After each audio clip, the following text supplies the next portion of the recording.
last, I am complete. Worldbreaker!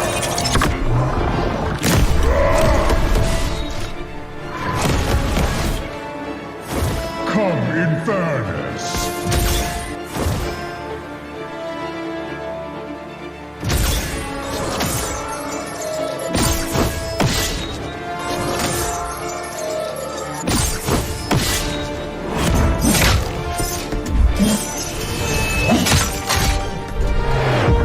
Annihilation awaits. Boundless is my hunger.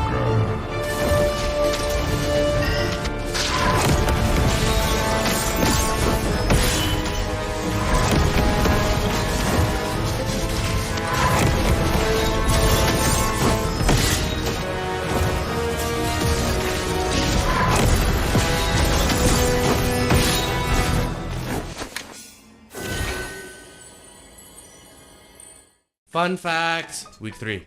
13 out of the 17 games played, the team that won the first turtle won the game. This was last week's number for comparison. Only 2 teams this week didn't win the game after winning the first turtle. Blacklist International and TNC Pro Team. Yup, the 4 times it happened, it was them. It was a tough week for High Loss as they only won 1 game and lost 10 times in week 3. While High Loss cries, let's look at the heroes that weren't absolute losers like me. Obvious, Edith, Nolan, Harith, and Tigreal were this week's best performing heroes. This week, on Chip Watch, he's still missing. He's been banned in the first phase for the red side teams for 50 games in a row. When will he get picked again? I don't know. There were 10 games won by the team that got the first blood and the first turtle. These are the teams that were able to do that. I'm not saying all of that. Renmar just transitioned to under the table because people liked it when you did that in episode 2. The XP lane and jungle heroes were first picked by the blue side 6 times each. Edith and Hylos for the XP and Roger and Link for the jungle. Notice how you can flex 3 of those heroes in different roles. I'm getting out of here.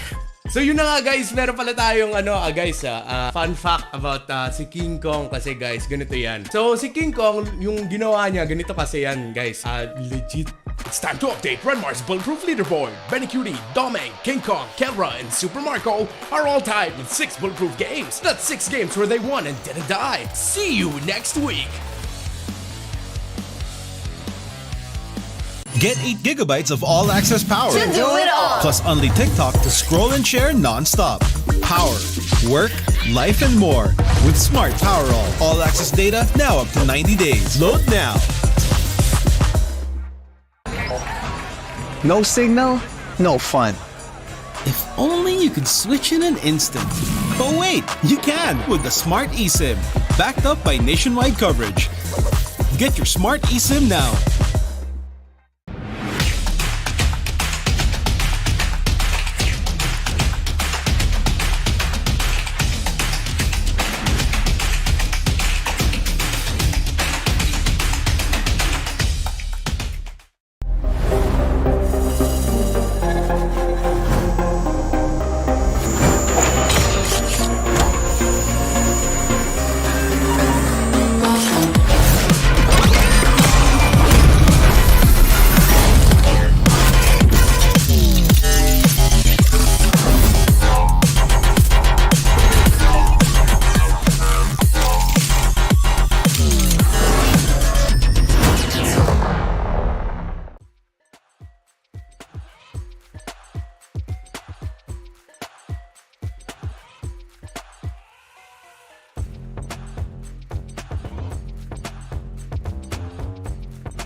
you will never learn. Mystic magic is so wonderful. Face yourself.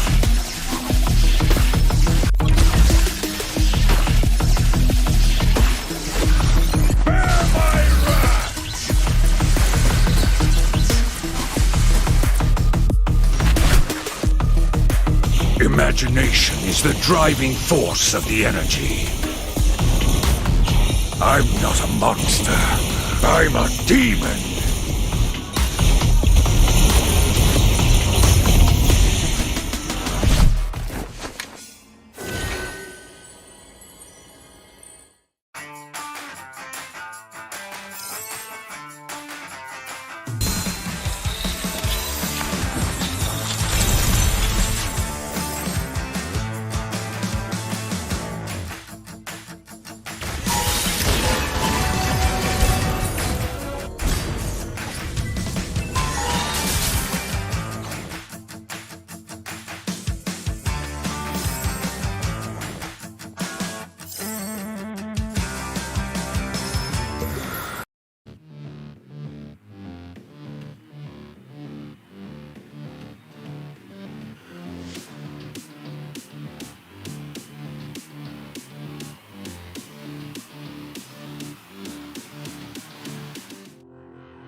Malakas, Pilipinas, malakas kahit anong lane, we become the monsters. Malakas, Pilipinas, malakas face the golden sun and ribbon for the 3 stars. Look at us to the top, no ifs, no buts. Winning any game, para to sa yan na yes. Di mo matikin ang aming boses on your level. Nasa kalye man o mobile, you know I become a legend. Open fire, we unite, we winners. Built with pressure, like diamonds are made of. Switch in a lane na parang gera. HP racing, may reset up. Built like a tank, buhat ni Hill. That full load SS parang Lyra. Susundan ko ang iyong bakas. Kasama patas, tagumpay natin doon ay tayo'y malakas. Para sa Pinas, nasa amin ang alas, hindi tuwa atras. Kinikilala sa taas kasi kami ang malakas. Para sa Pinas, nasa amin ang alas, hindi tuwa atras. Kinikilala sa taas, ganito kami sa Pinas. Wow! Hold on. Yeah, malakas ang Pinas. Laging MVP, no surrender, no retreat. Pag nagsama-sama, just imagine what we can achieve. Laging MVP, no surrender, no retreat. Giving 100 all my all, cause we just cannot be defeated. We are unstoppable, immune and invulnerable. Ready ang equipment, lahat frozen, malang crowd control. Pakita ko na jab like pow, beast of the southeast. Takas sa watawat, proud and loud, cause every enemy we devour. Susundan ko ang iyong bakas. Kasama patas, tagumpay natin doon ay tayo'y malakas. Para sa Pinas, nasa amin ang alas, hindi tuwa atras. Kinikilala sa taas kasi kami ang malakas. Para sa Pinas, nasa amin ang alas, hindi tuwa atras. Kinikilala sa taas, ganito kami sa Pinas. Wow!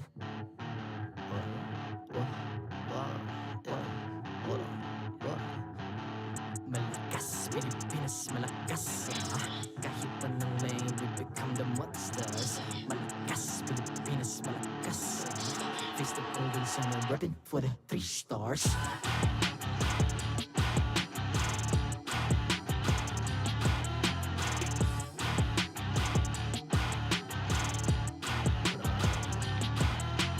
Ang lakas ng Pinas, we unite, be the stars. Ang lakas ng Pinas, we unite, be the stars. Ang lakas ng Pinas, we unite, be the stars. Ang lakas ng Pinas, we the stars. Ang lakas ng Pinas, we unite, we the stars. Ang lakas ng Pinas, we unite, we the stars. Ang lakas ng Pinas, we unite, we the stars. Ang lakas ng Pinas, we the stars. The 14th season of MPL Philippines is brought to you by the following sponsors. Smart, the official telco partner of MPL Philippines Season 14. The official tournament phone of MPL Philippines, Infinix GT20 Pro. Official suppliers, EMC Asia and Index Salon.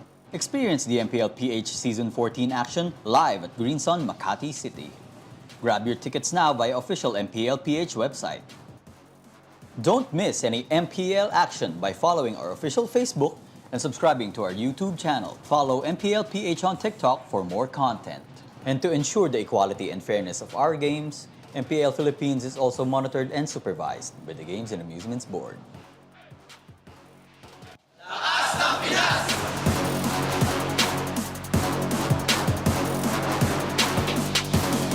Lakas ng Pinas!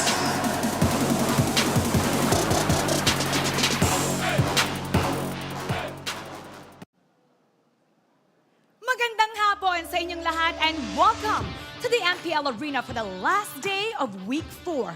Today's matches are crucial as it marks the end of the first half of the regular season. At ang unang magtatapat ay ang binoto niyong Star Match of the Week. Yan ang Falcons APBren and Fnatic Onic Philippines. Kaya wag na natin patagalin pa. Ako po si Mara Aquino and this is MPL Philippines Season 14. Casters, pasok!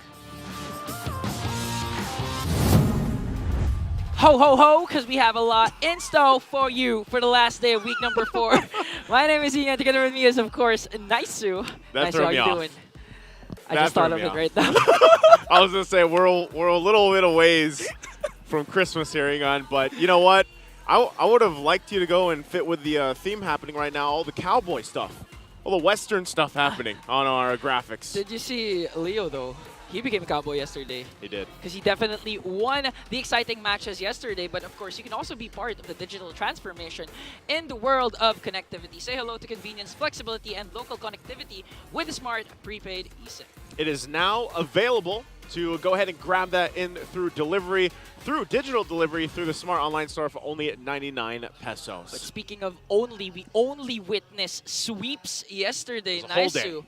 The whole day, 3-game series. What's your most memorable part of yesterday's matchups? Oh man, that's tough. When I think about it, I guess one of them would be number 1. One of the teams that were climbing for points here got their first one. That's Blacklist International as we look at it, which was great to see them come together. But also, I gotta say, man, the picks.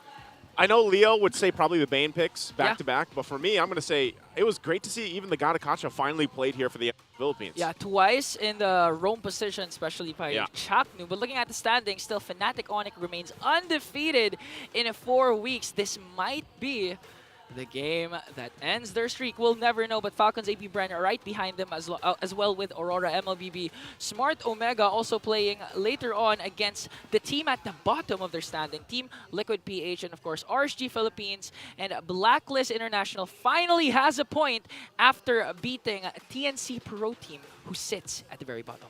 Yeah, and I think, you know, that now that you mention it, TNC Pro Team, now that we're finishing this first half of the regular season, they have so much work to do ahead of them that nearly I feel like they've got to almost win every single game for the second half of the regular season.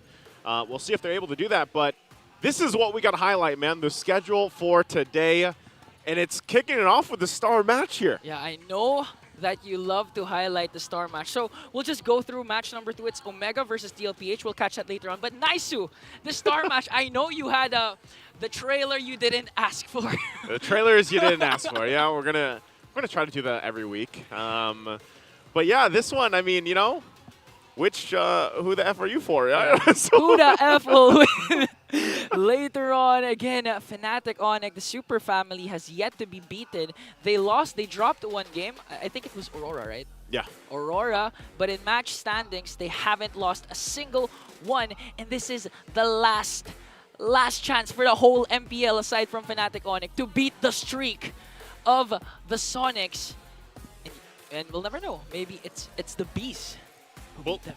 The Bees, I think, is their favorite here. I would say if you ask, I know we'll have probably our audience prediction later, the whole poll and everything, but we'll see if the Sonics can go up to the obstacle here. And I really love to see what the panel has in store for us. That's why Leo and Rockhart, how's it going?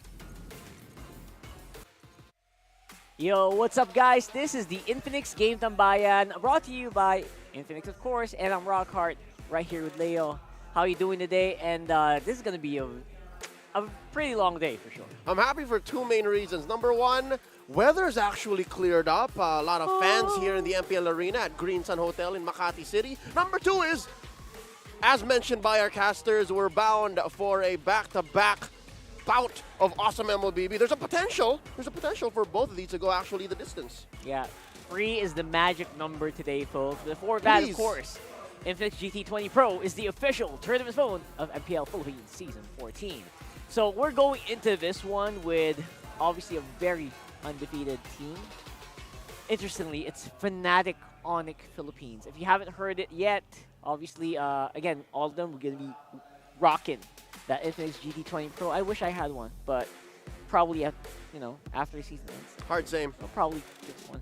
Anyway, last day of the regular season, first half, which means next week we'll have a few rematches. And I wonder what the rematch between these two teams are going to look like, because right now, you haven't really seen them play that way. And, again, it is Fnatic Onic Philippines with an undefeated streak. So it's synergy versus chemistry, I guess, here. The chemistry of a family and the synergy of a champion. They are one game away from actually hitting the magic number of 7 in the first half. And standing in their way is one half of the Titans of MLBB. This is actually one of the strongest starts we've seen in all of MPLPH franchise history. They're following in the footsteps of the likes of Blacklist International, Onting Laro Bago Matalo, Echo in Season 9, Season 11, and Season 12, and then FCAP, who's standing in their way now. That's right. And Season 8 was Blacklist's week, Season 11 match win streak. As for Echo for Season 12. And again, it's proving to be a very, very strong start, but it is going to be against a team that is currently the world champions of MLBB. I don't know how that's going to fare like, but you know what? They had their streak of their own as well, 6-match win streak, which was coincidentally ended as well by Onic Philippines. A mirror. They say that history has a tendency to repeat itself. How about backwards? Is that possible? Could we see that here today? Back in time. I don't know, man. Looking at it now, Falcons APBren, this was a season that they lost, by the way, in the grand finals, 4-0 to Liquid Echo then. They started strong. Again, 6 straight, and then abruptly stopped by then Onic, now Fnatic Onic PH. Could we see a reversal of roles here? We'll have to wait and see. Because right now, obviously, the match is going to dictate who's going to be the top seed of the first half, right? So, I don't know. I'm sure a lot of people didn't expect Fnatic Onic's performance right now because of their lackluster playoffs run last season.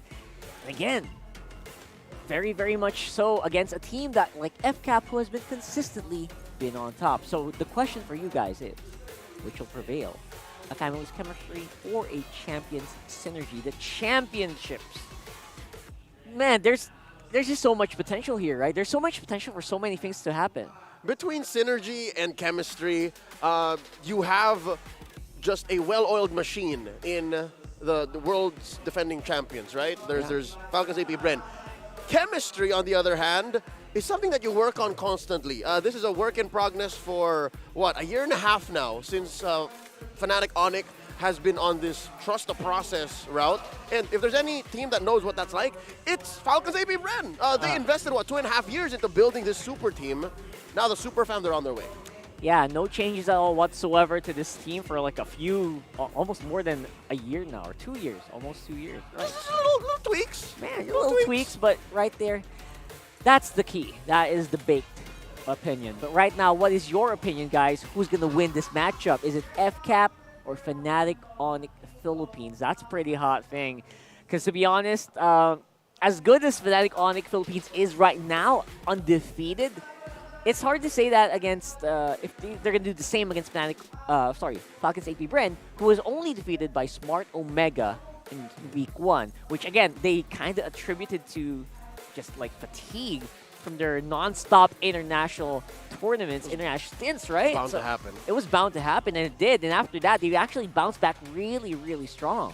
So I don't know what you guys think, but we would love to hear that in the comment section. I know a lot of Bs are right there, a lot of Sonics.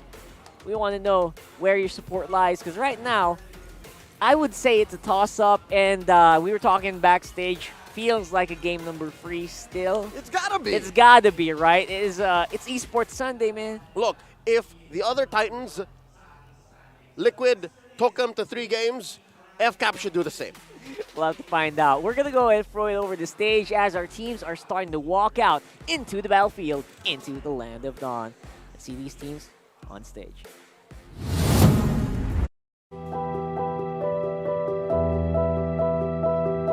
Because this time, it's Fnatic Onic Philippines making their debut dito sa Season 14. The question is, super pa rin ba ang FNOP family or Fnatic Onic Philippines? Eyes on the prize! Fnatic Onic Philippines still undefeated dito sa ating liga. Currently reigning at the top of the standings and looking to continue their dominating run. It's Onic time! Fnatic Onic Philippines! Hindi po namin talaga expect yung ganito. Lahat naman po siguro hindi nag-expect na puro panalo. Kumbaga, ano lang kami, moving forward lang kami na mag-improve pa. Like, they're so quick. Wala silang pinapalagpas. Laging merong galaw yung bawat isa, and they know what it takes to be able to get a win. Basically, family, pag-uusapan mo, merong yung disiplina ng tatay, disiplina ng nanay, etc. So, hindi naman siya yung sobrang tight na discipline. It's more of guidance, and I believe they really enjoy each other's company. Nagre-reflect talaga sa game nila kung paano yung relationship nila outside. Kumbaga, nararamdaman mo yung pag-aalala nila sa bawat isa na pag wala ka talagang makikita masyadong yun nga, mag-isa till a given point.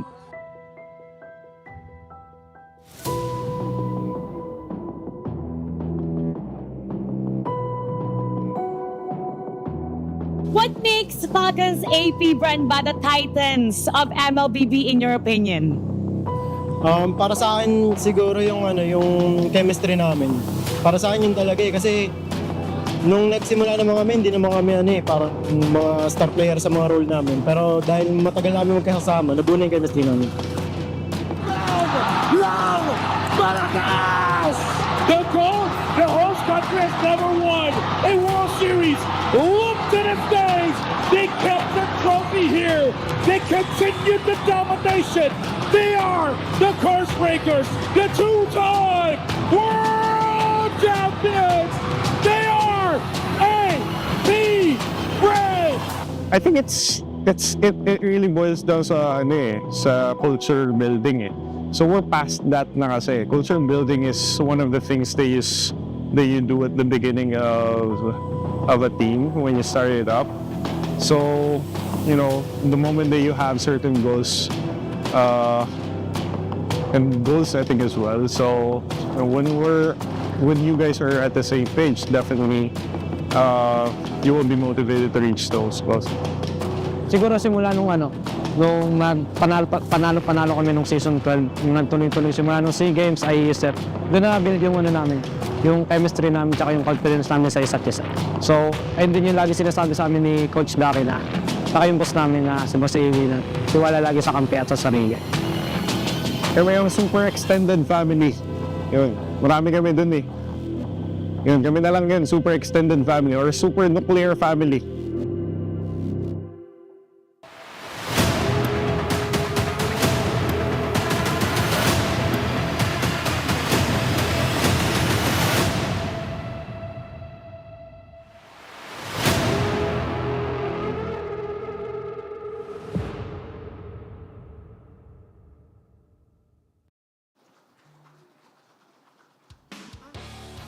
To get this show on the road, we have our star marshals, Jeff, Chico T, Pat, and Wilbert!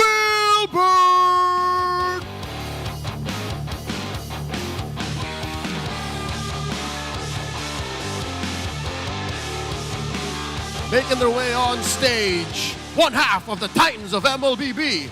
They trusted the process and they tasted international success. It's Few, KyleTzy, FLAPTZ, Ogwin, and Super Marco. They are Falcons APBren.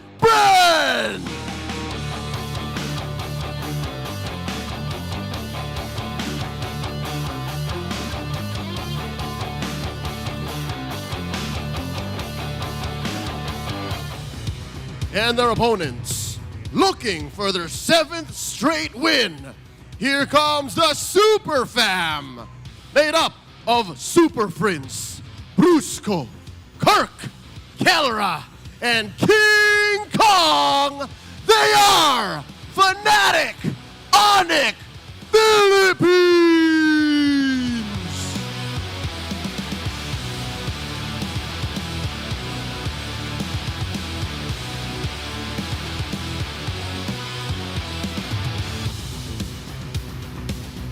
And their coaches, head of the super nuclear family, Coach Ducky. And the father of the super fam, Coach Why Not.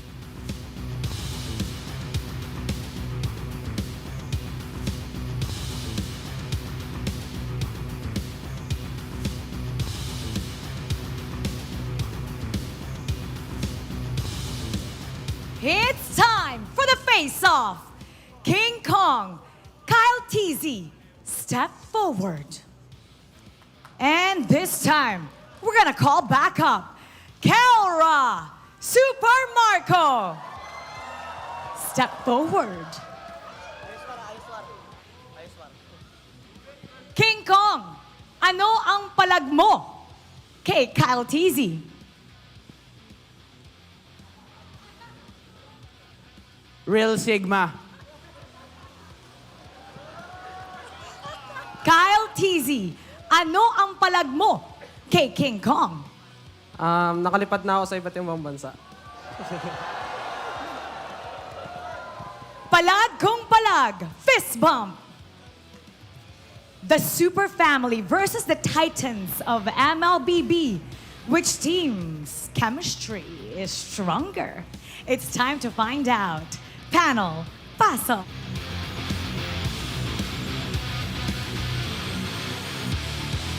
Your ears do not deceive. We're talking chemistry here, and who has that more in spades than Falcons APBren, the reigning world champions of MLBB? What more to show for it than a fully booked passport?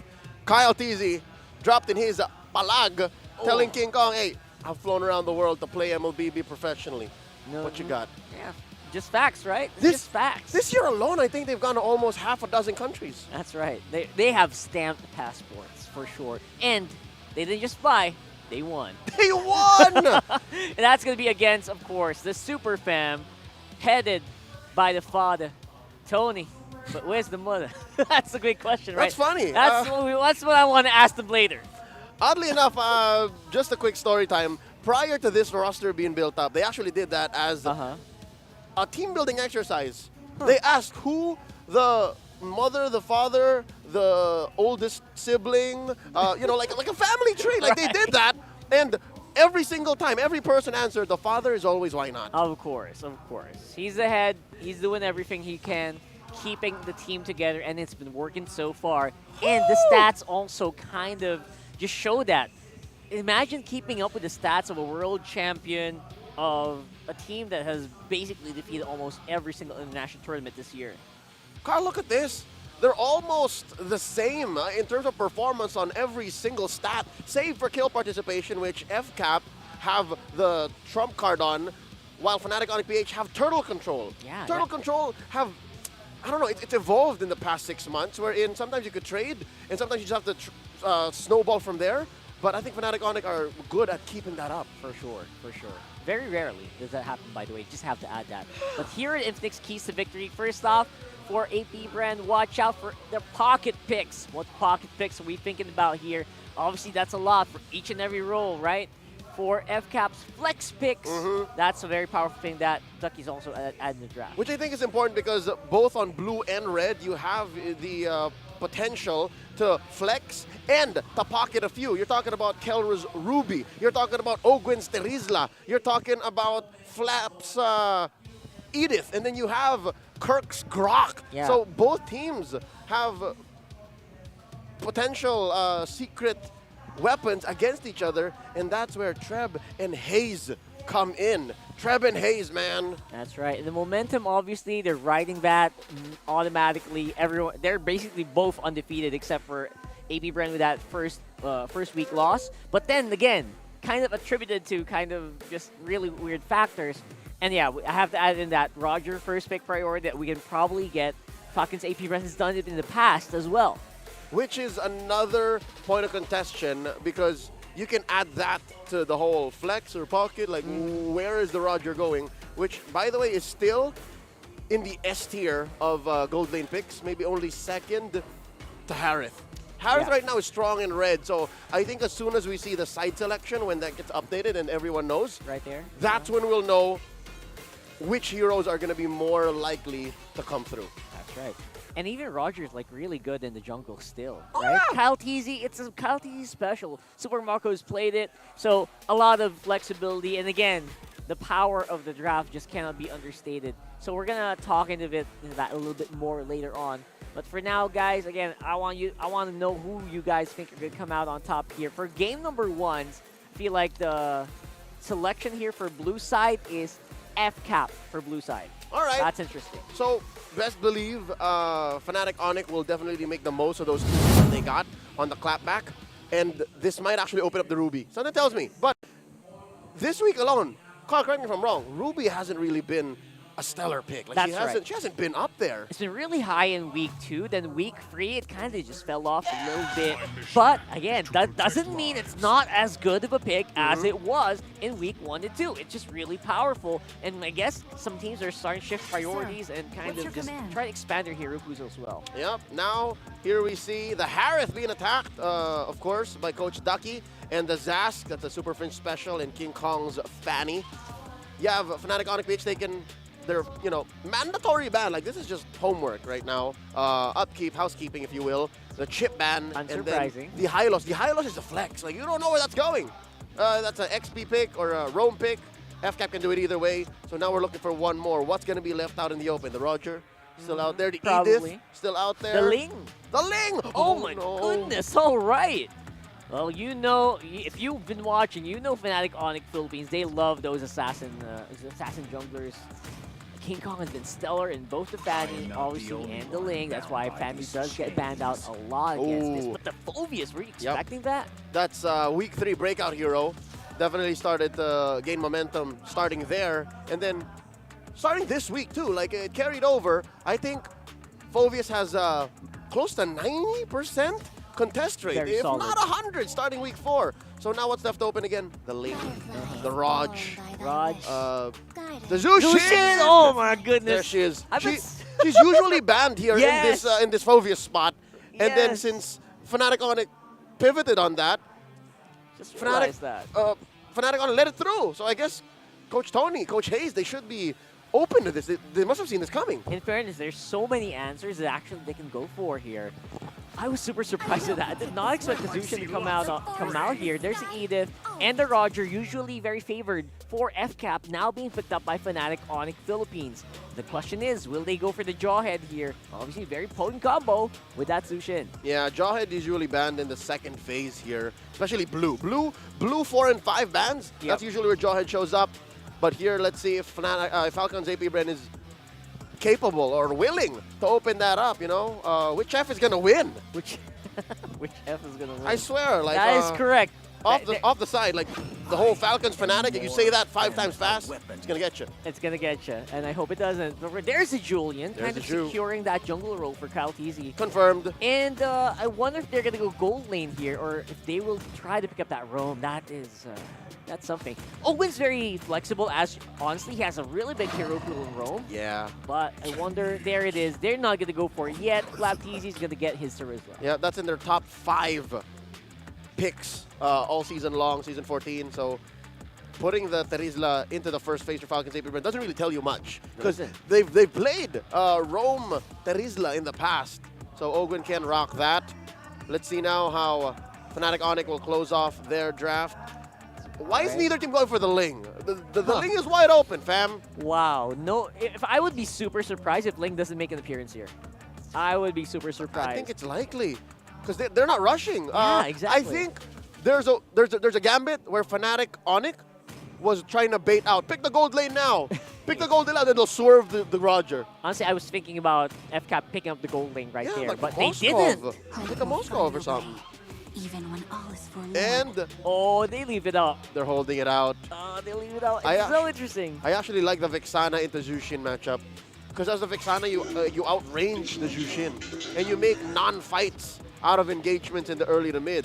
When it's a big 5v5 and you have initiative, that's where the Zushin kind of wins. But that aside, unless you can find the Vexana, like with a deep cut, which by the way, no one from Falcons APBren can do that just yet. There's no clear jump in. Wow, how can you find the Vexana now? Looking for the Vexana. Obviously, it's more frontline here, right, for FCAP. It's going to be very difficult, especially if, knowing Super Friends, he plays a very mean mid lane. He plays one of the safest mid lanes. That's the word I was looking for. Right? Is that Obito? It's what the? From the hit series Naruto? Really? Hey, careful with the jutsus you're rocking, man. Whoa! Oh, whoa! He went and he looked into my soul. Oh, man. That got me. Chills, man. That was chills. It's great having the franchise, though. But right now, hopefully we'll get them in the franchise soon. Like a collab. Like a collab skin, maybe. There's the Lolita. Oh, I see what Fnatic Onic was looking through. And now, Falcons APBren, the Gambit, reveals itself. That's why they weren't picking gold or Rome just yet. The Lolita Hanabi was still out there, and the Lolita is the stronger of the two, by the way. If you were able to just pick one of them, the Lolita's strong. Ogwin did amazing work with the Lolita Friday night earlier this week. So now, Falcons APBren ban out a jungler and a gold lane just to make sure where the Roger goes. And here's a quote by Kelra. What does it say? So win streaks are, it can end, especially for playoffs, right? So they say playoffs is the target. That's when we will find it out. Apparently. So apparently they're not so much into this streak thing that we keep talking about. I agree, Dwayne. And you know what? That's very mature of Mr. Dwayne. I agree. Say, right? I agree. He's exhibited so much growth in the past year alone. 2024 has been quite the stellar year for the gold standard, the Filipino Savage, Kelra. Now here we go. The 4th pick here for Fnatic Onic Philippines, the Grok. So we still don't know. That's actually a great steal. This is a unclear pick. Yeah. It's not specific. Exactly. Great I love work. It's still a flex. Now how does FCAP close it off? Again, still lacking a roamer and a gold laner. The Moskov is still open. The Moskov. I love the Moskov. The Claude would be great because we were talking about how to find Super Friends in the back. Pick up the Claude. Yeah, BMI inside. I mean, right from the back. Like, you can do that in so many moments. Plus, not to mention, that might have a problem later, especially since so many cancels. But look at that. They go for Moskov instead. I was going to say the Claude Whoa. Oh, Carl. Rome Terizla. Oh, my goodness. Rome Terizla. I don't see a world where it's Rome X-board. It's not. It's useless. The damage there is like, what are you doing, man? Sounds like you tried. It's like you tried. Exactly. So sounds like you tried. I don't know. That's a big curveball. I wonder what Fnatic Onic Philippines is going to do against that. I do not expect that at all. I understand why it's the Moskov, because it does better against the Ling, who can still show up. Oh, it's open. It's open. That's why. If it was the Claude, best believe the Ling would have a better time against the Claude. So For sure. FCAP says, you know what? Pick the Moskov. better answer. And even if this was the Ling, still wouldn't do much against the X-Borg. So it's a solid pickup. And oh! Wow! Yesterday's Joy! Wow! And in all the right. week 1 too. DK played a Joy in week 1. So yesterday in week 1's Joy! In the hands of King Kong! All right. So the King Kong, sorry, the King Kong, the Joy has had some pretty 50-50 performances. There are Joys that actually fell off. Yeah. Yeah, so but right now, there's a reason why she's tier C. That's right. But right now, honestly, with the situation that they find themselves in, why not says, you know what? Why not the Joy, right? Why not? Why not the Joy? I love it. Honestly, the Grok is a great steal, but the Joy could have been the Ling. Something that we can probably talk about more later on. But the question is, Leo, I mean, I don't know if you think the same. Well, what do you think of that draft? I think right now, looking at the potential for FCAP to actually just take him, I think it's fantastic. Say again? Absolute cinema is what we witnessed during that draft, because it's the Super Family's chemistry going up against a champion's synergy. Welcome to the English desk. This is the star match of week number 4. My name is Inga, and together with me is Naisu. Yes, sir. And Naisu, what can you say? I know we called the draft absolute cinema, fantastic, but realistically, okay, who are you leaning towards, especially in the early to mid game? Ah, man, I don't know. I love both drafts here. It's tough to decide, especially when we were going through the draft with our boys over there on the panel. But this one I can see going anyway. But look how much damage also Fnatic is just going for. Triple Warcry Emblem. Oh, they want the damage here and now. Oh my goodness. So it's Kirk, it's King Kong, and it's Kelra. So you can expect a really aggressive rotation from Fnatic Onic. And it actually makes sense, but look at this first. King Kong? Already going to get knocked up and just baked here. KyleTzy will go ahead, pick up the kill early on. Okay, so that's the dilemma. But wait, Few! Oh no. He should be fine. Super Prince flickers out Few as well. A whole lot. I mean, this is what we expected, Ingan. Okay, so that's the dilemma of having 3 Warcries. You know, you think you have enough damage, you have enough to burst down the members of Falcons APBren, but the problem is Falcons APBren, they're ready for it. They're ready for those kinds of aggressive lineups. That's why they have FlapTZ to dish out the damage, to burn the bulky heroes, and at the same time Ogwin. But for me, the problem, I think, is the mobility of the roamer of Falcons APBren. What do you think? You think it's the mobility? I think at this point, honestly, he has one job, man. It's land those penalty zones. When he has the flicker, that's great. And Ogwin, honestly, that's all he has to do. Right now, though, the battle for this turtle is going to break out. Not sure if they commit to it. Looks like King Kong will just go ahead and secure it out. They bring Brusco back here. The Flare's going to be there, too. Another trip back to the fight. Revenge strike landed, but it's not enough to kill Brusco. Oh, but now they're focusing their eyes on this purple buff. And now this is where the stats come in. We've seen a while ago that in terms of turtle control, Lord control, Fnatic Onic has the edge. But that's the thing, Falcons APBren, they don't care about neutral objectives. They just want to go for the kill. Similar to what we've witnessed last season with Echo, wherein they just use the neutral objectives as bait. Let me ask you, since you asked me, I'll ask you. Okay. What do you think of a Terizla roam? Because now we're seeing more and more unique roam picks. Okay, I honestly don't like it. Again, you have the Brave Smite and the Body of Smith to be as tanky as possible. But as the roamer, you're the first man first. You need to be the frontliner. You need to secure those brushes for unexpected penalty, those zone flickers. But the problem is, again, the mobility. I know the emblem set of Ogwin has the 2 boots, but still up against the Grok. You just feel like he's not fast enough. Yeah, he's not fast enough. Which, I mean, yeah, anybody that's played Terizla is like, man, this guy is slow. Yeah, but there's a reason like he's slow. Your whole job is obviously to be this. I mean, his passive is literally Body of Smith, right? He is going to be this heavy character. But I think still there's value to be said with, you have Terizla, your job is to get the penalty zone. If you manage to lock down multiple members, then you play into the last Insanity, right? Coming out from FlapTZ here. Not to mention, everything is like in this radius or a circle. The enhanced chains as well from the Julian pick, and that's why we see the Julian pick up so often now in certain combinations. The Jushin was a surprise to me too for Few, just because honestly, like coming into the regular season, we were expected to see her a lot, but then she kind of fell off a little bit for picks-wise. It's just more niche here. I think it's a good answer against Brusco. Even if it's a Grok with a passive power of nature that he becomes CZ immune, we've seen Brusco play recently, always zoning out, doesn't care about the damage output of the opposing team. That's where a few comes in. Making sure that, hey Brusco, are you sure you want to zone out? Are you sure you want to frontline? But now the teams are starting to turtle. It's an even ball game. All right, going to grab him back too. Brusco goes in with a flicker wild charge, gets the knock up. Now just going to go ahead and sacrifice himself, getting thrown around as Brusco falls. But Fnatic Onic, King Kong, wanted the objective, and they get the second turtle of the game. Okay, again, that for me, that's a worth it trade for the Bees.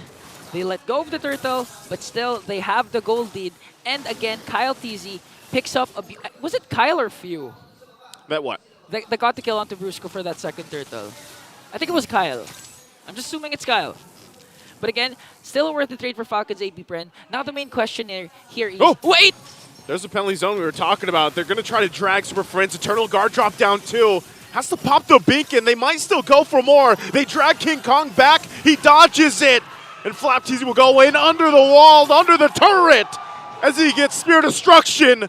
Oh, multiple members. I don't think you pull the trigger on that, even if you are Super Marco. You get, again, there's the Deathly Grasp coming in from Super Friends that could easily terrify the Super Marco.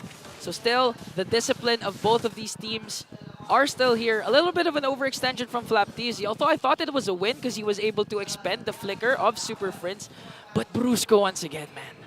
Always ready with those unexpected wild charge plays. Yeah, it's a wild Brusco half the time, and honestly, that's what he's got to do. Like, he's got to make those decisions, and sometimes FCAP, the way they're playing, you know, they're going to press those situations. They're going to put the pressure on any team that they play up. It's almost like they're just limit testing this super family, right? Yeah. That's what they have to do for this.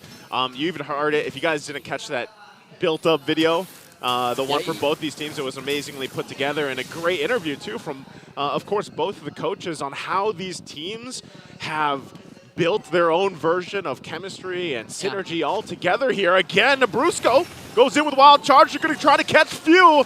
Flickers on out, pops the beacon as well. We'll be back to safety, and now with everything, Turtle, third one of the game. Is it going to go to Fnatic again? Okay, Few also pops his Purify here, so limited resources for Falcons APBren coming into this third turtle.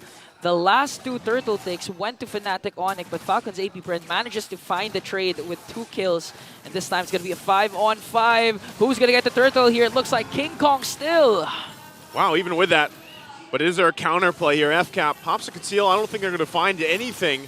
But look at Marco, though. 3 for 3 objectives. Marco pushing on the bottom side, as he should, as the Mozcom. Okay, evens out. The turret takedowns, 1 for 1. 1 in the bottom, 1 in the top for these teams respectively. And Falcons APBren still holding on to this gold lead as King Kong commits a Grand Theft Purple. What do you think of the Joy, man? Like, I know we saw it yesterday as well. Are you liking it in the mix-up of all the assassins we've seen so far in the jungle? I mean, for me, I'm biased against, honestly, the Joy and the Nolan. I honestly don't like playing with those kinds of heroes because it's really hit or miss. Like, so you're biased and you don't like them? Yeah, against them. You're against I don't like it. It's like a hero that either you win with it or lose with it. There's no in-between. There's no 50-50 when it comes to those heroes, for me personally. Well, again, you know, even with that, I think Joy, she shakes things up enough, or like Joy, this shakes things up enough in the meta of the constant lings, the Hayabusas, the Nolan, of course, still there. The Fanny, yeah. Fanny for certain teams, but like Joy is one of those ones where like you are literally just trying to keep up with Joy for the most part. And that's why I said I was even happy yesterday when we got to see the Bane back-to-back, just showing some different flavor, I would say, into the jungle here. And Joy definitely serves that purpose for Fnatic in this game. And if you look at the past minute where there's nothing crazy happening in these team fights, they've gone and whittled down that gold lead that FCAP had. You know, I've been noticing a lot of head-to-head matchups between the junglers. We've been seeing, you know, assassin junglers always meeting 1v1 like this happening right now. KyleTzy gonna go in, enhanced sword. Oh, Kirk though, looking to pick up the kill, won't be able to get it. Already using the Primal Raft, he might be forced to fight. Super Prince there dropping down the Eternal Guard, and they disengage from it. Good backup from both sides of the teams. Okay, so that's 3 ultimates wasted for Fnatic Onic and 2 used up as well for Falcons APBren. 3 turtles was secure by Fnatic here. And I think this time Falcons APBren, either they go for the Lord or at least get 2 kills. So Fnatic Onic doesn't manage to utilize that very first Lord. And even the lead has switched to the side of the Sonics. And looking at the map, a lot has happened. A lot of rotations has happened. But seems like only 2 towers have been taken down. A relatively slow game despite, you know, a lot of almost kills. Close fights, close kills. Fights, yeah. I mean, even with that, man, like, looking at this, Kelra, you know, he's got the Sky Piercer, but really hasn't been able to find any kills just yet. And even on the other side, it's just like FCAP is slowly cooking. Like, they're slowly building up here, especially with the fact that, again, that you do have, you know, some tankier front lights to deal with. You do have to get through Brusco if you're FCAP. But additionally, as the game drags on longer, maybe this ends up being a 20-plus minute game by the way things are going. You know, I feel like it's going to be more difficult for Fnatic to even deal with, for example, the FLAP-TZ on this export. Yeah, I was about to mention that if ever the Lord dances do extend and Flap just constantly uses those flamethrowers, it's going to be an easy game for Falcons APBren. But right now, they're charging onto few. King Kong has to use the Rhythm of Joy to escape that Lantern Flare. Now, Falcons APBren, they have Super Marco here in the middle lane. Wow, at this point, it just looks like a chess match, like just waiting for each other's move. Who's going to attack first? Because at this point, I think even if Brusco manages to find a wild charge, with the kits that Falcons APBren have, they can easily turn things around, the Clash especially. This is one of the things that really reminds me of, you know, how teams, for a while, especially last year, they were looking, Brusco should be fine. Yeah. So they were looking at FCAP. Oh, he wants to fight, goes in, conceal, wild charge to follow it up. Here's Super Marco firing back now. Oakwood goes in with the penalty zone, won't be able to lock it down because of the power of nature, and now gets taken out of the picture. Last Insanity already popped as well, still going to be looking for more. Kirk goes in, pops the Primal Wrath. Couldn't pick up a kill. It's only Oakwood that goes down. Wow. Does Fnatic on it go for the Lord here? I think they have to go for the kill, either pick up onto Brusco, because right now a lot of resources have been expended. And now Brusco suffers the brunt of the Lantern Flare. Good backup here. They're going to jump in. Kelra going for the kill. Has to flicker defensively. And now Kelra. Oh, the Spear distraction to land. And here comes Super Marco. Able to pick up a double. Looking for the next one. Is this the triple? He comes. He shows up. Grabs the kill. And now they're going to be able to get the Lord. Super Marco, does he want more? Kirk's just around the corner. I don't know what Kirk's going to accomplish here, but still, what a play. What an entrance from Super Marco. Arriving in style and looking at the Infinix instant replay. When you thought Fnatic Onic had the upper hand, one Spear of Destruction was all they needed from the bulletproof Marco as he teared down the battlefield. That was 3 kills. A kill was picked up by FLAP-TZ, but look at the lead, 2.8k gold lead. They executed that clash to perfection. Dude, I don't know what it is. Super Marco, a lot of Mozcos players do this. You don't see them for the majority of the game because they're just, you know, farming up, doing their thing, sitting in a side lane. And then it comes down to one of those fights, one of those objectives where it's like, yep, there's one Spear Destruction, boom. We turn it around. And then you really feel that Mozcov. And then it looks like Fnatic's going to try to make a counterplay with this push here. They already used the conceal. They're going to crash down. Penalty zone there as well. Again, the Spear's going to come following up. And now King Kong will get taken out of the picture. And there's Kirk as well. As FCAP looks to crunch down, close down under the turret. The Lord finally goes down, but Fnatic Onic down 2. Oh, down 2 inhibitor turrets here for Fnatic Onic. Still 4 members. Let's see if they can do it. They're going to try to keep it together, and Brusco goes for the sacrifice, but it might be too late. They can't clear out the minions. FCAP goes for more kills, but they go for the base as they take game number 1. What stands in the way of the Super family is none other than Super Marco. Whew. Super Marco, man. The Spear Destruction just shows up, and this is what I love. You just look at him, take a look at him after this. He's always just calm and collected. He smiles a little bit, and he knows he did a darn good job. The most quiet person in the Falcons APBren team is the most outstanding one. And I really need the panel to explain what happened. Leo and Rockhart, please take it away. You know what's funny? I'll just open this up, man. We were literally eating because we were kind of expecting. We agreed with Naisu when he's yeah, we're right there. We were we were expecting a 25 to 30-minute game. Because Naisu said, yeah, Joseph said, oh, I wouldn't be surprised if this went, you know. And we completely agree. You know, we could probably eat some snacks. But you know what? We rushed everything through it. Whoa, Super Marco's flying in, bro. And I was actually shocked. Honestly, we're talking about how, you know, wow, Fnatic Onic was so good. Yeah. For a moment, for actually a lot of moments there. But you know what? He decides to make something happen. Oh, wow, Super Marco. He turned the game around. Look at that smile on his face. Wow. Look at the smile on Requitiano's face. And he is super, like they mentioned here on the caster desk, Super Marco, man. He farmed up for just a little bit. Yep. 4-0-3. Bam! Goes the dynamite. He was fashionably late. Fashionably late. I guess up until the, what seemed to be 9 or 10 minute mark, the game was at deadlock. And then suddenly, the fight went long enough, the Lord dance, if you will, went long enough for Fnatic Onic PH to forget that, hey, where's Marco? To be fair, maybe they do have eyes on Marco, but they didn't expect for Falcons APBren to pull the trigger when this moment right here, 11:41, we audibly gasped. Expletives were shouted out. He has it on camera. Off broadcast, and that was the tipping point. Yes. I think it's very easy to miss, like you mentioned, because number one, the Zushin is very disruptive. Like, your mind is always on avoiding that lantern, but when he does come in, when the main core comes in, look at that. Unbelievable.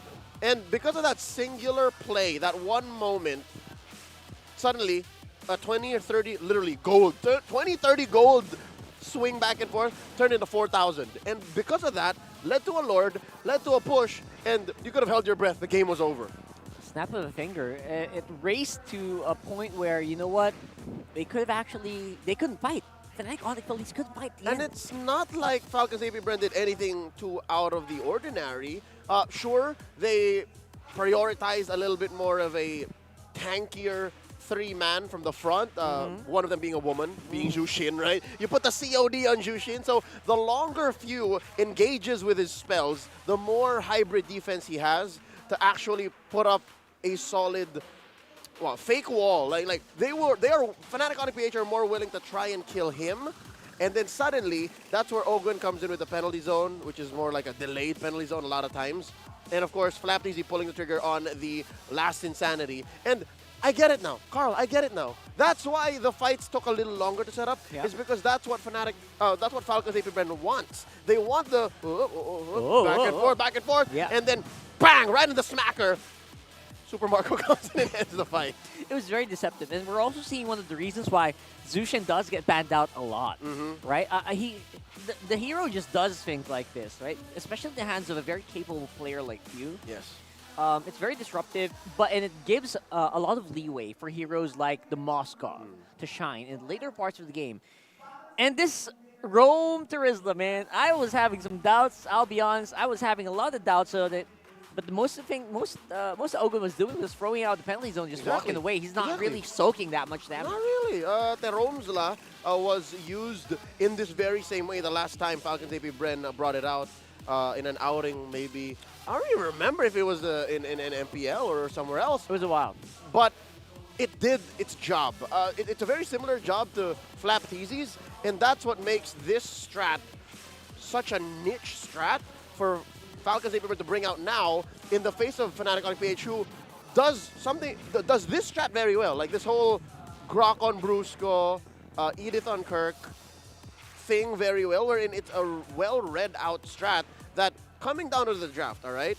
Let me remind you folks, the whole Terizla thing did not come up until the very last moment where Falcons APBren picked an X-Borg and the Moskov, last two, and then the Joy had to come through. It was a swap-a-roon. I'm pretty sure that Joy wouldn't have been a Joy if not for the Moskov. That's right. I guess the Joy was put there as like a Band-Aid, right? For something that probably was kind of unexpected. Honestly, a lot of people would not expect that rope tours come in. A strong band-aid. Much like Aurora MLBB last night, they had to pick the Joy because of what their opponent did. Here, it's the same thing, but Falcons APBren made up for it in execution. Yeah, very, very well executed. I think people would definitely agree. 2 spears to the heart of the fam. That is unbelievable. That spear destruction. The timing was perfect. The aim was perfect. He predicted where the low HP members were going to land, and he hit them multiple times, especially in that first spear. Unbelievable. And he hit him when it mattered.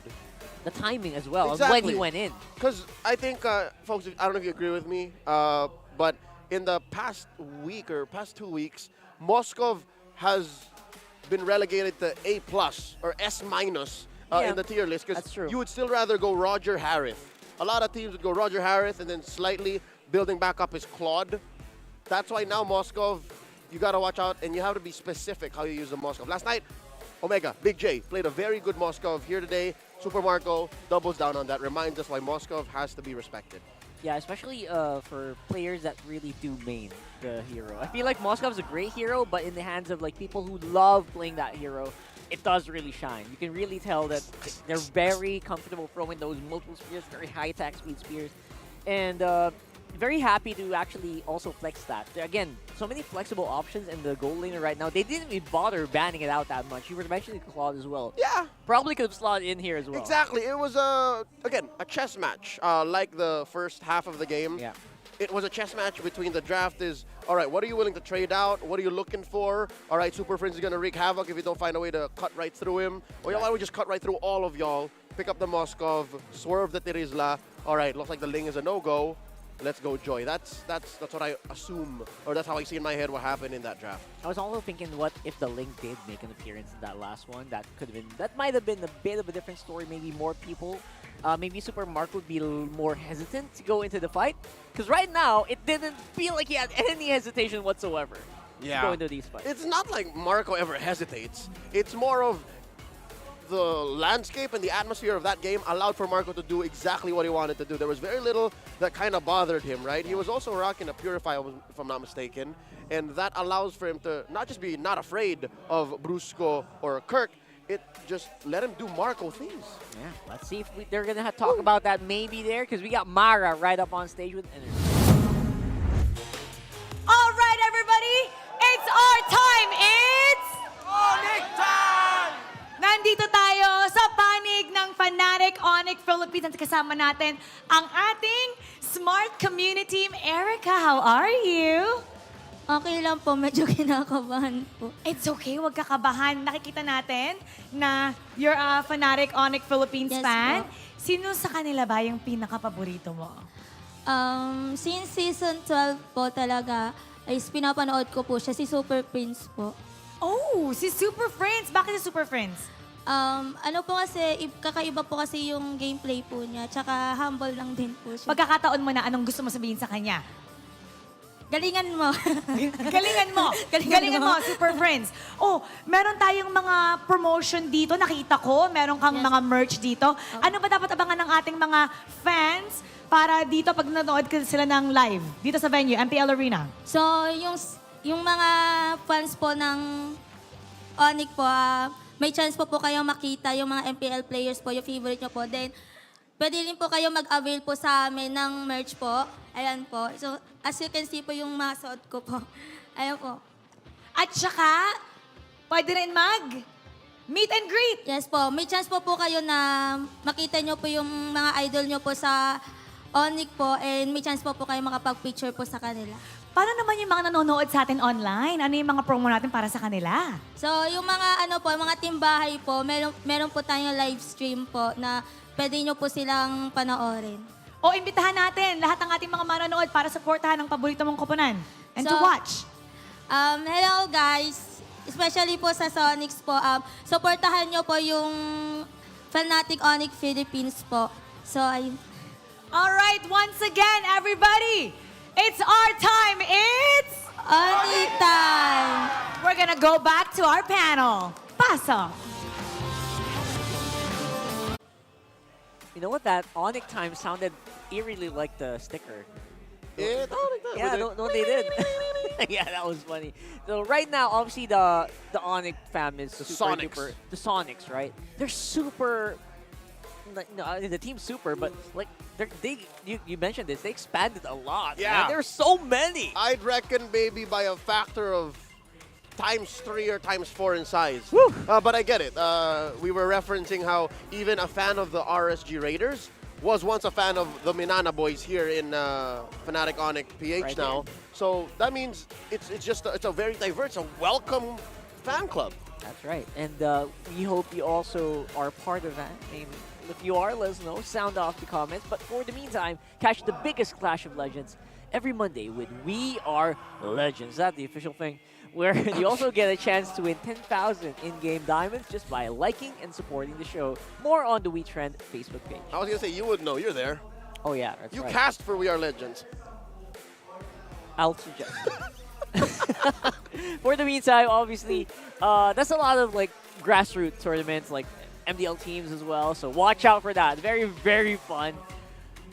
Very much so. For the meantime, though, let's look at the MPL Arena for the Index Salon Beauty. Who is going to be the next Index Salon Beauty? Let's highlight the very, very attractive people. Hold up! On Is that Chacha Pega? It does look like Chacha Pega. Do you guys know who Chacha Pega is? Next to Irish of Infinix? Exactly. You have many friends. Yeah, we kid. We're friends with him. Right now, obviously, for Index Salon, keeping us very much, what's the term? Keeping us sufficient for broadcast. I don't know what that term is. Keeping everyone looking good. Looking good. Index takes care of us. There you go. Thanks to Index Salon. And they don't charge me as well. So Oh no, that's part of the package. Yeah, I love it. Thank you so You're part of the MPL fam. We got you covered. Thank you Thanks, so much. Index Salon. I'll be dropping by this week. You will. That's interesting. I'll go with you. Okay. But for the meantime, game side selection here is Fnatic Onic. Of course. Blue side. Of course. Of course. Even if you do say that last week it tried to equalize, I think the numbers still state that blue side still wins the majority of I the think games. the last tally of Reppy Boy is like 55-45 now. Yeah, Or 6 more but bat. given the nature of sweeps, I'd reckon it's closer now to 53. Going down. 47. Really? Something like that, but still very unhealthy. Still far from 50-50. Yeah, that first pick, I don't know if you guys agree, but the first pick, a lot of teams really have so much utilization For of that, sure. even though it's just one hero, right? These teams here in the MPL, they're really flexing so hard. Yeah, it's a tale as old as time. Again, even games as old and as, beloved as chess still has the first move advantage that up to this day, they're figuring out how to solve. If there's anything that we can pick up from this is it's just the nature of the beast. Like, even games as competitive and as diverse as MLBB have to deal with that. So, with that said, now we really test the mettle of the Titans of MLBB, the red side prowess of Falcons APBren. Red side prowess. Obviously, a lot of teams also love that two picks. Some teams really do favor the red side. You see that sometimes. I don't know if you guys noticed down there. Yeah. Sometimes they do pick up red. And there are very specific compositions that love that two picks. Aurora kind of likes Aurora. red. Aurora would There you enjoy go. red sometimes. Blacklist, Coach Bonchan has his days with red. But now, going into the draft, you see, Coach Why Not? He's at it. Oh, I No Moskov, no Jushin, no Hylos. Luckily, they're on blue, so they don't have to ban the chip. So this does allow for them to do some respect bans. Well, Falcons APBren take out the chip, the Fanny. Would not be surprised if they ban out a Zask as well, or a Harith. Oh, there you go. Zask or Harith, whichever. Zask, I feel like, is a good first pick for Fnatic Onic Philippines. Obviously, he's really still very powerful. So In hand good. of Super Friends, Faramis is something that has been rising in popularity recently. Again, surprised that it did dip, but honestly, Faramis is super duper good. But then again, it's probably going to come in later into this. The Phobius is becoming the staple now. How about neither? They want to be able to pick up at least one of them on the clapback, so they take out the Phobius. This is the same spot where Fnatic Onic banned out the Phobius. Oh. And there is the Roger, of course, so still open. The Edith, the Zask, the Harith, and the Trizla. They want to pick up the Trizla this early. 87% blue side win rate here for Fnatic Onic Philippines. What else do you need? That's what you get when you're on Right? a streak. That's what you get when you're on a streak. And for the first time in, what, a couple weeks, at least since they faced off against Liquid PH, Fnatic Onic tasted defeat, man. Yeah, they're on the back foot now. What? That's saying something. This match point for FCAP. They do pick up the Zask here, and that is, see what I tell you. There it is. What I tell you. And again, the Fnatic Onic Philippines kind of doing exactly what FCAP loves to do as well with that Roger. Put it up on first, make it a flex for Kyle, make it a flex for Marco. They go get Edith here? Yeah, but probably going to go Edith Harith? Yeah. Oh, no. Oh, not yet. Because they Probably not yet. want to keep the Roger mystery as far as long Yes, as possible. yes. But if they do that, FCAP might pick it up on the swing back. I mean, they could go for a mid laner if they want to kind of keep that out of the check. But yeah, you're right. Edith actually makes a lot of sense. Yeah. Still a flex. I mean, still a flex and a pocket. All right. So again, if you are Fnatic Onic Philippines, though, do you want to go with what's kind of There she predictable? is. There's the Edith. Who's the other one? There's the mid, Lo Yi. Wow. All right. This is a lot more week 1, week 2 Fnatic Onic here with a Lo Yi pick for Super Fritz. Hold up.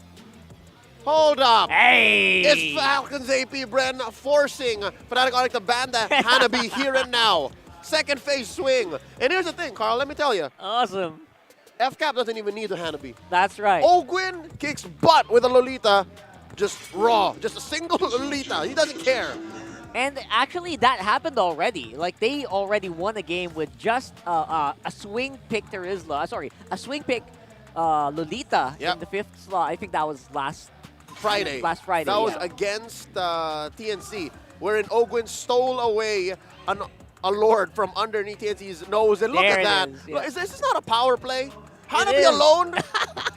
I'll say it now. Trash to your hero. No, yeah. But for with sure. a Lolita, just ruins game. Brother, your sign's upside down. Yeah. You'll get to that. It's kind of like a flag. You'll get to can't that. have it upside down. You'll get to that. But this is this is the equivalent of as free a ban in the second phase as you could get. Yeah. It's like the equivalent of the chip on red. They got everything they wanted. They did what Chip does to the red side, but on the blue. Like, what kind of drafting do you need to do to make that happen? Unbelievable here for Ducky. So I like now, it. Yeah, it's really good. It's really good. All right. Now, the final ban for Falcons APBren, the Nolan. They're going to try to at least maybe line up where this Roger goes. What does it say? What's this? It's my Whoa, birthday today. whoa. Whoa, what? Don't bite your Aaron, phone. It's what? my birthday today. That is... Give me a skin, what? Did he It's say his that? birthday. Yeah. Give me a skin or give me a skin. diamonds. Someone's probably going to give that to you later, so don't worry. I think you're covered. There's a Harif band, though. All right. Screen was a little blurry from my end. It was difficult. It was obviously the screen's a little far from All right, us. there's a Harith ban. So you're still looking at a Moscow. Oh, no, Moscow's banned out. A Claude in the gold. Julian Jungle. I like the Claude here. I still like the Claude here for APBren. But Super Marco seems to think something else. Super Marco's triple kill in game 1. 20 recorded triple. Just 20? Wait, 20 recorded triple kills this season. All across all players and games and teams. The whole for 4 weeks. Yep, 4 20. weeks, 20 triple kills. That's not a lot. It's not a lot Compared to some regions. We don't play a lot of games here, Carl. This week alone, not a single game 3. Right. So Thank you the for that. season's going by fast. So 20 is I think, a pretty good stat. Considering the amount of games that we play. Or, right. you know, the lack of games we play. Or the lack of, yeah, there you go. Here we go. We Ooh. get a confirmed. Kelra gets his hands on the Ruby. And of Go, course, Ruby. Tigreal's Brusco. I love it. Yeah, exactly. Gotcha. Tigreal's Brusco. You got me there. You got me there, partner. Maybe only second to Renegades last night. A breakout performance on Renegades, Tigreal, the Hitman. I think Brusco. Brusco, count him in top 3. Definitely top 3. World top 3. Oh, I'll say it that's now. saying something. That's Say saying it now. something. World top 3. That's something. So right now for Moskov here is a possibility. No, sorry, Moskov banned banned out. out. Claude, right? Aerial assault unit awaiting That's orders. that's not Claude. That's Carry's Carry. good. Carry's okay. It's just as dangerous because there's a Lugia on the other end. So if ever you do get caught out in the bush, it's over. Good GG. luck, right? So right now, obviously, they got a great front line. 3 frontliners, actually, for Fnatic Onic Philippines.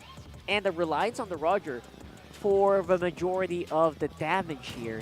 A literal Roger core 4, why not? You know what's funny, Rockart? The fact that the draft unfolded in the order and the player picks that would have picked it anyways. There True. was no switcheroo. So it was as no flex. It was as honest and as laid out as it could be. Both teams are playing with some level of comfort. And that's saying something. That's like a straight up face-off. Like, we're not going to play tricks here. We're going to No. play the game. We're going to play it straight up. Tricks come from the diversion. Exactly. So we'll find out if that's going to happen as we go over to the Land of Dawn here with our casters. Obviously, that's Ingan and Naisu. With the streak hanging in the balance for the Super Family, will the Bees finally get their revenge from last season? Match point for Falcons APBren. Welcome to the English Desk. My name is Ingan. Together with me is, of course, Naisu. And Naisu, the power play of Falcons APBren, forcing the Super Family to ban out the Hanabi. No one wants the Hanabi-Lolita combination. Wait, what do you call that again? You know what? I've heard different combinations of it. I said in the trailer that you didn't ask for, Hanabita. I think my favorite one was Lita. Lita.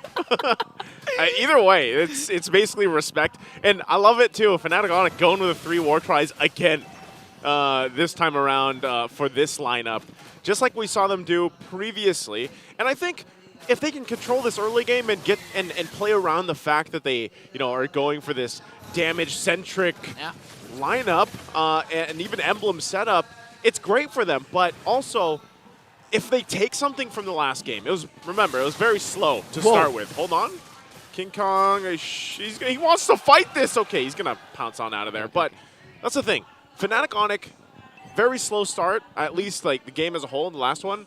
And then it just slipped out of the hands so quickly. Yeah, for Fnatic Onic, I mean, I think they want to replicate what happened during game number 1, but copy what Falcons APBren did, which was dominate the early game.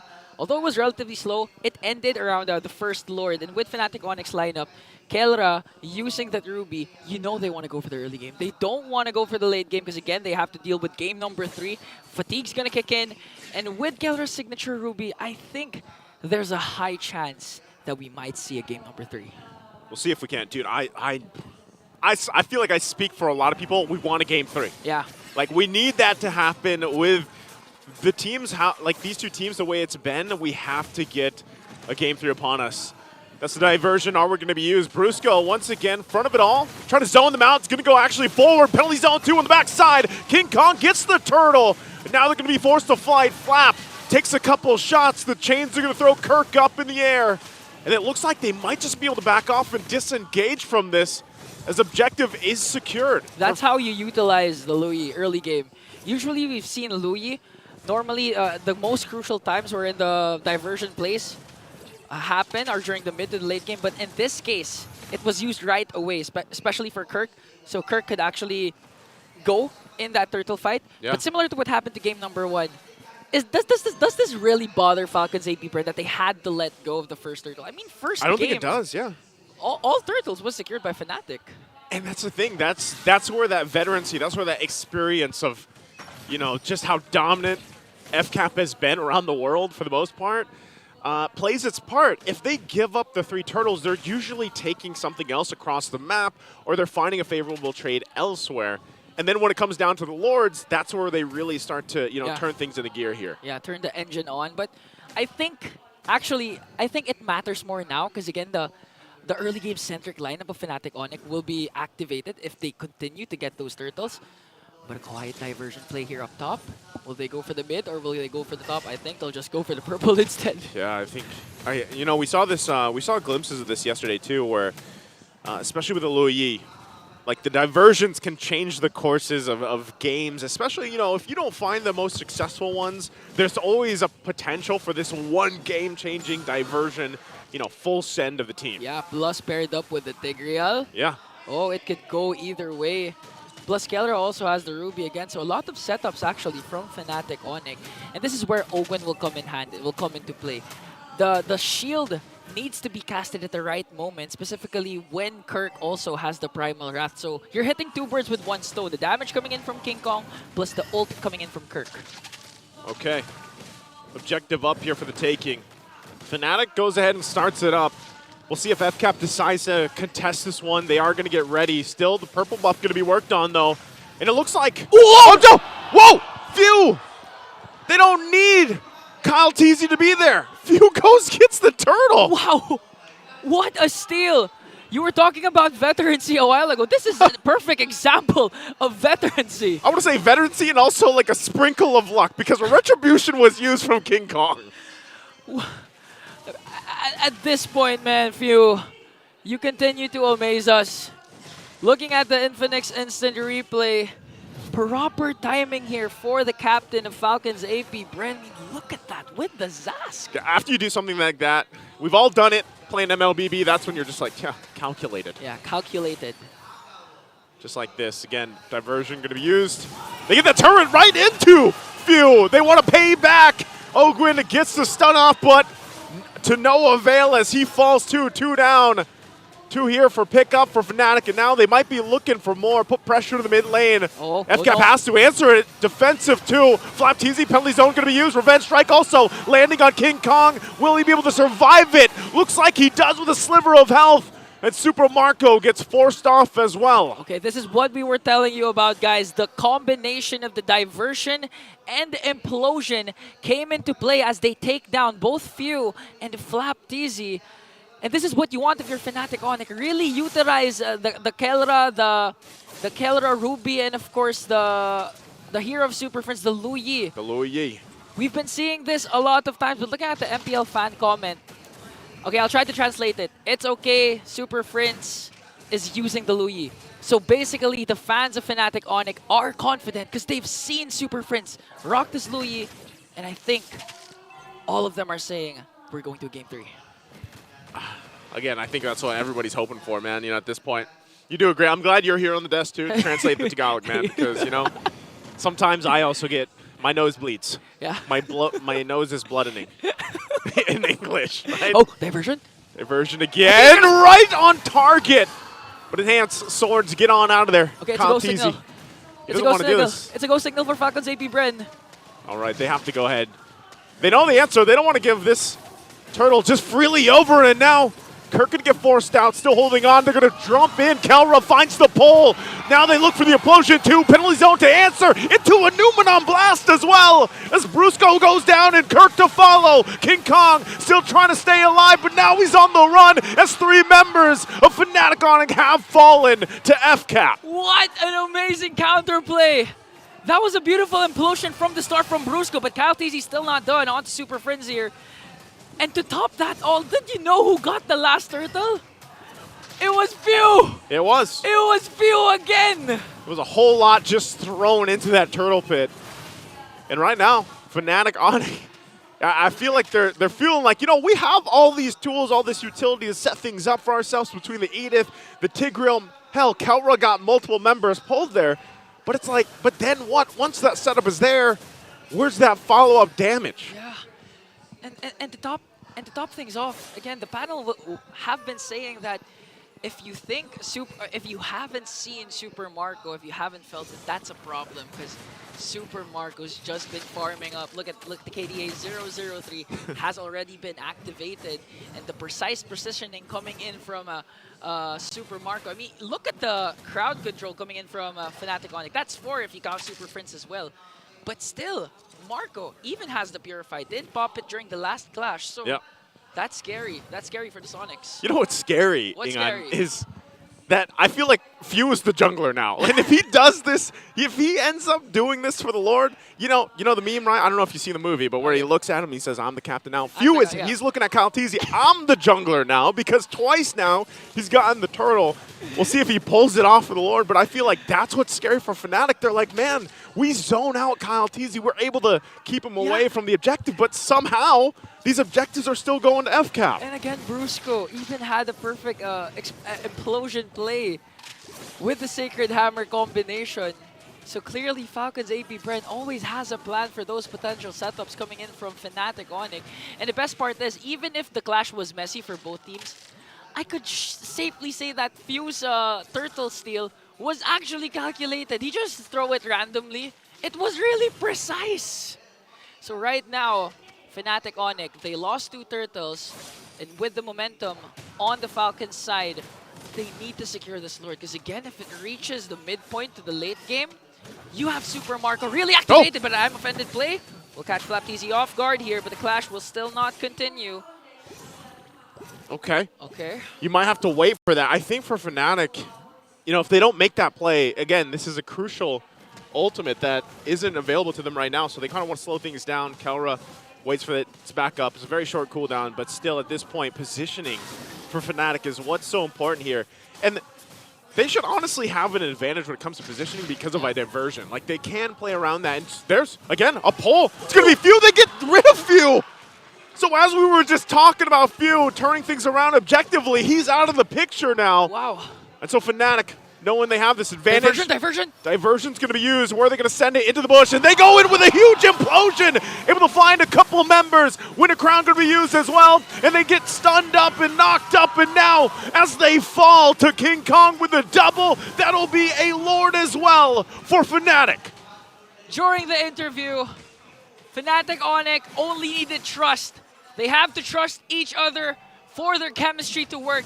And with their backs against the wall during that point, that diversion play was all they needed to turn things around as they get the first Lord. Huge pickup on Few. Didn't we just say that? They should have the advantage when it comes to positioning. They yes. did it. And even before that, wait for Kelra to have the I'm offended because it is such a crucial, valuable ultimate for them. And so all those things stacked together now brings Fnatic in a good position to start knocking on the doors here of FCAP. Yeah, but I still think they have a natural timer here for ending the game number 2 at an early stage because, again, Super Marco still hasn't died, has the carry, can burst down Brusco, Kelra, Kirk, everyone when it reaches the 16, the 18-minute mark. But again, the diversion will come into play here as they use it once again. Where are they going to go? They use it again. Okay. Up top. Just to aid the Lord. Now the Lord marching in the top lane. They have the kit to defend this and save all inhibitor turrets. But let's see if there's going to be a huge implosion play or I'm offended play from Kelra or Brusco. Intense defense is needed here from the Falcons as they defend and burst down the Lord. So, okay, still a good sign for Fnatic Onic. But again, when it comes to the late game, like, who are you going to go right after? Because Few, eventually, the damage per second is going to hurt. Even Super Marco, and you have to watch out also for KyleTzy because KyleTzy has been dishing out the damage that he needs. I don't know. I think we'll see if they get it.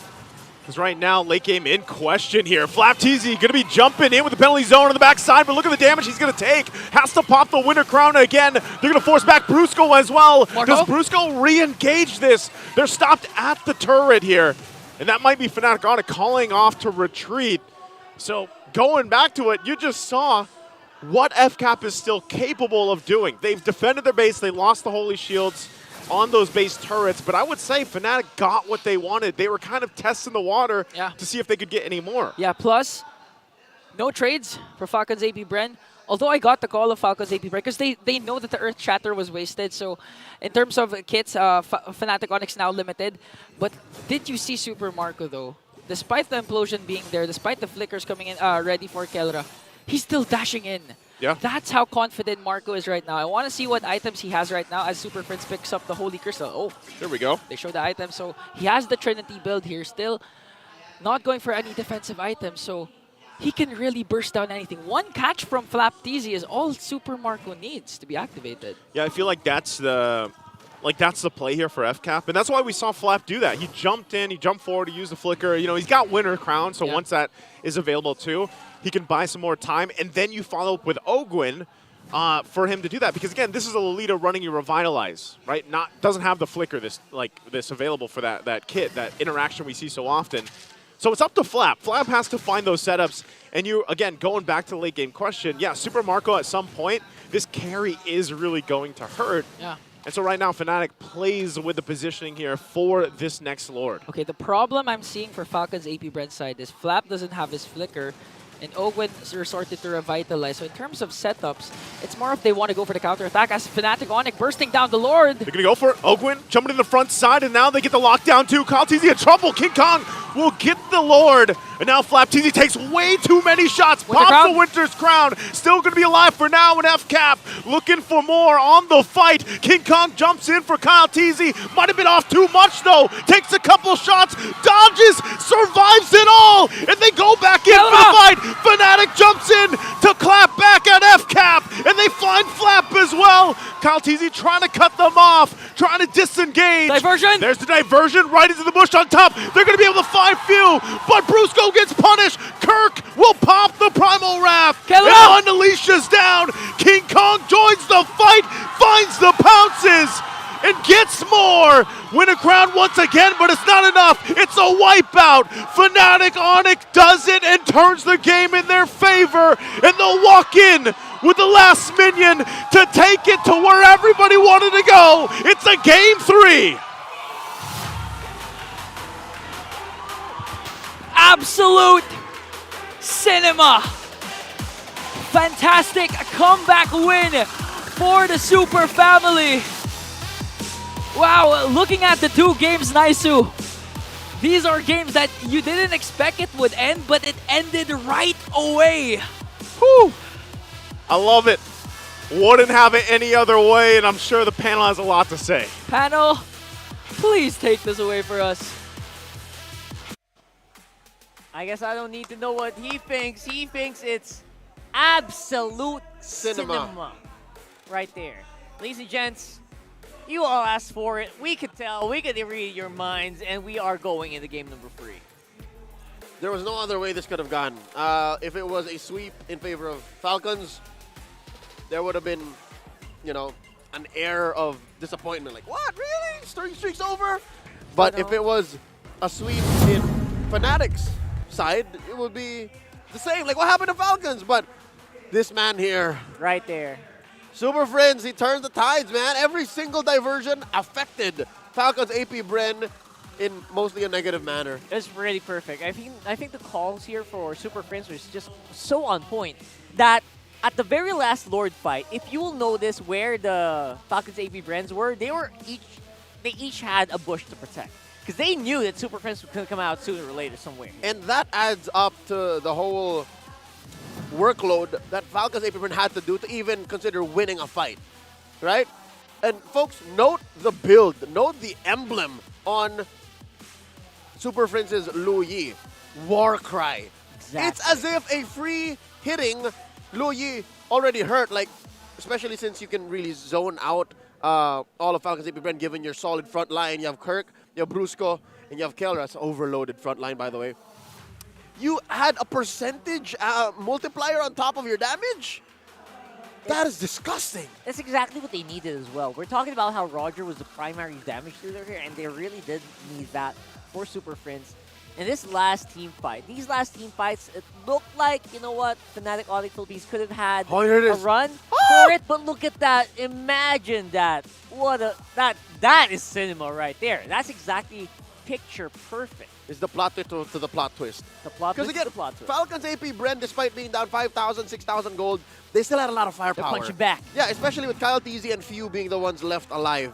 But the call and the willingness for all the members of Fnatic Onic to do just that and to swing up into that bush and to take down the rest of Falcons APBren led to this well-earned victory. 15 minutes in, look at the item builds. What I want to focus on is the TWC, Carl, the TWC. The War Cry? Triple War Cry. Triple War Cry. Did you expect that? Wait, triple? It's triple, dog! What? Oh my goodness, Kirk, yes. King Kong, Super Friends. I think that's what put it over the top because, yes, King Kong is going to be your main damage dealer, your main sweeper. Yeah. But off the back of Super Friends' well-placed spells that just pew, pew, yin-yang, yin-yang. Try duality non-stop. Exactly. And then Kirk as well. Which, again, they tried to answer with the Lolita, you know, block some of that. Wasn't enough. Wasn't enough. The TWC put it over the top. And one item that I think you should also notice, Kirk built the Stardom site relatively early. Like 10, 11 minutes in, Stardom site. Let's go. And it worked to a T. It really did. The TWC. It added to, the TWC really did add to the viability of his lineup, despite what looked like mostly reliant on the Roger to do it. So, I know it felt like the Falcons APBren did have like a good answer, right? Despite that, but just wasn't enough. They had the right answer. It's bringing a screwdriver to screw in some screws. You know what I mean? In the wrong size. It's a hammer to hammer down a nail.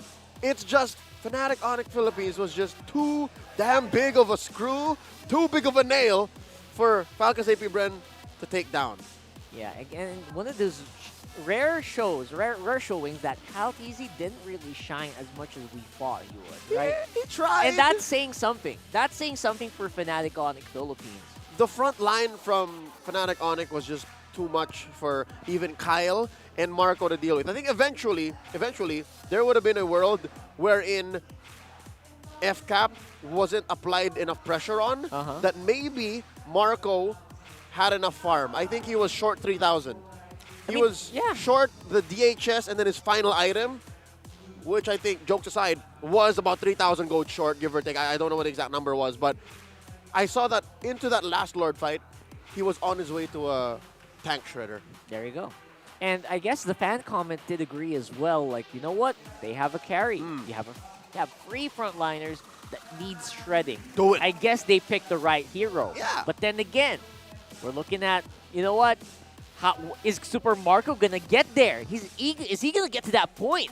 I guess that's a big question there, and that's exactly what the answer that Fnatic Onic did. It was close if you think 3 or 4 minutes was close. That's what they needed. They needed more time. They needed a longer Lord dance. Yeah, maybe reset that last Lord. Maybe, that was all. But again, easier said than done with the situation they were given at that moment. And given their opponents. Again, Fnatic Onic Philippines so good at team fighting, so good at knowing what the other is thinking, and knowing when to, you know, turn on a clutch and then pow. Because even in a team fight within a team fight within a team fight, they did that call. They pulled the diversion play from lane to bush to end it. Yeah, and you know what I love as well in that last one? The consistency that they were willing to put it. At some point, you think, you know what? Maybe that's a safe play. Let's back off for now. But you know what? They went re-engage, even though people were actually a little bit low. Cooldown, ultimates were on cooldown.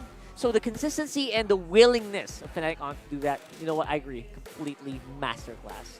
But we have another interview with Mara, of course, before the game starts. Let's see what they think right up there on stage.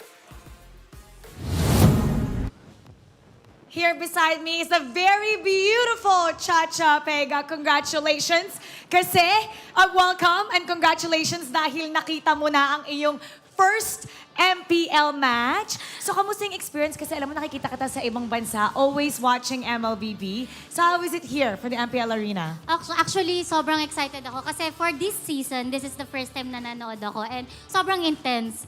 Kasi syempre yung mga team ngayon, sila yung mga pinaka nasa top seed. So, ayun, sobrang na-excite din ako talaga na nandito ako. You're so popular on social media. Dumadaan nga sa feed ko yung mga live stream mo, playing MLBB. Anong favorite hero mo ba na usually ginagamit mo?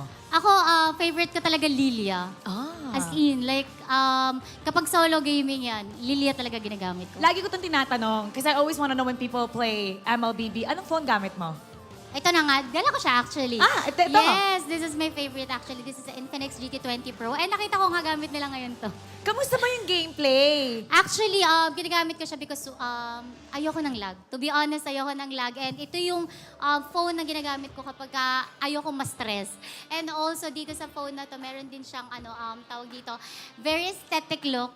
It's so pretty! What do you call this? This is the mecha look. Very, kasi ako, yun yung aesthetic look ko, diba? Yes! And, dito, sa gameplay ko, tumatagal talaga ako dito ng at least 5 hours, di pa rin nalolobat. Ayun ang gusto ko, yung pwede akong mag-rank na hindi malolobat. Ito perfect sa'yo, Miss Mara. Perfect! Kasi for me, ayoko ng lag also. Di ba tayo naman as a gamer, hindi lang tayo dahil nagsistream ako, di ba? Naglalaro din tayo offline. So gusto natin yung hindi tayo na-delay, di ba?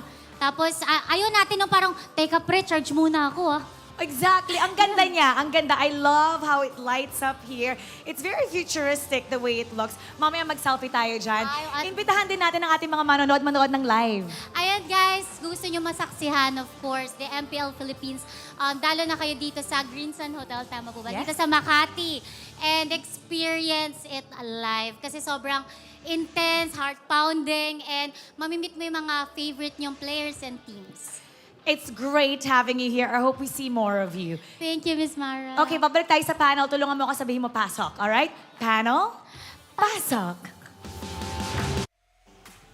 All right, there you go. We got some guests, some influencers, KOLs here on site as well. Cha-Cha, very, very good friend of ours here as well. So, interestingly enough, obviously, wait, does she use, is that a GT20?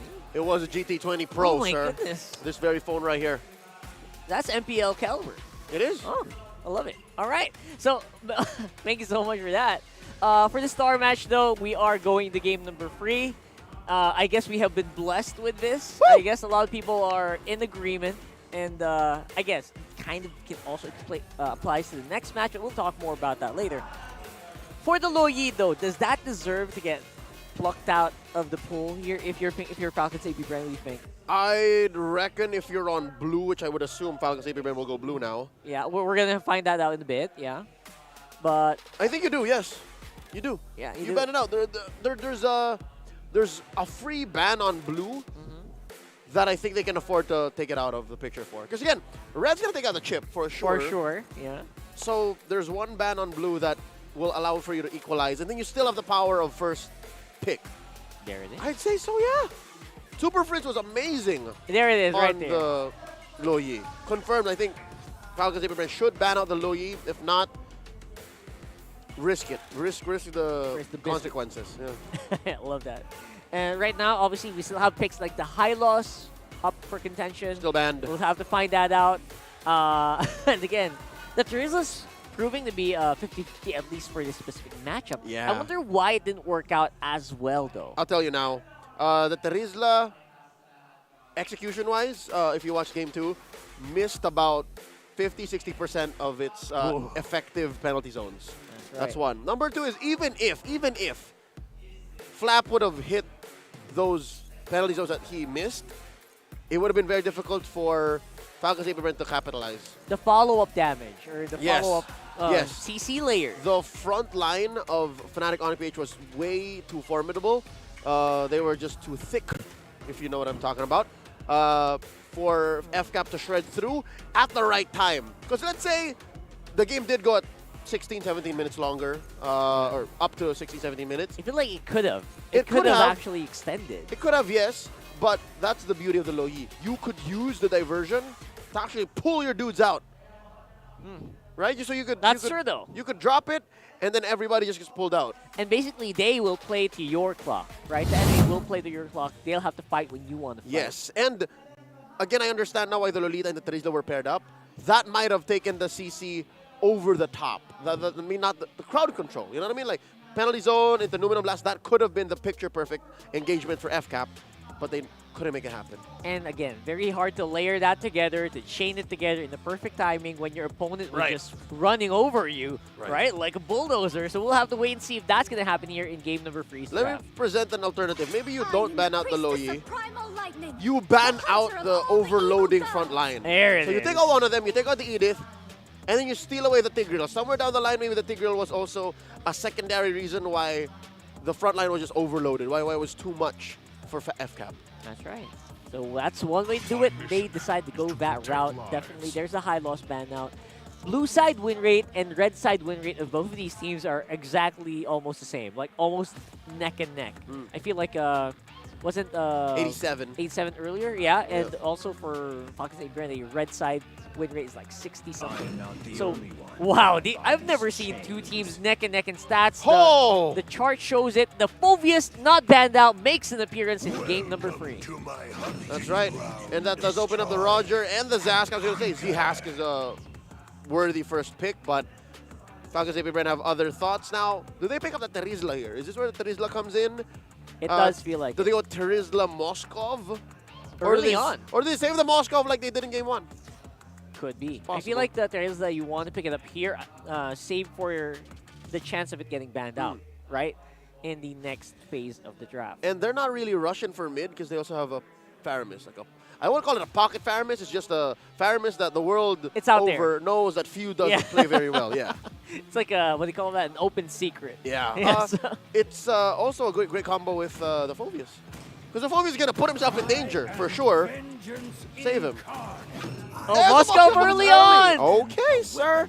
But the Julian, Yeah. I don't know if we expected this, but the Julian makes an appearance here. It's also a first half FCAP pick. And all the more the Faramis is looking juicy. Because look at those three. Yeah, we were talking about like making your tank line beefier. You know what? The Faramis is a great option for that. Playing up close and personal alongside the Phobius and the Julian as well. But Rockar, what does Ogwin play in this case? He still has a Grok, still has a Minotaur, who, by the way, had its first defeat last night. It was sitting at 100% win rate and then took the L last night. I guess to answer that, it will have to depend on like what Fnatic Onyx is gonna do. They're gonna have to be a bit more reactive in that road. Whoa! Alpha here. Huh. It's been a while, sir. Is that confirmed jungle alpha or possible XP? Nah. Possible XP? No. 9 out of 10 times in this kind of situation, you're going to play it in the jungle. Jungle, right? You know, I'll up it for you. 19 out of 20 times. 19 out of 20 times. I haven't heard of XP Alpha. XP Alpha sounds like the kind of thing you would do in a ranked game when you have nothing left. Right. So they kind of just forwent. What's the past tense of forgo? Forwent? Forgone. Forgone. There you go. Yeah. Forgone the flex of a Roger here. Just showing all the cards flat on the table. There you go. The Tigreal ban, as you should have. I told y'all, Brusco is crazy. And no! Stop the jutsus! Oh my No god. jutsus will He's be done casting it. within the arena. Thank you. Which side is that? Is that on the... That's I think that's where the bees are at. The bees, yeah, the bees side. I don't know if that's going to be enough, though. He's an FCAP fan. Apparently, that guy's an FCAP. Even when all right, good to know. I wonder what the rest of the franchise's side selection is. Let's see. We'll have to wait and see maybe next week. But Who's, right now, Vex on the band is great. Who's left? Again, the Faramis. The Faramis is still open. I wonder if Why Not and Hayes aren't thinking, hey, look, a fellow world collector. Wow, all right. You're also a world collector, aren't you? Of course, yeah. All right, you like pressing that button, don't you? We've been, you know what, Mundo's been generous over the years. Hey, I'll tell you, I think even without our MPL talent status, we would still be world collectors between you and me. Oh yeah, with you, with just the raw amount of years, right? Like that we've been. You know what? Thank you so much, Moontoon. Yeah, world collectors are very. Is it rare to find world collectors right now? It's a very small fraction of the player base. Right. We're what proud percent, members. right? We'll find out. Anyway, we'll find that out. Oh wait, this is a bigger. Wow, that's a way to flex it. What a flex. All right, check it out. Matilda last ban for Falcons APBren. They may be thinking of something because whenever you pick up an alpha, one of the main weaknesses is you have no out. So when you Spear of Alpha in, there's very little reason for you to get pulled out. And now look at this. Coach Why Not and Bruce, you're talking about it. Hey, why are they ban out the Matilda? What's up? Did they know something? What's going on? All right, they got a pick here. And they pick up the Ruby, which confirmed is going to be either an XP Ruby or a Roam Ruby. Yes, there's no no other way. There's no world where that goes into Keller's hands now. Yeah, for sure. So something that at least FCAP will be very familiar with is how to play against that. We've seen that. Jawhead's open! Jawhead! Oh my goodness! All right. Didn't see that come in for the majority of games, at least starting this week. One banned out. That's how far my memory goes back. Joy's always been banned second phase. That's right. So now you have an Aurora that is. I like the Aurora, given how dive heavy Fnatic Onyx draft is so far. You can drop the frigid breath on yourself. And again, you're gonna skirmish a lot. I think you already expected. You know what? This trio is gonna go to my lane so many times. Right. I have to be ready for that multi-hero skirmish. So Yep. Let's see. So far, Fnatic Onic PH still looking for a roamer, at least a definitive roamer. We don't know where this Ruby's going. Okay, that's a Kufra. There it is, confirmed. XP lane Ruby, Jungle Alpha, Gold Roger, and then the Koof. Oh, what's the Koof trying to stop? What? It's a Jungle Roger Wait, XP what? Alpha. They No! swapped it out. What? They swapped it out, man. Oh, this is the 1 out of 20 times then? This is exactly what we're talking about, right? The 1 out of 20. Is he trying to stop? Is he trying to? I've never seen this. The last time My brain clocks out whenever I see an Alpha and a Phoveus lane against each other. Yeah, that's a right. ranked game right there. That's right. Man, maybe that's the point. Maybe Confirmed. they're trying to throw off each other on the draft here, and I love that what they did here. Maybe that's the only way to be the world champ. Maybe that's what FNOP is thinking. Doctor Strange stuff right here. I Astral know. Plane drafting. We'll have to find out if it does work out here with Naisu and Ingan. Woo! Falcons APBren on the verge of ending the streak and getting the revenge onto Fnatic Onic. But the Super Family holding on to their momentum and wanting to solidify their top 1 seed. Welcome to the English Desk. My name is Ingan. Together with me is Naisu. Naisu, what do you think about the crazy draft? You know, I have to agree with the panel here. 1 out of 20 times you're going to see this, even my brain. And he's running a Revitalize too. Kirk not only took the Alpha in the XP lane, but he's also like, yeah, I'm going to take Revitalize. Wait, what's the emblem? He's got Brave Smite, he's got Tenacity, he's got Vitality. So this is like a... Okay. This is a tanky Alpha. I think he wants to go head-to-head with the sustainability of the Phoveus. Plus, in terms of the damage, he's not going to lack because, again, the passive of a Kirk Alpha has true damage, Beta, so it's okay. But again, I talked to Keller a while ago during the break. We saw each other at the comfort room. His Ruby only lost once. Yeah. It was a game 2 lost up against Echo. Team Liquid Philippines. And, you know, that's why he's going to be confident enough in picking it up. Yeah. And this time around, you know, King Kong only the one picking up the Warcry emblem this time. We've seen Fnatic take 3 Warcries the past 2 games. And this is, I was going to say a little more standard, but it's like the picks are still unique. Yeah. And we're looking at one of the major ones right now and how this is going to play a part because, oh, there's the charge up. Brusco not going to go and follow up with his landing here. But I would say most people that have been watching competitive MLBB would just by default think Alpha, yeah, would go into the jungle. But this could end up being a great switch. Now on the other side, it's the same thing, man. We have seen Phoveus rise in the ranks. He's also running the Vengeance, Brave Smite as well. So that might be a problem that Fnatic has to overcome because anytime the Phoveus is there, that's what he does. He just gets in the face, he's dunking on people, and he seems like he doesn't die. Yeah, we've seen it yesterday actually with Ryota. Beautiful performance with the Phoveus, but right now Falcons APBren. Oh! Brusco jumps in with a flicker too, gonna land the rage, and they get all frozen under the turtle. King Kong will grab it. The fight's still gonna break out. Kirk's still up here. They toss him up. FlapTzy goes back in with the Infernal Pursuit. Super Prince will pick up a kill. And now possibly, it's only Flap that goes down. It's a trade, the 1-for-1, but the objective goes to Fnatic. An XP for an XP. Fnatic has the advantage with the turtle, but the scary part here is for Fnatic Onic. When it reaches the mid to the late game and Brusco starts to initiate, if Few manages to catch the Frigid Glacier, manages to catch 2 or 3, they could easily burst down Fnatic's lineup, especially when Super Marco's activated. So for Fnatic Onic right now, they really have to utilize their early game power spike, especially Kelra has the Ruby. Because for me, if it reaches the mid to the late game, it's really going to be hard against Super Marco with the Moskov.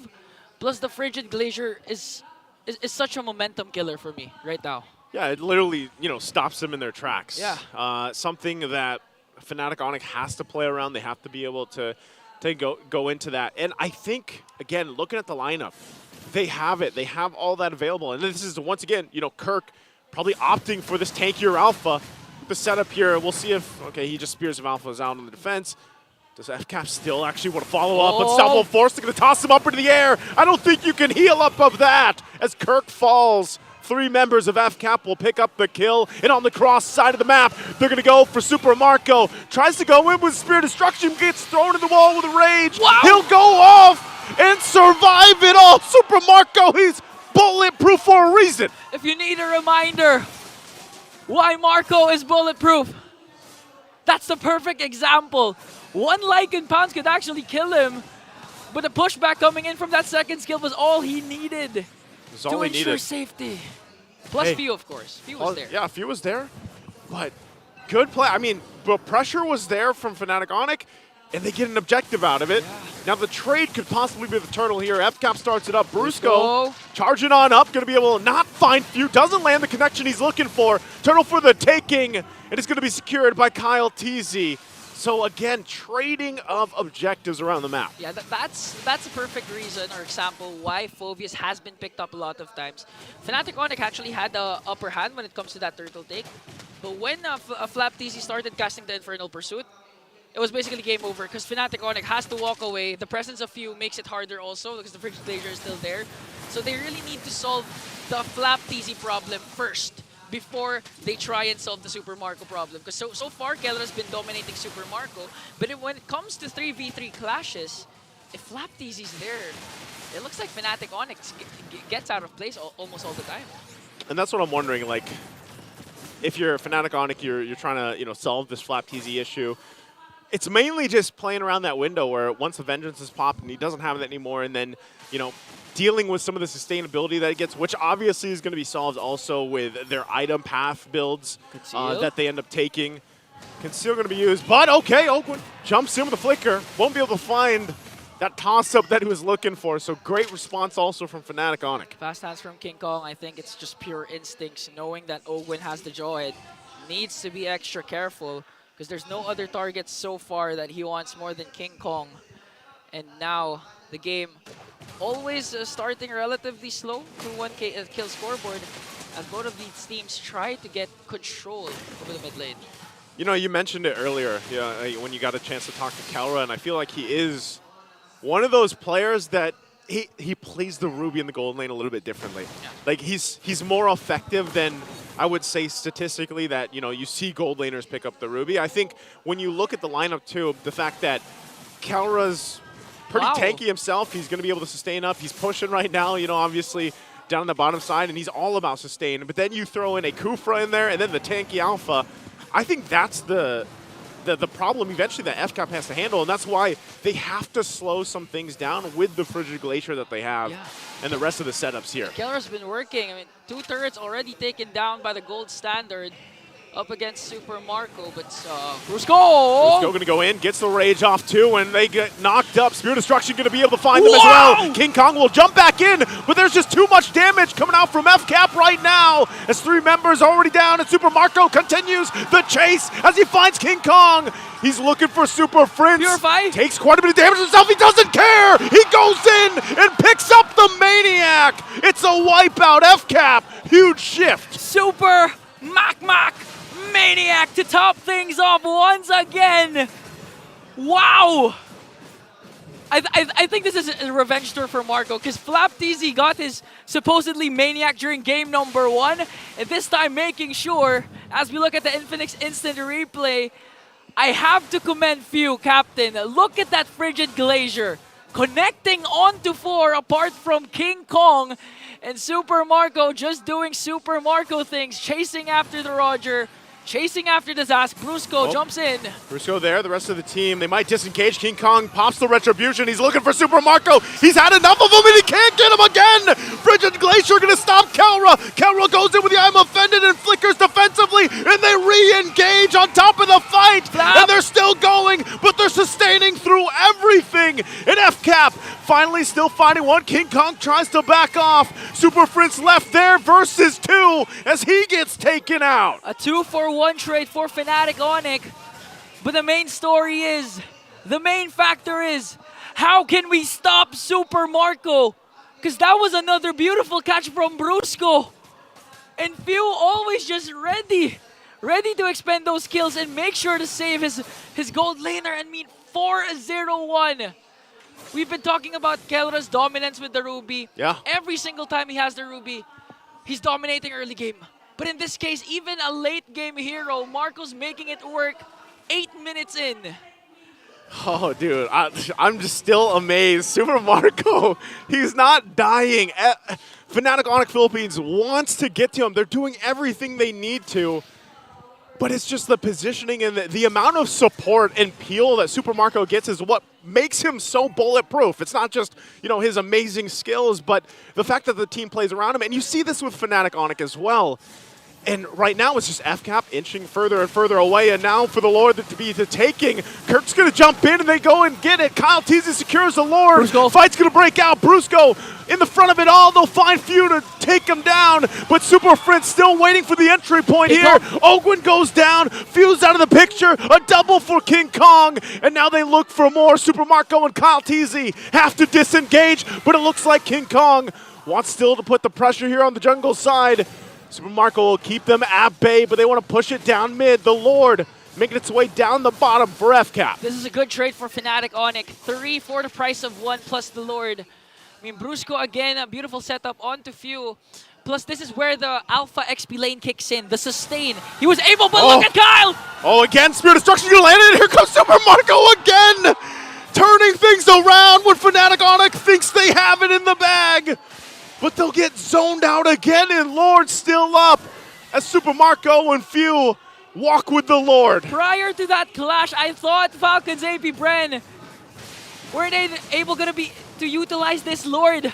But with the play from Kyle, with the play from Marco, I think they're gonna demolish all the outer turrets here of Fnatic Onic. And if you're Fnatic Onic, what do you do? Because technically you're doing things right. You have the setups. Kelra has a beautiful I'm Offended place plus the Don't Run Wolf King. But how do you catch Marco? That's the question Fnatic Onic Philippines has asked themselves, and then now at this point he picks up the Wind of Nature as well. So even if you catch him, he's got a little window now defensively. But man, Fnatic Onic Philippines down nearly 5,000 gold at this point in the game. They've got to come up with something before this next objective take, because even the last one, they had no space to work with, even with Brusco going into that fight to set things up. We've seen it during the 3-1 trade of Fnatic Onic, wherein Falcons APBren got the Lord. If the Frigid Glacier doesn't connect, there's a huge chance that Fnatic Onic wins the clash. So they have to keep an eye on the kits of Few. That's the main objective. I mean, it's useless to try and lock down, but wait. It's useless to try and lock down Marco, because that's Marco. Hard to catch him off guard, hard to basically catch him. So who do you go for? I think it's either Few, but he has the passive, or just watch out for the Frigid Glacier, because that's the main point of attack of the Falcons APBren. The Frigid Glacier of Few. That's what they have to do. There's so many boxes you have to check here for Fnatic Onic Philippines to have that favorable advantage that they're looking for. And that's why FCAP, not only playing around the economic advantage they have, but just the lineup too. Conceal from Ogwin. Conceal going to go in. They're going to go for Kelra. He has to flicker out too. They get that. Brusco engages the fight, and they're going to fight it out once again. Super Marco still in the backside, just unleashing. Ogwin will get taken out though. Now Fnatic Onic Philippines full force. Tanky enough on the front side. They'll just secure the buffs. That's what I'm saying. Did you see Few cast the Frigid Glacier? He did, but it didn't connect to anyone.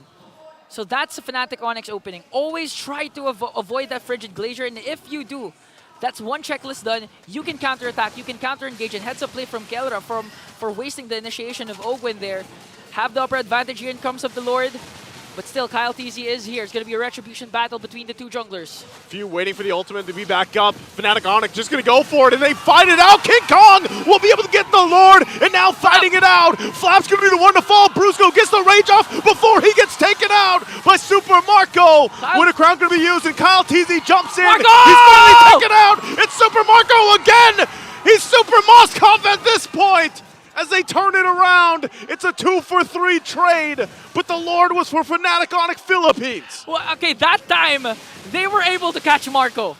They were able to evade the Frigid Glacier, but still, Falcons APBren came out on top. Although Fnatic Onic, they got the Lord. At this point, what do you do? That's a 703 KDA. Brusco, last effort with the Tyrant's Rage, connecting onto 2, even onto Super Marco. But despite all that, Marco remains unkilled.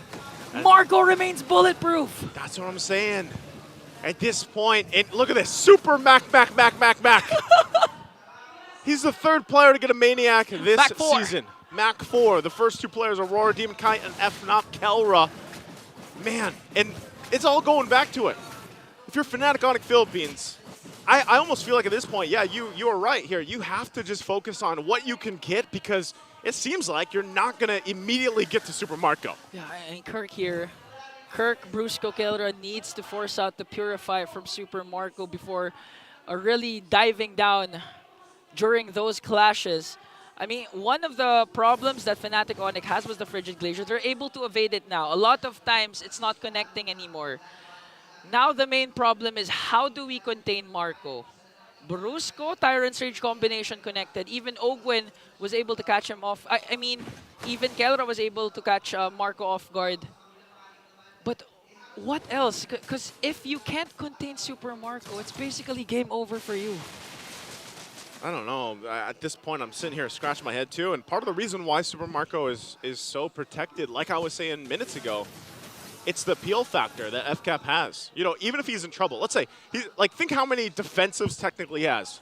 At the top, you're already putting his individual skill. Then you have the Purify, and then third, you've got Wind of Nature. Fourth, you've got a Frigid Glacier. Yeah, you also have you also have Ogwin, you also have Flap. Yeah, there's a Count whole bunch of other boxes. So it's everyone. like, if you're Fnatic Onic, man, like, you know that's what's ahead of you. So, I don't know. I think at this point, once we get towards these later Lords, it's almost like who does Brusco end up getting the set on? Who does Kelra end up pulling? And then hoping that Super Prince and King Kong are able to find those windows of engagement without getting, like, stunned, frozen themselves. But to King Kong's credit, he's able to do that. I mean, 615 KDA, always entering with the Lycan Pound, still unbothered even if Ogwin's there ready to cast the Ejector. And now, 3 seconds in, the second Lord up for grabs as we approach the 16-minute mark. Falcons APBren has a strong lead, a 4.2k gold lead. Oh, Fnatic Onic really needs to watch out for Super Mac, to watch out for the Frigid Glacier, to watch out for Ogwin. It's going to go in for the reset. And this is where things get very dicey for both the teams here. Because it comes down also to the both roamers, you know, both roamers on the conceals and how they want to use it. How the setup's going to come from Brusco, especially that he's playing the Kufra here. And as long as they're able to get that set they're looking for, then it's that game we're talking about where it's like the chess game. You know, you got to wait, maybe bait out a couple spells, battle spells or ultimates, and then re-engage if you have to. But FCAP, I would say, even their counter-engage is a little bit better with this lineup. Especially, again, because of the Frigid Glacier. So right now, at this point, if you're Fnatic Onic, do you force a clash? What do you do? Because eventually, Falcons APBren, they're going to split push.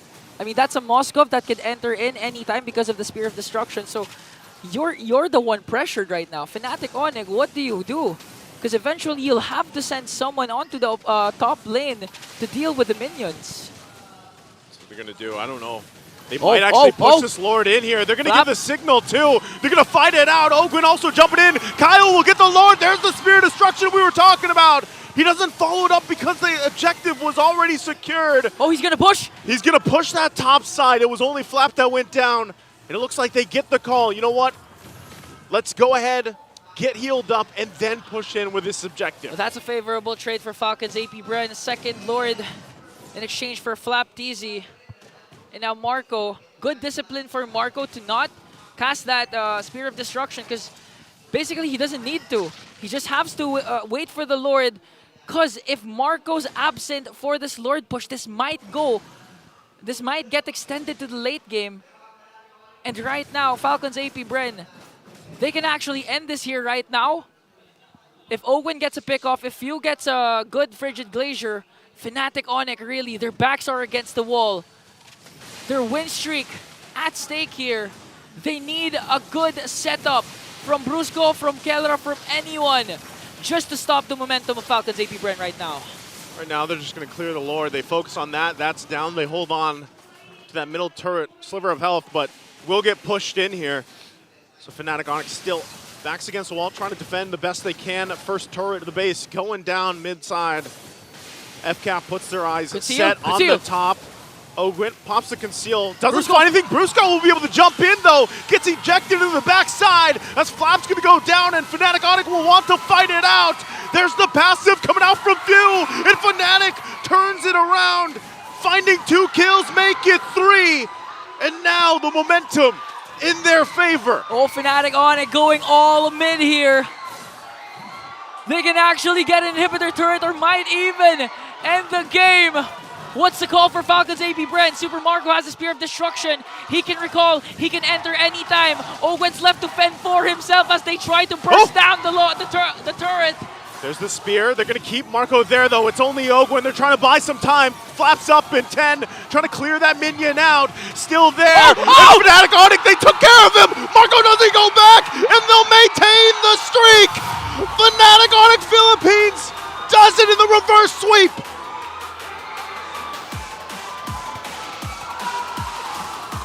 The main foundation of this super family is trust. And it took a lot of trust, a lot of faith in each and every one of them to upset the Titans of MLBB and extend their streak to 7 undefeated series. Whew. You can see how good they feel about that one, man. And they'll end the first half of the regular season still on top, still undefeated. And wow, hey, they did it against FCAP here. What an amazing series. Beautiful 3 games that we got. Wow, I can't believe what I witnessed. Falcons APBren, they had it. They had it. They could actually end things, but the counter initiation from Fnatic Onic led to the demise of these 5 young men, but still an outstanding performance for Falcons APBren. Put on a great show. What a star match, Naisu, for week number 4. I love it, man. I love this season. It's so competitive. You don't know some of these games who's going to end up winning, and you get a series like this, and it makes you really excited for the rest of the regular season. And I'm excited what the Super Family has to say for their amazing performance. That's why Miss Mara Aquino, please take it away. Congratulations once again, Fnatic Onic Philippines!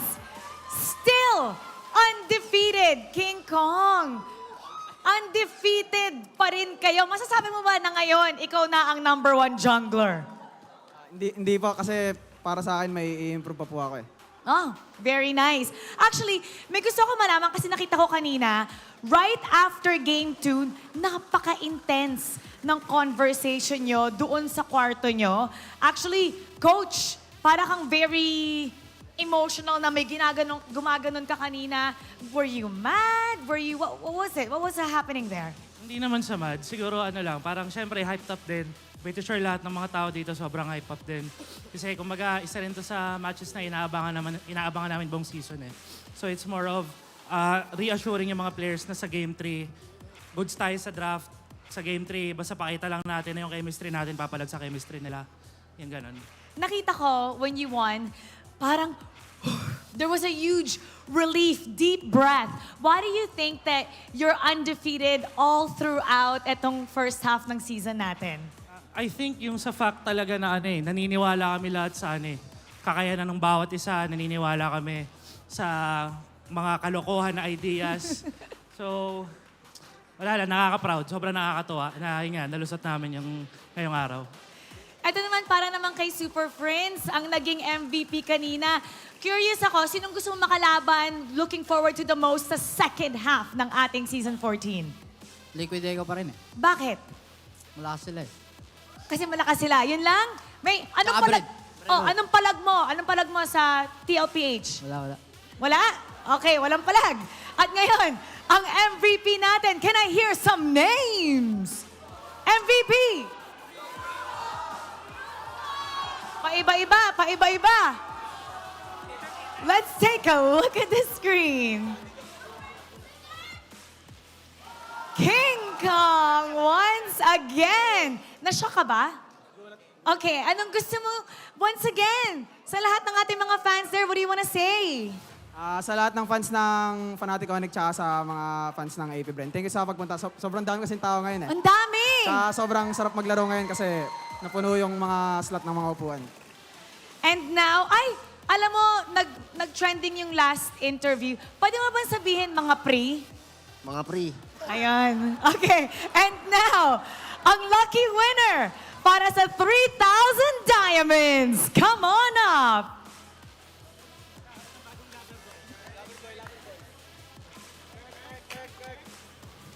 Congratulations! What's your name? Earl po. Earl! Sino dito favorite player mo? Si Kirk po.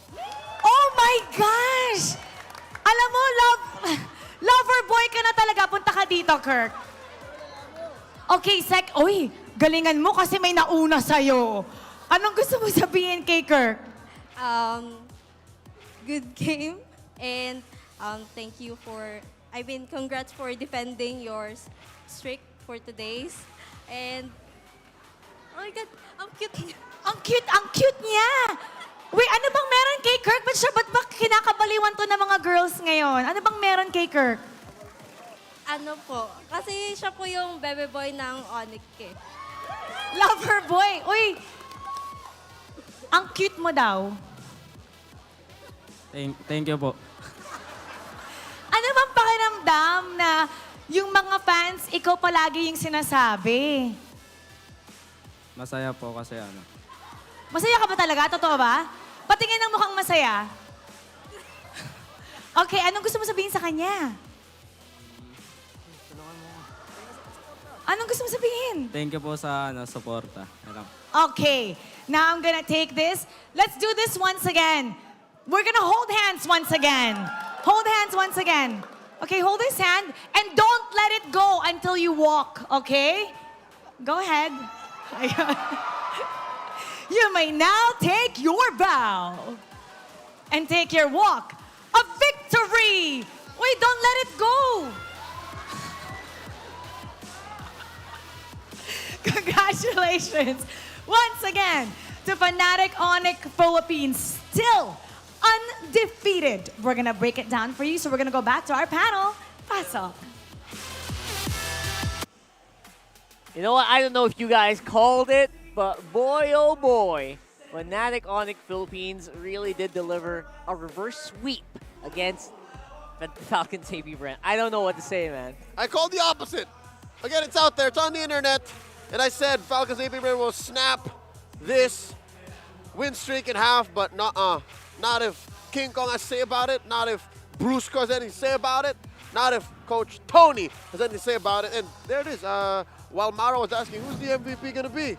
Who is it going to be? I was screaming, Brusco! Oh, yeah, for Brusco! sure. I feel like the reaction, the draft, like, I feel like why not mention it correctly? His draft is fine. The draft was great. And I think, you know, a lot of people, myself included, didn't completely agree with it. But apparently that's what they needed, right? I feel like that's what they needed to actually put a haymaker into FCAP. You can quote me on it. 19 out of 20 times you're going to put that alpha in the jungle. This is the 1 out of 20 right here. And all right, some theory crafting. You can watch the highlights as it goes. Everything went fine for FCAP up until Brusco found the game-winning play and got the 3-man pickoff with no clapback whatsoever, no punishes in the top lane, and that allowed Fnatic Onic PH to just clean out the mid lane at 19 minutes. That is TikTok timers, ladies and gentlemen. If you're watching, that's close to a minute on the death timers on each member of FCAP that was missing, and they had the worst possible combination of dudes left on the map. They had Ogwin and Marco. That's right, and you needed to kind of clear up a minion wave, basically. And they couldn't do that. Nope. Super Marco decided to go on top side and leave Ogwin, said, you know what, maybe that's probably just one tank. But you know what? FNOP says, you know what, we can do this. We can do this. And they did. If ever it was another different combination of maybe Flap left. Flap or Kyle for the clear. Kyle left, few left. It's just the perfect storm for Fnatic Onic PH to take advantage of. And, all right. We let them cook, and they served us up a dish that we didn't know we would love.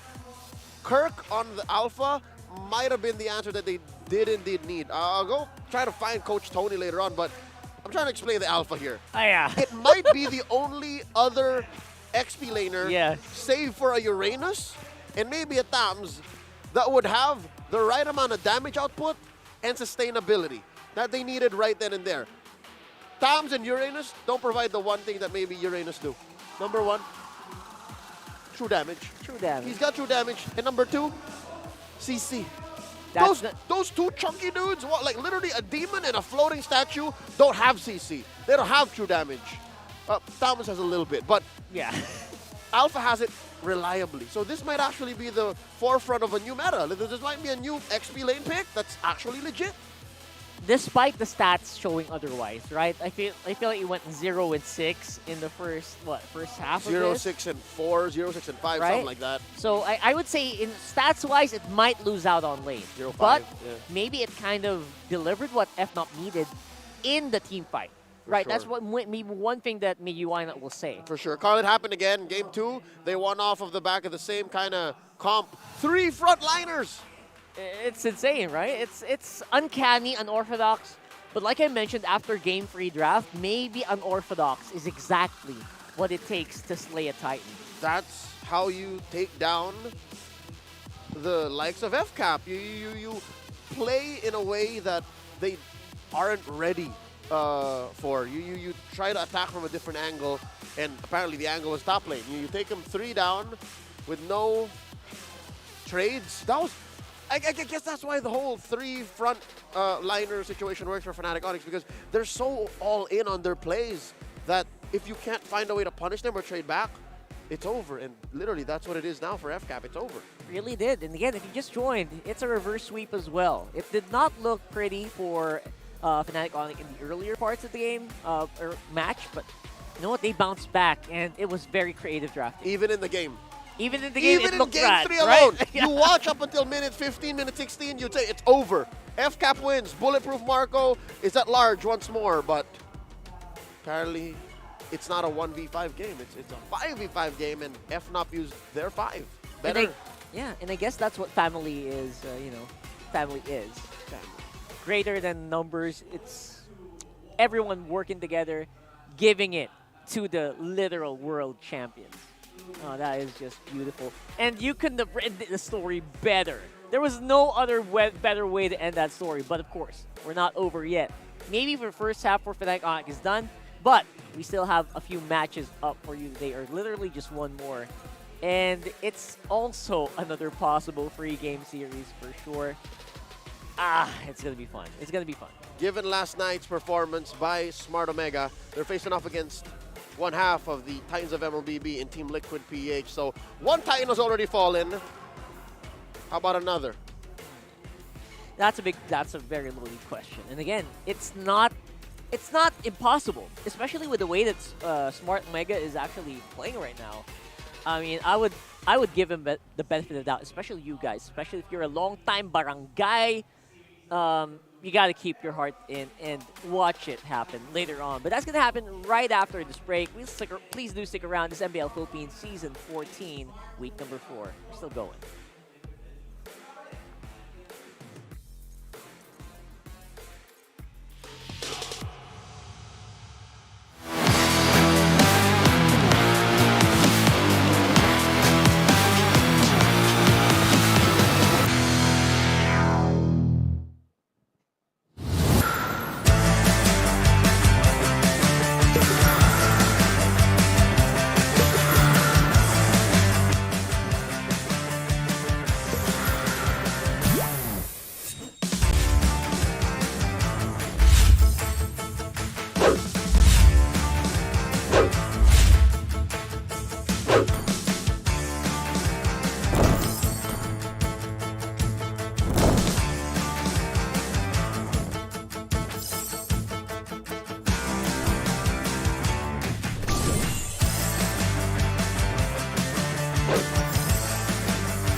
At last, I am complete.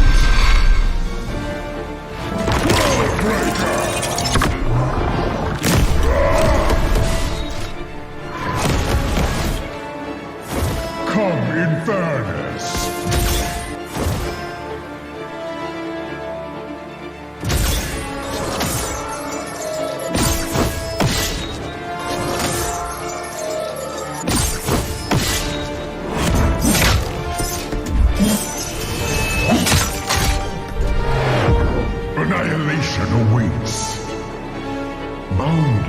is my hunger.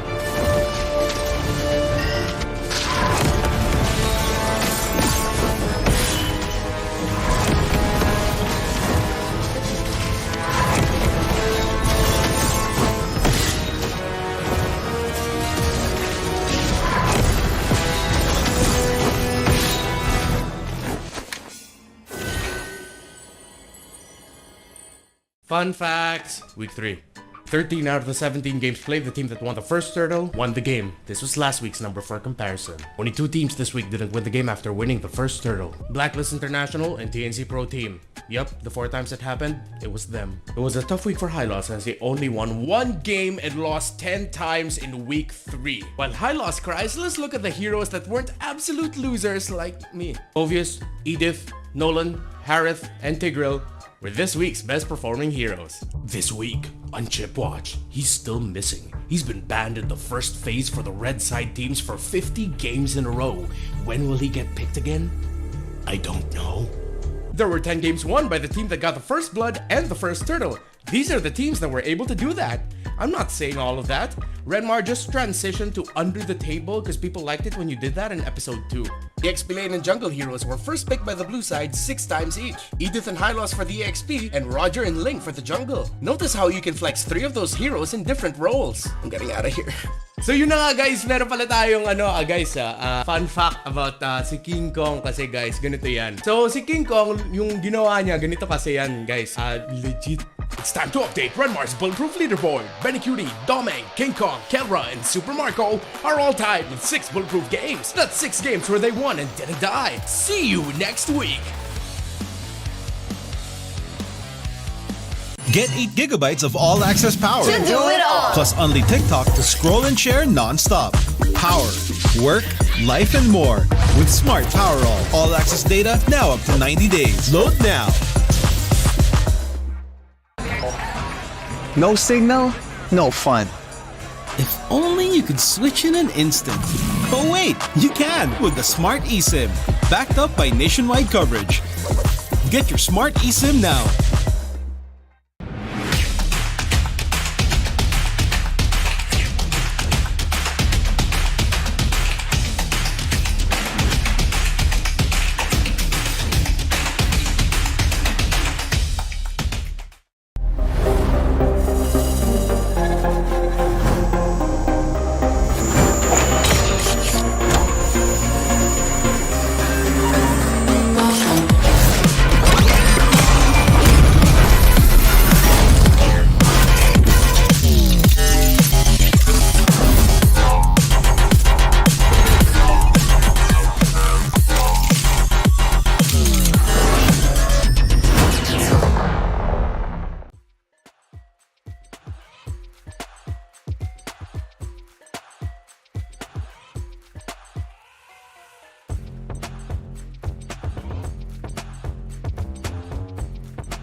Malakas, Pilipinas, malakas. Kahit anong lane, we become the monsters. Malakas, Pilipinas, malakas. Face the golden sun and ripping for the 3 stars. Look at us to the top, no ifs, no buts. Winning any game, para to sa PINAS. Di mo matitinag aming boses sa new level. Nasa kalye man o mobile, you know I become a legend. Open fire, we unite, we winners. Built with pressure, the diamonds are made of. Switching a lane na parang gera. HP Racing may reseta. Built like a tank, buhat ni Hilda. Full load SS parang Lyra. Susundan ko ang iyong bakas. Kasama patas, tagumpay natin to. Dahil tayo'y malakas. Para sa Pinas. Nasa amin ang lalas, hindi tuwa atras. Kinikilala sa taas kasi kami ang malakas. Para sa Pinas. Nasa amin ang lalas, hindi tuwa atras. Kinikilala sa taas, ganito kami sa Pinas. Wow! Hold on. Yeah, malakas ang Pinas. Laging every beat, no surrender, no retreat. Pag nagsama-sama, just imagine what we can achieve. Laging every beat, no surrender, no retreat. Giving 100 all my all, cause we just cannot be defeated. We are unstoppable, immune and invulnerable. Ready ang equipment, lahat frozen, malang crowd control. Pakita ko na jab like beast of the southeast. Taas sa matawa, proud and loud, cause every enemy we devour. Susundan ko ang iyong bakas. Kasama patas, tagumpay natin to. Dahil tayo'y malakas. Para sa Pinas. Nasa amin ang lalas, hindi tuwa atras. Kinikilala sa taas kasi kami ang malakas. Para sa Pinas. Nasa amin ang lalas, hindi tuwa atras. Kinikilala sa taas, ganito kami sa Pinas. Wow!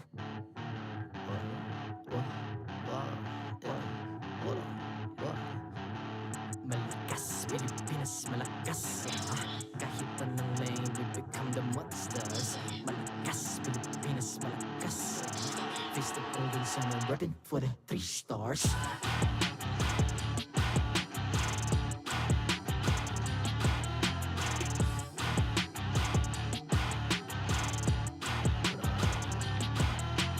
Ang lakas ng Pinas, we unite, be the stars. Ang lakas ng Pinas, we unite, be the stars. Ang lakas ng Pinas, we unite, be the stars. Ang lakas ng Pinas, we the stars. Ang lakas ng Pinas, we unite, we the stars. Ang lakas ng Pinas, we unite, we the stars. Ang lakas ng Pinas, we unite, we the stars. Ang lakas ng Pinas, we the stars.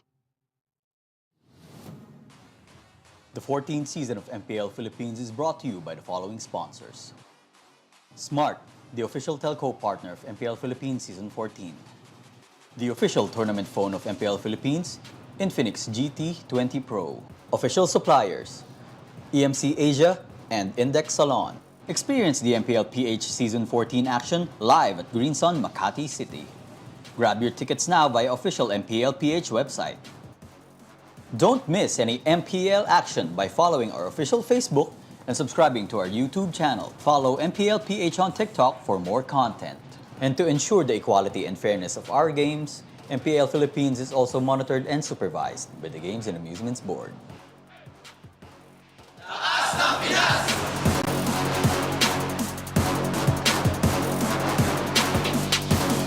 Lakas ng Pinas!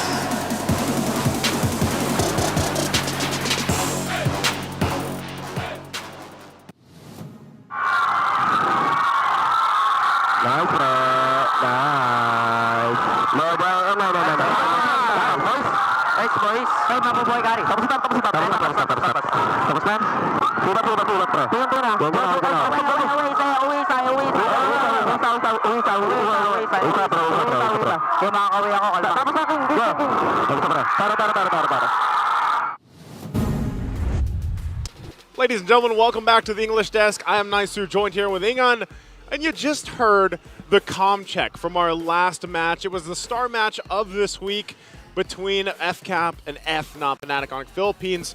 And hey, they maintained the streak in a reverse sweep against FCAP. It did not disappoint. I mean, this was technically your biggest foe, your biggest threat to your streak, but they were able to turn things around and keep it alive. I'm going to ask you real quick, what was your favorite part, or standout player, let's say that, standout player in that series for what we just witnessed? For me, it was really King Kong. King Kong? He kept Fnatic Onic afloat despite the efforts of Super Makmak. Didn't even die the whole game despite their loss. Well, you can see it right there. Fnatic Onic Philippines breaks their franchise's best start with a 7-0 run. So, as we mentioned, you know, when we closed out that series, man, they perfect run for the first half of the regular season, and we'll see if they can continue that on for the second half, of course, because what a strong start. And I hope that the main thing is I hope they can continue on after, you know, regular season, take that into the playoffs, and hope, well, I guess we got to start with number one. They got to take it to the second half of the season. But looking at the standings because of what just happened, they're still going to be sitting nice and pretty at the top. Fnatic Onic, they're 7-0, 7 points for those match points that they have, and a massive record. And, you know, Falcons APBren still tied there with Aurora MLBB. And, of course, you go down the list here. I could just imagine, I mean, once we approach the playoffs, like, who's going to be the top 4? Who's going to be the remaining 4? Because a lot of teams are contending. And a lot, actually, from the community have been saying that this might be the closest records we've seen so far. Yeah, I think that's, you know, at the beginning of the season, that was the question I think a lot of people wondered is this new point system, like how, you know, how would it work in this setup? And I think it's not only because all the teams are very competitive, but also the fact that this new point system keeps things very competitive and very close, because in a matter of a weekend, things can change. So we'll see if things can change for you guys, because are you feeling bored with the usual ranked matches? Since you could spice things up with the Snapdragon Pro Series of Mobile Legends Bang Bang Season 6, as they're already in Season 6. Yeah, and it's time to step up your game and face off against the best of the best. Sign-ups open for all qualifiers. Just head on to esl.gg/SBS MLBB. Love that. Again, can't believe another season is about to start for SBS. And it's always interesting to watch because you also get to see some new names, new faces show up in SPS. And, of course, it leads us into the big tournaments ahead of us. So don't forget to join. But to break down the game a little bit further ahead of us, let's throw it over to our panelists, Leo and Rockhart, to talk about the matchup. All right, we got a bit of a banger matchup here as well, just like the previous match. This is going to be one for the books. This is TLPH versus Smart Omega. And again, I think reading through the comments of the previous game, people are really torn between the two results that we saw earlier. Like you mentioned, it felt like a 1 in 14 million chance, but they still pushed through. So big congratulations to FNOP for that one. And for FCAP, still very much of an opponent worthy to be, respected. You can't take it away that Falcons APBren are still one of the two titans of MLBB, and the other is in action right here, facing off against ang bagong barangay in Smart Omega. That's right. And both teams, they want to end the first half of Season 14 with a bang-bang. With a bang-bang! And not just a bang, that a basically bang-bang. just means they want all the momentum that they could get with, the point that they can walk away with going in the second half, because sure, for majority of our teams, they're safe because given the 1 point per series win, it's easier for you to climb up through. But also, every point matters. When 1 point is all you get, all the more you want to get those points. So with that said, it's as close as it gets. The Barangay versus the Cavalry. Look at those numbers, Rock. Look at how tight those numbers are.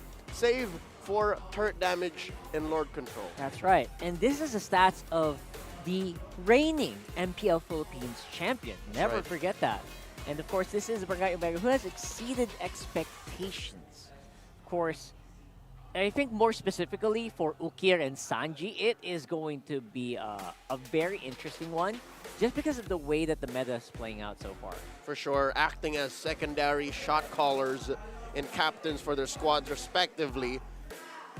it matters so much what they're able to do on the map. And with Sanji, the mid lane genius, going up against Ukir, who I'd like to think is the savior of Bagong Barangay coming in the twilight of Season 13. He was first to help them maybe go for a Hail Mary play, make it to the playoffs, and then followed by Chaknu. I think these two gentlemen specifically are who are responsible for this new era of Barangay Omega. And you have to look at the stats as well. Neck and neck as well, with average assists and kill participation, making sure their presence is known in the team fights in the Land of Dawn. Even the first blood counts are matching up. This is like two sides of a coin. For sure. Again, do note how much higher Ukir's KDA is. I think you could chalk that up to his unique pick, the Lilia, which he broke out last night. It's a hero that is just so elusive, a hero that is so good at controlling range, controlling the amount of damage you get over time, compared to Sanji's one-and-done diversion off of the Lu Yi, who, by the way, is just perfect for Liquid Philippines MO. They just want to shock you into submission. Just That's right. Pow, we're here, we're done. At least it fits with the playstyle, right? The playstyle that you want Team Liquid, or what they're known for, which is going around the map and making unexpected stuff happen, blowing up bases out of nowhere. It's the Lone Stallion who won off of a singular Valentina push in Season 13. If you remember, like that's what happened literally about 3 or 4 months ago. Yeah. Feels like ages ago. Honestly, it feels like a different world back then, right? Where it was tanks were still reigning supreme on the jungle. Jungler, The utility junglers are reigning supreme, as well as obviously the mid lane. I guess getting added a few more heroes or revamps. Like the Aurora wasn't shown there, right? No, it wasn't a thing. So, man, what a different battlefield we have today. But right now, we still want to think who you think is it come out on top here. Is it Omega, OMG, or TLPH? Sound off in the comments and vote by the online poll. Already as it is, I owe the world 30 push-ups. It's down to this last matchup wherein the forecast states Liquid wins. That's what I said. That's what my forecast said. That's what my prediction said. And that was on paper. On paper, on video. That was about a week ago when I shot that video. But now, I'll tell you, Rockhart, I think I might be adding push-ups. Well, with the way that Omega performed yesterday. Last night. Oh my goodness me. Why not? Exactly, not the coach. Why not? Yeah, with the potential of a jungle switch-up for Liquid. Not to say that I don't trust Zyda, but Karl hits diff, man. Karl is literally the young GOAT. I guess there's just some kind of unseen X factor that you get in a team. It's like the team gets buffed up whenever KyleTzy does play on the field. And that's the reason why a lot of other junglers actually have to work double, because they have to make up for that as well, like that X factor. Mentally keep up with what Karl is capable of. Exactly, what he gives to the team. The amount of heart that he gives to this game for 5 or 6 years now and counting. That's right. In case you guys don't know, right? I mean, obviously, Zyda probably, again, just like the situation where we see players like Nibber come in, does have some pretty big shoes to fill right now on the roster. But yeah, that's going to be the case apparently, right? Titan-sized shoes. Titan-sized shoes. I don't even know they make those new ones for... They don't. They probably don't. KyleTzy is literally an anomaly in the Matrix. He really is. A genetic freak. And again, does it mean that Team Liquid's going to get nerfed? I don't think so, honestly. I feel like Zyda is definitely... a lot of people who know and watch the other leagues as well know what Zyda's capable of. He's an MDL champion, mind you. Just so you know. That's something Karl doesn't have. Oh, that's a good point. Literally. That's a good point. So, yeah, if you guys know, you know. And right now, again, we want to know what your opinion is, right? Let us know in the comments. We'll read that a little bit later on. But for now, again, I'm very excited to see whether or not Omega does have the trick. And obviously, they do. They look like they do. But again, you're going against the current champions. And just like earlier, it was the world champions who fell. What's it going to look like today in this matchup? Is today a bad day to be a Titan? Maybe it's a bad episode. Is the weight of that title going to bear heavy on these squads? We're about to find out. We're going to find out as we do see the teams walk up on the stage into the battlefield right here, right now.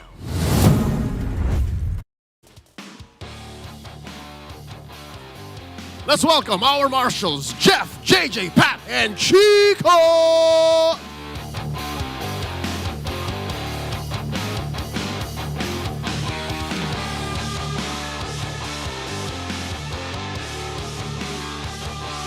First up on stage, riding their momentum of last night's win, ang bagong barangay is ready for battle. Ukir, Chaknu, Chom, Ryota, and Andoryu. It's Smart Omega!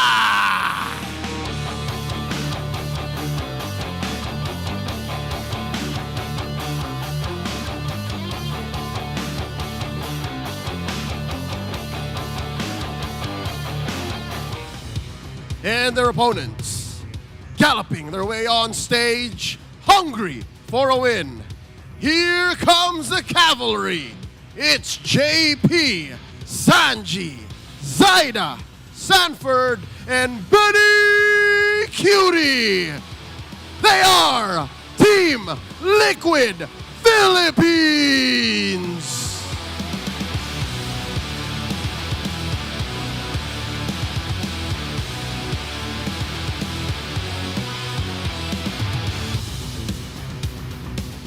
And their coaches, Smart Omega's Coach Lembot. And Team Liquid Philippines, Coach CJ.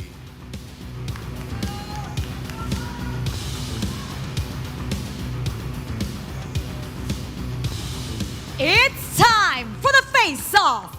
Sanji, Ukir, step forward.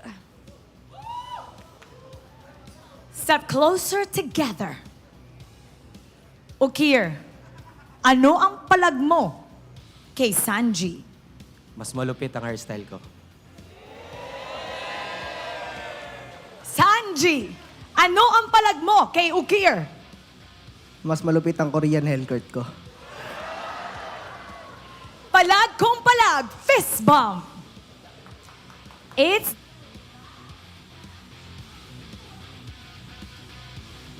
into battle. Panel, pasok. We are heading into the fight, and it is Smart Omega roaring with Ukir's beautiful, flawless hairstyle. I mean, he's very happy to he fall. is right. He's not wrong at that. Look at those long locks. And look at how long he can engage from. Again, I'm expecting that Lilia and that that Aurora, more specifically, to come into play here in this best of three. Those are things that Coach CJ might definitely have to consider stealing away, putting in the hands of Sanji. That's true. Again, Sanji has been shown to be capable of wielding such a hero. And again, it is not going to be surprising to see Zaida. It is his, I guess, his debut. Season debut! 14. That's season 14 debut in week number 4. Confirmed. Woo! That is MDL Philippines Season 2, regular season, and finals MVP for you. There you go. And the stats, we'll see how they fare up against each other. First blood ratio definitely favoring the current champions right now. But Omega, they're trailing closely and even leading in terms of tower take percentage. Yeah, Team Liquid Philippines, despite being short about 15% on first bloods, they're better at controlling the Lord. So, best believe, hit the 8.5, 9-minute mark if Omega's not ready. Because again, they're a very late game-centric squad. If Team Liquid PH control that Lord pit, then Zaida's going to hit that red tree. Yeah, despite their advantages, we'll have to wait and see who gets the keys to victory here. Brought to you by Infinix. Apparently for Omega, you know what? Keep them cheese picks coming, boys. Everyone loves it. Everyone's enjoying it. And they've proven they can play with it as well. Talking about cheese picks, watch out for the Gatot Mamba brought in by the Chak. And if you're talking about what Liquid has to do, look back at the playstyle that they developed. Not just because one player changed from the 5 means you have to change entirely. I think a Zaida manned Liquid should perform very closely to what a Carl manned Liquid performs. It's just maybe they'll change their trades. That's Not right. just in the game, but also in the draft. And again, late game decision making for both of these teams. Definitely Omega has that in spades, but you know what? In fairness to Omega, their early game has also been proving to be very good lately. Not just relying like on really Hail Marys, right? For sure. A big change for the new barangay, and that's probably why they're called the new barangay right now. They have really developed and matured into a team. And I think what's scarier is, yeah, they're no longer just reliant on the comeback factor, but also they have a new weapon. That whole mid-game swing, wherein they take control, they can end the game at about 13-14, and it's over. Doesn't spell a good chance for Team Liquid, especially now that they're changing junglers. That's right. So I wonder if that's going to catch them by surprise. But you know what, Omega, maybe they can do that with a surprise first pick. They are picking up the blue side. This is tough, especially since cheese is the name of the game for Smart Omega. All the more they can set up those cheese picks, especially if you're going with a 2-pick swing. Not just the first pick, Gambit, but the 2-pick swing after the banning phase, the second banning phase. This is tough. I'm liking it. I'm here for it. This could be tough, but again, it's going to be a challenge that you have to face if you are facing the the Philippines champions, which is TLPH. Former world champions too. Former world champions, right? They're M4, no doubt about it. Here we Sans Carl TV. go. Hey, Zyda was there too. Oh, Zyda was there too. Zyda Right. was He on was ground. on the lineup, right? Zyda was there too, so best believe Coach Saire and Coach CJ have a lot to think about. Speaking of which, Coach Saire had some time with Omega too. Oh, that is true. Yeah, he's from the system. He's from the family, so he would know what's up. And check out this ungodly win rate from Smart Omega, 71% compared to 20 on Liquid's Red. This is tough. So all in all, the numbers are showing that it feels like TLPH is at a bit of a disadvantage in game. The numbers and the facts. The numbers and the facts, right? Oh no, there's a Nolan the Fanny. This is for those of you who don't know, Zyda is an assassin specialist. So all of these, the Nolan and the Fanny taken out early. This is Lembot attacking the former MDL champion. And as well, Coach CJ taking out the Chip and the Hylos. There goes the Phobius. What's left out there? The Edith open? Yeah, probably the Edith. The Zosk. The Ling. The Ling, the Zosk. Yeah, I think they might have some fun with that. Zosk, definitely a very powerful first pick here. The Edith. There's the Edith. Now you'll have to wonder, TLPH is still going to come up with assassin junglers here, or will they have something else in store for us? New player, maybe new surprises. Yep, still has a Ling and a Haya out there. If the first phase elapses without the Ling or the Haya picked up, best believe we're going to start going to the B tier of junglers. What about Roger? Yeah, you can kind of just you could throw the Roger in there. Yeah. Roger should be picked up here right now. If they want to, yeah. If they want to. But if it doesn't come down to that, go see the Bane. Oh, don't worry. No, yeah, I know you're going to have some fun later. I'm happy. We'll have to wait and see. Historically, it can go. Yeah, what you need to make the Bane work is two solid frontliners and then no clear way to get to you. They lock in the Roger. Oh, we're not quite sure. Big ticket picks. Not quite sure, but yeah, these are two very powerful picks, usually first pick material here for a lot of teams. Yeah, so already Team Liquid PH don't have to rush it. Amazing dreads by Big J here. His dreads are in the opposite direction today. Is that? It's getting more intricate. There's the Moskov. I mean, something. Yep, they're not picking up the Bane. That's a Jungle Julian. Andori's picking it up. All right. If it was any other person, maybe you would consider a mid Julian, but apparently not. Right? No. Check it out. Assists per game rank number 1 is Ukir at 7.86, followed up by 2 of the Titans mid laners. That's how out of his mind Ukir's been playing now in Season 14. Unbelievable. I think that was kind of like in match number 1 where FNOP stats were actually above, even a bit above sometimes of another Titan, right? So that is really saying something here for the rest of the teams here in MPLPH. Yeah, truth be told, what makes you a Titan aren't the numbers. It does help, like come down to studying what's possible, what you're capable of. But really got to watch MPL Philippines teams at the top to understand what's going on. Closing up their draft, Team Liquid PH pick up the Tigreal. So there's a possible roamer already for both sides. Closing it up, there's the Faramis taken out. Of course, that's a Riku special. And for Smart Omega, the carry. Interesting. Something tells me Omega's going to invest in one more frontliner. Oh, one more solid frontliner because they're closing up the potential answers. He's still here. Obito's still here. Oh no! Wow! He bought some tickets. He went crazy buying tickets today. That's so many jutsus in a single second. I didn't know you could cast that much. Isn't there like a limit? I'm pretty sure we have to report that to the council. We'll have to see. He's definitely bringing some rules here. Someone apparently dodged the wife. You know who else we need to report to the council? These three gentlemen. Who? They did not report. They did not report the commander. To their wives, their respective wives, to watch MPL. But we got you covered. Whoever we need to talk to, just holler. And you know what? If you're gonna do that anyway, you might as well not highlight to people that you're doing that. I don't know. That was funny. Anyway. They incriminated themselves, They incriminated themselves. I mean, we probably wouldn't have noticed, but they made sure we'd notice. They are penitent sinners. They're already apologizing, but they're here. Yeah, maybe they already have a plan to make up for it later. So Yeah. we'll see. We'll see that later. But speaking of things that we'll see, 8 games played last season. Zyda record 100% win rate on Nolan.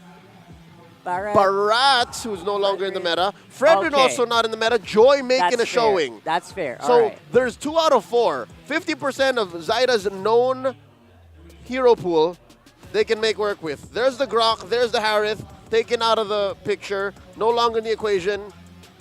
I will choose my There's the Arlott. Oh, it's been a while since we've last seen Arlott. It actually is, right? All right. Maybe last week, sorry, I think Friday we saw one. Saw him a couple times yeah, it was last just very week. rare, very Maybe sparse. once this week. All right.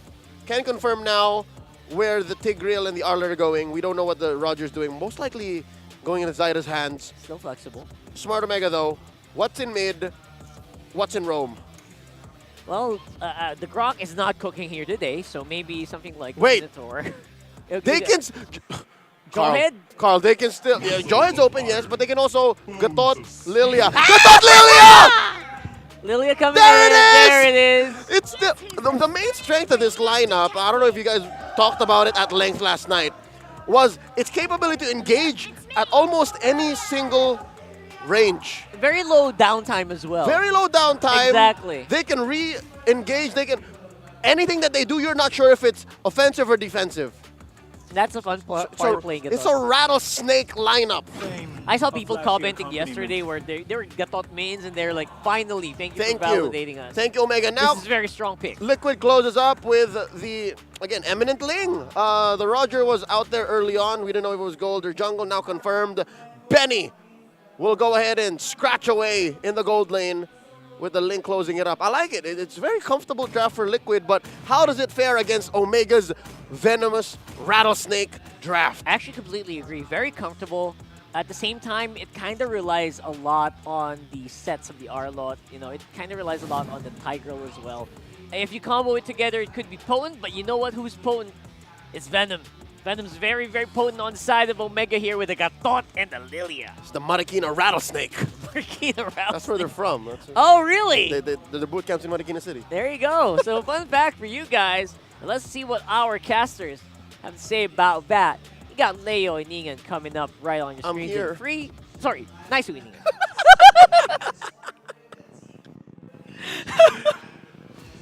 Thank you so much, guys. Yep, it's me, Nice Iningan, on here on the English desk. And hey, fun fact, I just learned out where the Brun guy is. What? It's in Marikina. Yeah, you haven't been there? I have not been there. It's like a huge compound. They even have their own basketball court. I know they have the basketball court, but I'll tell you what they have in this game here, Igan. And to our viewers again, the Gatot Mamba is back after what we saw yesterday and how well this performed. I'm wondering if TLPH took some notes. Also with their change, of course, this time bringing in Zyda.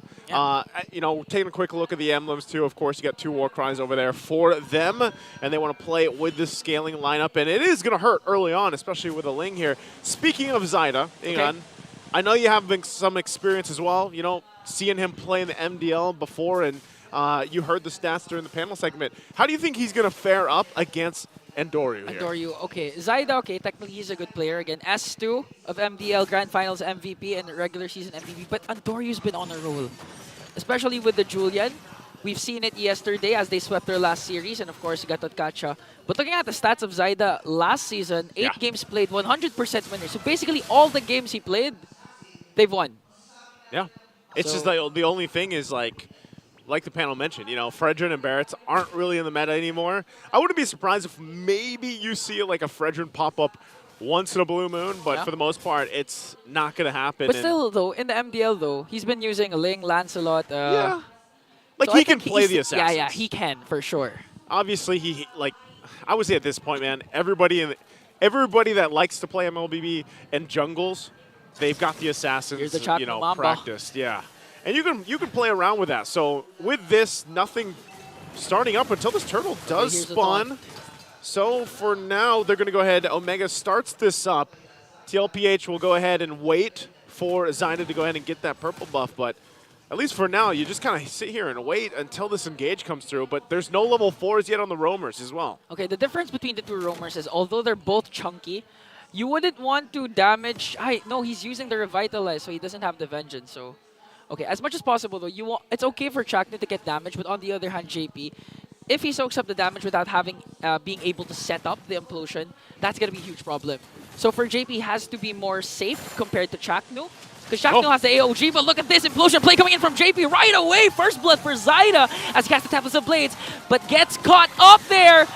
Gonna get a kill. Andoryu brings him down as JP tries to run away, but here comes Chaknu. Here comes the Chimeric Force. Andoryu still on the double kill, finds the triple as well. What a start for the first game. Oh man, earlier we said Andoryu's been doing phenomenal.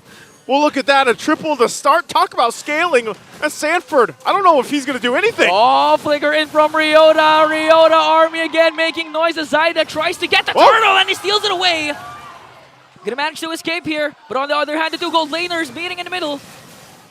The clash will not continue here, but look at this. They find someone. It's going to be onto Chaknu. Is he still alive? No. Zyda's going to bring him down. I stand corrected. Sanford bought enough time to let Zyda come in. Zyda somehow ends up getting the retribution off, takes the objective. So what ended up being a pretty bad situation for TLPH, they at least made it a little less bad. Yeah. It's still, you know, highly in favor of Omega in that last exchange, but that's the thing. At least they go ahead and get something, and now they can kind of take it from there because those early kills, that triple kill on Andoryu on a Julian of all things. Look at him. He's already got 2 items being built up here. First one, I'm not sure. Maybe the Feather of Heaven is what he goes. I don't know. Blood Wings. Blood Wings is what he goes with here. So locks in the Blood Wings this early on, under the 5-minute mark. And part of his job, honestly, is just to get, you know, this interaction between him and the Lilia there. You have tons of magic damage available because then you wait later for Big Jome to just show up on the Moskov that we see so many times in and out. And I know that you pointed this out too, you know, the Revitalize on Chaknu. He did this also last night. Ends up working out pretty good in the fact that if he gets the Avatar of the Guardian set up on...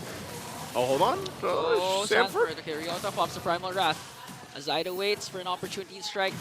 But again, look at this. Sanford picks up a Thunderbelt, and I actually like to point out what you mentioned about Ukir and Andoryu. Because again, even if Omega doesn't necessarily have a hard lockdown, apart from the Earth Shatter and onward from Ryota, the slows from Andoryu, from Lilia, and even Chaknu, once he taunts the TLPH, that might be enough for Omega to burst down the members of TLPH. That's the scary thing with the Julian is like once you get those enhanced chains off, you know, it provides a lot of obviously time in the air, but also damage. So this turtle for the taking, or TLPH wants to answer this. There's the conceal. There's a conceal. But is he going to go for the back line? Look at that. Another burst right away onto Sanji as Zyda gets the turtle. Tempest of Blades is there. AOG as well. A lot of ultimates being casted. But the first man down as well as JP. Look at Sanford going in with a vengeance. Is he going to be able to escape? One more hit, but Ryota says it's on me to bring him down. That's 3 for 1 exchange. But still, Zyda gets the turtle. That's going to keep happening, man. I don't know. Zyda, very impressive with getting the turtle, getting those objectives, but Omega likes to fight. We saw this last night as well with a similar lineup, and even if, for example, let's say Jome's not there, they'll still duke it out, and it seems like Smart Omega has found something that's really like, that they can really play around. Whether that's Chaknu on this Garakacha pick might be part of the puzzle here, but really it's just them playing as a team, having that synergy. And I know we like to say, you know, Omega timers, but throw those out of the window, at least for week 4, because time and time again, Omega has been starting strong. Actually, if you noticed the graphics a while ago, the comparison, Omega has a fastest game compared to TLPH, and faster, longest game compared to TLPH. So in terms of the late game, I think TLPH is more familiar because they have more experience. But as Omega tries to burst down the turret here in the bottom lane, that's the first major objective for Omega. All right, objectively, at least Omega gets 2 turrets now in their favor. You know, they gave up, they couldn't get the 2 turtles. Jome's going to go ahead and save that turret from going down, so it does keep the turret up. But now at this point, you know, for Omega, with a lead they have, a 1.5 thousand gold lead from this point, they want to go ahead and get this 3rd turtle once it comes up here. That set themselves up really well for once the Lord comes into play here. Golden Staff also being picked up here by Jome, and on the flip side, Zyda gets a little sustainability, picks up the Haas Claws, because he knows that part of that pressure coming in might just be the fact that he takes a couple hits, he's going to heal back up and then join the fight once JP or Sanford gets the sets they're looking for. So, Smart Omega starts up this 3rd turtle. I don't think they want to give this one up. Looks like it's going to be clearly theirs. Okay, so the trade for TLPH is instead go for the orange buff of Andoryu. In terms of levels, it's actually Zyda ahead by 1 compared to Andoryu. And right now, if you're TLPH, you wouldn't want to initiate a clash, especially if JP is not around. So Zyda has to do double work here. Make sure to get the pickoffs that they need, and at the same time, go for the split push. Because they're going to be dealing with the Moskov later on into the late game. That's the thing, though. We always see this, you know, where basically at some point, the Roger, you need to get that timing, right? The timing on the items that you need to lock in. Hold on, Conceal going to be used. Oh, Ryota misclicks on that Earth Shatter. And now they're going to get onto Chaknu. JP, who's going to fall down first? Look at the sustain from Chaknu as he gets the AOG, but Zyda onto the chase. Templars of Blades is there. Chaknu is still safe. No casualties for both of these teams. And wow, just wow. Chaknu, although he used the Revitalize, that, oh, look at that! Benny Cutie chases right after Chaknu, wants to go for Andoryu. And I believe Benny Cutie watched yesterday's match of Omega, because this is what Chaknu did yesterday. Yeah. Against King Kong. He escaped. Yeah, he escaped. He escaped so many times. And, you know, they weren't going to let it go the way this time. And I'm wondering what the call was there, because, of course, Zyda goes in, Temps Blades. It almost looked like he feigns it. Like, we are going to engage, but then he backs off. And then the call for Benny Cutie to come in comes through. And, you know, that could have just been a really good decision that TLPH takes it, where the momentum, again, all this was building up for Omega, where they were nearly 2,000 ahead. And leading into the first Lord, that's crucial for TLPH to kind of even things out. The only problem that I see with TLPH dealing with this lineup from Omega is the fact that in the Lord pit, and this is why it's so important for JP to get that implosion off. Oh, final slash onto Chaknu plus a Sacred Hammer. Are they going to burst down the Mamba? Mamba goes down right away, but on the other hand, Jome working on the top lane. He's pushing the tier 2.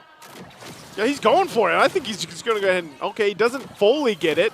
So there's got to be a response coming up from Benny Cutie. Zyda, Lord is up. But I think that's the one thing, too. Yeah. I guess the weak point of the fact of Garakacha can just fly into the air and get out of there is the fact that it's sometimes if you get locked down by multiple CCs, like the final slash like we saw there, or even JP, you're just sitting there clicking, you know, clicking the ultimate. You're like, man, I can't jump. And that's the downside. Yeah, but the downside for TLPH as well is they have to commit a lot of skills just to bring down Chaknu. Again, a final slash plus Sacred Hammer. Although JP didn't use the implosion, it's gonna take a lot just to bring down Chaknu. And you can't force or use all your resources because at the end of the day, but wait a minute, Earth Shatter combination for JP here. Spear of Destruction, I'm not sure if it hits, but the Demonic Force is there. Look at that, Chaknu soaking up all the damage, but it's not going to be enough because Sanji's going to bring him down. Now Benny Cutie onto the backline, Sanford soaking up the damage as well as Ryota gets the Lord, plus the kill onto Sanford. And that trade, I think that trade will go to Omega. Yeah, Omega getting the Lord, getting a couple kills after a 2. Part of it is just Chaknu being so hyper-focused with this. Even with a triple final slash from Sanford, they had the win. They had the win in that team fight also because of the fact that we see Jome just freely firing off on the Moskov here. Yeah. So again, great team fighting there from Omega. They get themselves the objective to play around with. It's a really good pickup So for it's Ryota. TLPH, yeah. Ryota doing a fantastic job grabbing that Lord. So far, so good. Ryota's been on a roll. Yesterday, rocking the Phobius twice. And this time, the Edith, as the Lord marches there in the top lane. TLPH still has good wave control, has good wave clear. They still have Benecuti, they still have Zanji. But again, if the setups coming in from Omega continues, it's going to be a hard game for TLPH. Okay, here they are. TLPH has to deal with this Lord. Also some split pushing happening on the other side of the map from Zyda. They'll go ahead and delay it as long as they can. TLPH knows that they can clear this first Lord pretty well, but they're going to continue to lose some of these tier 2s here as they're worked on by Omega. Hold on to the mid lane. It looks like they're getting the call here. They want a sandwich. Oh, but Jom catches Zyda off guard with the onward and shock. No AOG. Spare up destruction will connect. Here comes Big J. Pops the Purify. JP stuck up to damage, but here comes Benecuti. Oh no, he's going up against 3. The Lycan pounce just to bring down Big J. Manages to escape. Andoryu chasing after Benecuti. He has the war cry though, so it's the Lycan pounce, but Andoryu still wins the exchange. Oh man, I thought Benecuti would get away with it. But the moves from Andoryu don't fall short. Great usage there, especially with the enhanced sword at the end. But man, Omega still holding on. I mean, they finally got that tier 2 in the mid. They'll take some resources or try to. And TLPH feeling some pressure from Smart Omega. I think we need to make a petition here. 2-star matches per week. 2-star matches. This deserves to be a star match as well. Hey, you know what? After how day 1 and day 2 went, you know, I'll say today has been goated. Day 3 of week 4 so far.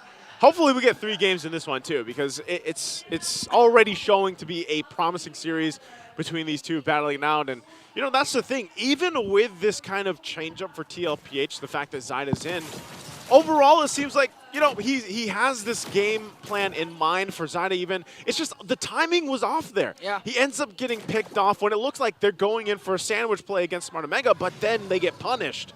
That's what they have to kind of work on here with Zyda with that change in where timing is important, especially when you're playing this Ling here. Yeah, and now the Lord's up. And I think Jom and the rest of Omega was really anticipating the sandwich play. That's why he was ready to cast that second skill.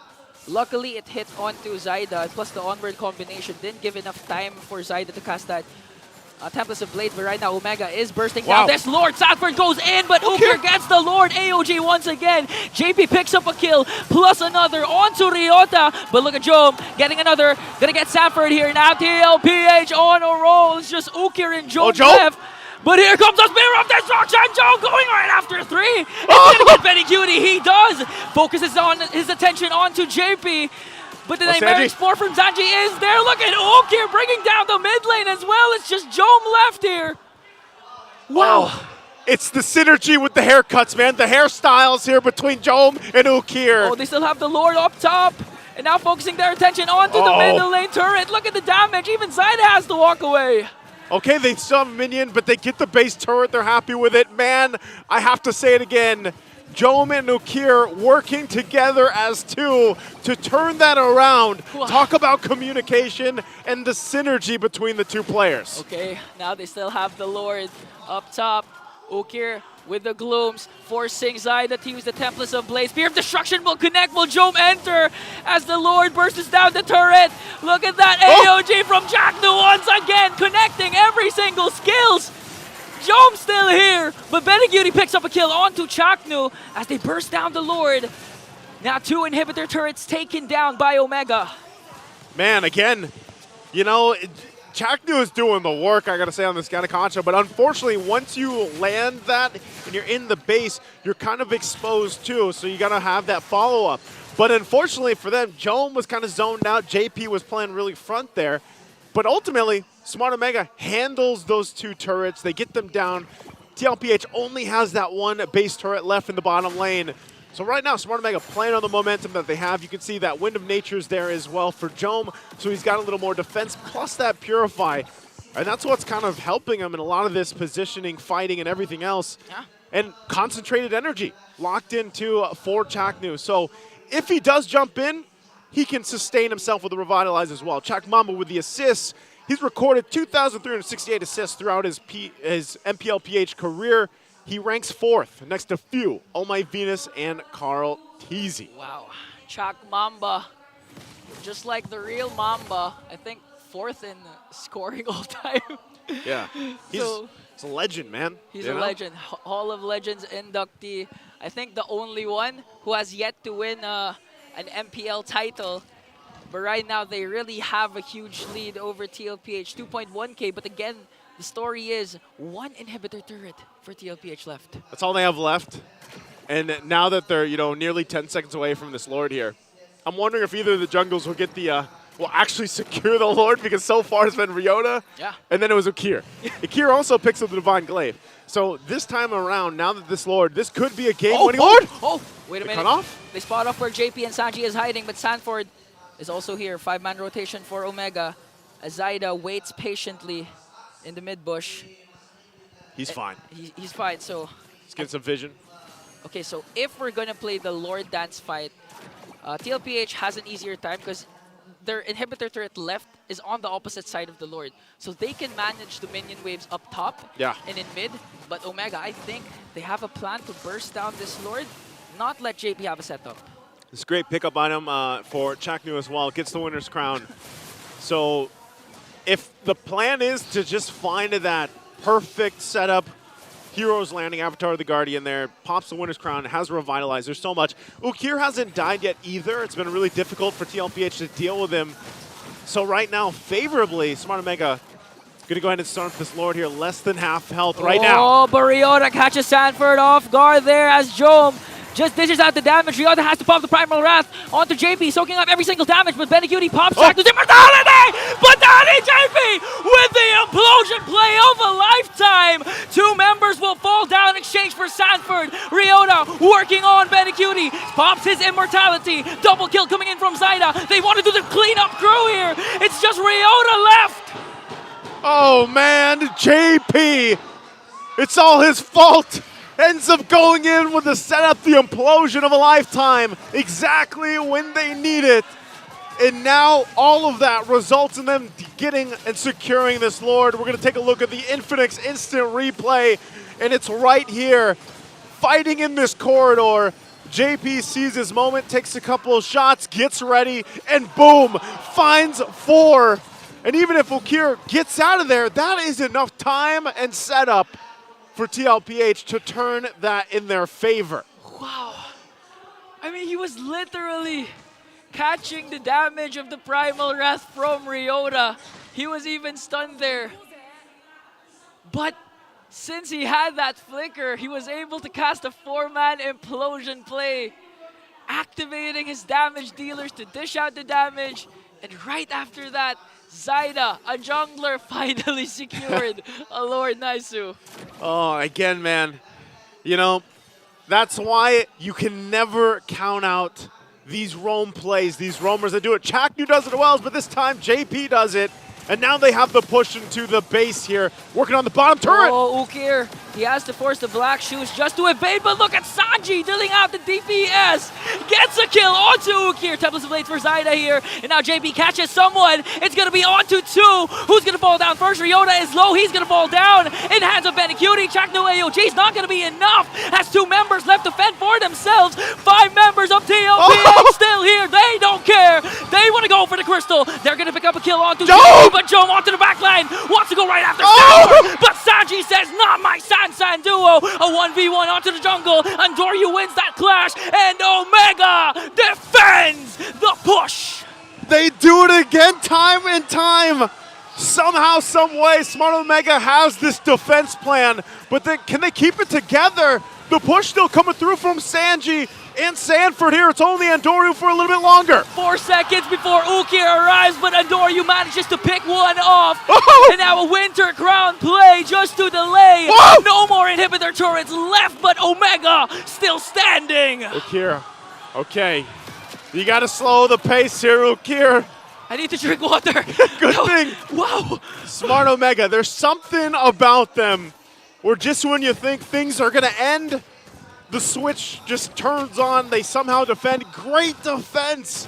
I know our panel is going to want to break that down later because great usage, even of the Spear Destruction, to go on the backside and fire off and get space from Jome. Perfect decisions there to defend. They buy themselves time still in this game.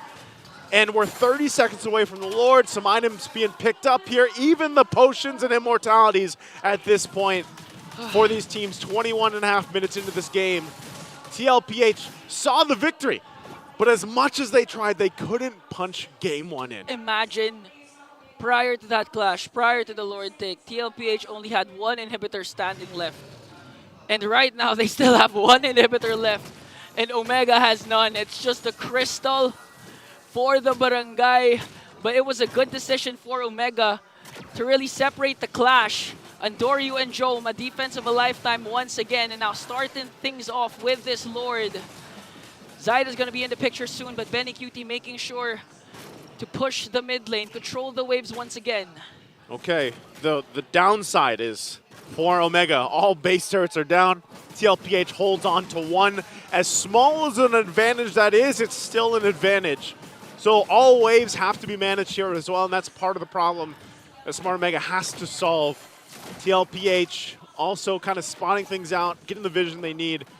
JP still holding on to the immortality himself. He can play up front and a little risky here. So Omega, I would say even damage department, like they're all locked in. And Dora, you saw how much damage this Julian is doing. Yeah. Like he is there and he's able to compete, sometimes even 1v2, and that's something that TLPH has to keep an eye on. You can see why they don't want to commit to the Lord just yet here.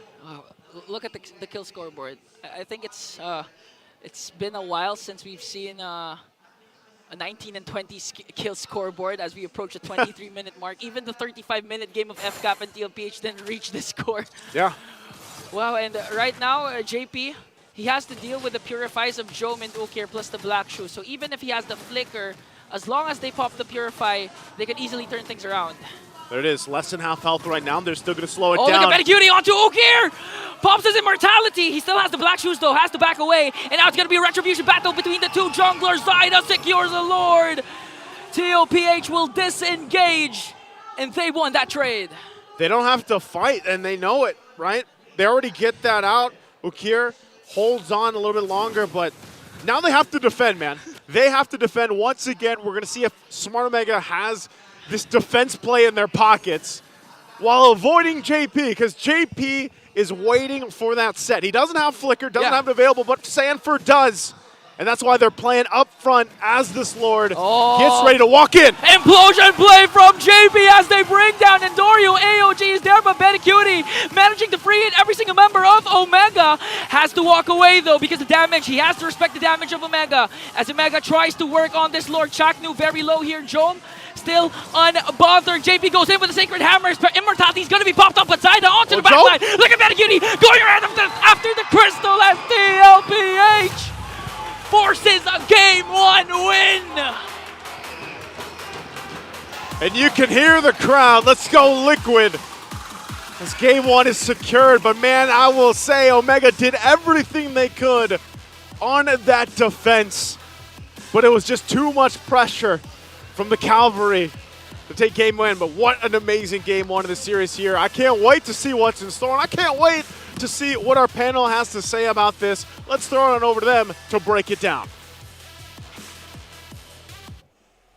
I mean, say about what? There's so many things that actually happened there.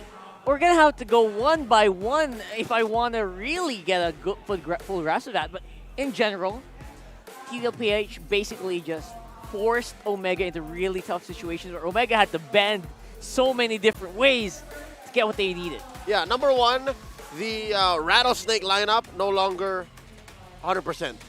Its first loss ever since its debut last night after Smart Omega played 2 games in a row with the same strat, put to a stop here by the defending champions with Zyda as help, mind you. Amazing work by Team Liquid PH, and of course, it's this man's fault. As always. JP. I mean, it started off with, like Igan beautifully and most eloquently put it, a beautiful implosion that just happened over time and time again afterwards. And somehow they were able to play around this Garot Gacha, which honestly is a challenge in and of itself. So honestly, big props to JP for playing around it. At the same time, Benny Cutie with the plays he's doing. Yeah, I think it's those two players and heroes, the dads of Team Liquid PH specifically. Number one, why the Tigreal, right? Looking at the highlights, you'll see here the turning points, wherein for a majority of this 20-something minute game, for sure Smart Omega was in control. But as soon as JP had a bead on how the Rattlesnake actually performs and how it wants to lean hard on certain rotations and movements and how maybe they want to back off, that's where he read, you know what, maybe a single implosion will wreck the tempo and the approach of the barangay. And you're just waiting for that moment right about... when he goes down. Here. And he barely built... Oh, dear Lord. See, so he saw that coming. And mind you, that did not come quick. That did not come easy. That was at 18 minutes. That was 18 minutes, Rockhard. Yes. After, what, 4 or 5 big-ticket team fights that Omega won, trades that Omega won, JP comes in with the clutch. I was actually going to bring that up. If you look at the scoreboard, it's actually pretty bloody. It's a relatively bloody game. It doesn't end here, by the way. This is barely the beginning.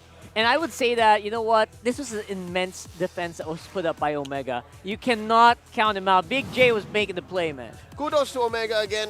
It being the Rattlesnake lineup wherein they can engage from many different angles, many different ranges. That's the main reason why they were able to defend. They came in from the back, the SOD at close to point blank, but it allowed for Jome to punish the low health members of Team Liquid PH, to kick them right out of their base, to maybe fight for another day, to extend the game up to 24.5 minutes. Talking about how Benny Cutie was the main source of another type of re-engage or a way to punish this strat by Smart Omega. Look at the rest of the lineup. 4D, Saida, Sanji, they're very fixed as to how far and where they can fight from. Very one-dimensional. Well, one-dimensional in the sense that you know what they're up to. That's right. Benny, on the other hand, can close the gap with the Lycan Pounds and then disengage with the transformation to allow for himself a better angle. That's why there were a few highlights wherein he was chasing down Jome, wherein he was threatening Jome. And then backing off. Exactly. Yeah. While he was in Lycan form, he would claw away at the softies, and then in human form, he would punish those tougher targets, that being Ryota and Chakri. Yeah, it actually was just that. I think we saw it in the highlight as well, where, all right, he jumped in and then backed off, and then went back in. It was just really a big mind game from TLPH, and again, from one of the legendary players here of TLPH, of course, Benny Cutie. That's right. They were really pushing the boundaries of what's possible with their heroes. And speaking of which, pushing his boundaries, stepping up to everyone's expectations and the pressure of the world watching, Zaida on this Ling. Sure, for a majority of this 24-minute game, he was on the back foot. He was just split pushing, taking what camps he could. But best believe, as soon as JP and Benny Cutie said, it's go time, let's go Liquid, it's go time, Zaida came in and actually used the Ling to its strengths. Luckily, this was super late game. This was ultra late game. He scaled up. It was very on point, honestly. He did a job in the early game that was expected of the Ling. What you and could. I would say a little bit more when he was trying to bait out some fights. Like, I think the casters mentioned it, right? He was trying to use the Tempest Blades, and they thought they were going to fight, but they weren't. So it was like just giving a maximum amount of map control here for the team. And that's key to extending this game to the point wherein Team Liquid PH could actually win. And now, all the more, something that Jose and Joseph mentioned. The JJ. They're literally just both Jose or literally just both Joseph. That's right. All right? Is it now the time for Team Liquid PH to step up to the plate and be the late game team? To be the comeback squad season 14? I would say so. I would say that's exactly the direction that they're going to right now. And trying to get it from Smart Omega, nonetheless. Of all the teams. Of all of them, right? But real quick, I will allow for that. I will say yes, I will agree. Only if they go 30-something minutes again and win. All right, so we have a timer now. 30 minutes. And maybe they can be the new comeback kings, but... What was that against FCAP? 36? Yes. Something like 34. that. That was close, though. Yeah, When they almost close. beat Falcons APBren, that was close. So more of these late game victories, these comebacks from Team Liquid, then yeah, they will confirm be the comeback kings of 2024. And we're going to go in a quick meta check before we bounce back because we got it. You've been itching to talk about this. We've been itching to discuss Chip. The permaban of Red side. No. 100%, 56 out of 60. Nobody. Right now. Nobody. 100% contention rate, 100% ban rate, and all of those bans from Red. Number one, we keep mentioning how Blue side has a major, and of course, objective, not subjective, objective advantage. That's why Red side has the advantage, because if the chip goes through, best believe, first phase Blue pick, gonna be chip. And in comparison to these major heroes like 1-1, Fredrin, Matilda, and Nolan in the past, as nice as it is to have a 88, 85, 88, 89% ban rate last season in Nolan and Matilda, so far, Rockart, 60%. 69, that's the whole season, all right? Yeah. 60 games? Halfway. That's just the halfway point. That's ridiculous. And how perfect is it that our MVP in Game 1 is one of the most notorious chip players when he was allowed through JP. That's right. So keep your eyes on the prize, guys, especially if you're fighting against TLPH. Keep it on the ban. All the more. All the more. Ban it twice if you must. Because that's just how good JP is on that hero as well. And yes, the chip can really dominate in the competitive scene. Yes. But of course, we have a completely different stat when it comes to your ranked game. There's a different story when you look at Mythical Glory, 50 stars up, Mythical Honor, 25 stars up, 10% ban rate, 24% ban rate, reverse respectively. The reason why this is, folks, is because Chip is a hero that demands on-point communication. Exactly. And that just all the more explains why players like JP, Ogwin, Raflesia, JP is very familiar with this gentleman. They are so good at talking to their teams and orchestrating these 5-man collapses that they demand 100%. In ranked games, how often do you play with 5-man? And how often do you have 5-man with comms? I guess. That's the reason why it's, it just goes down. It demands maximum attention, and your ultimate basically is useless if the team doesn't know or you can't coordinate well with your team. Chip mains in the comment section. If you guys are there, please let us know. If you are a Chip main, raise your hand and let us know how it feels to play Chip on a 5-man and how it feels to play it on solo rank. Yeah, not many people will play it solo rank. Right? Here's the thing, even on a mechanical level, right? The fact that at the push of a button, you could all just go to a single place to team fight, already that's a borderline broken thing. Big advantage, to say, putting it lightly. Yeah. So right now, obviously, Chip, we just wanted to bring that up there in case you guys are wondering why it's permaban. But for now, though, obviously Omega comes out on the... It ran out. The Omega timers ran out. Yeah. But here, I'm going to put this out there, right? Okay. Because it feels like TLPH had to maximize each and every hero just to eke out that win. Even the iframes of the Roger. If Omega were just 1% off today, that might have been anything that Omega... if TLPH was 1% off, that might have been anything that Omega needed to win the game. Oh, yeah, the game could have literally ended at like 17, 18 minutes. Yeah, it's really scary. It's just Team Liquid hungry for the win, and they really just wanted to get there. And I wonder if you guys are hungry for diamonds. Because if you want diamonds, I am. 90,000 diamonds are up in store for you here in the MPL Arena. Go to the venue and post the live experience that you had here with the hashtag MPL S14 live experience right there, and win up to 90,000 diamonds. So post it on Facebook and post it on TikTok. Make sure it's on public and tag the official pages of MPL Philippines, because there's a lot of people here. And I just checked, it's a full house still. It's a full house again. Match number 1, surprised. Match number 2, I guess not really. And again, you just let us know what your thoughts are, what your experience was, and that's all you need to do to get 90,000. Part of that 90,000. I don't know if one guy is going to get 90K. What is the prize pool like? One guy or gal? I wonder, right? What's the breakdown? Maybe between 2, 45K. I don't know. Still You'll find out when you go here. There you go. Join in to find out. So that's going to be it for that one. So hopefully you join us. If not now, maybe book it in advance. Maybe week number 5 we'll see you. Week number 6. Honestly, we still have 4 weeks. A whole month of regular season to play here. So we're at Green Sun. Book it online on ph-mpl.com/tickets. And that's where you are. But right now, for the people, speaking of people on the venue, we're going to look for one of the favorites, a crowd favorite now. It's the Smart gameplay pose with hashtag the power of Smart.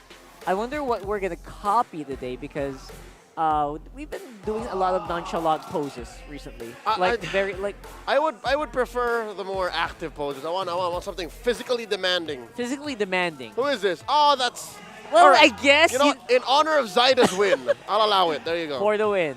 And you gotta do the face as well, man. It's a slight tilt. I'd say that's like a 10, 15%, 15-degree angle.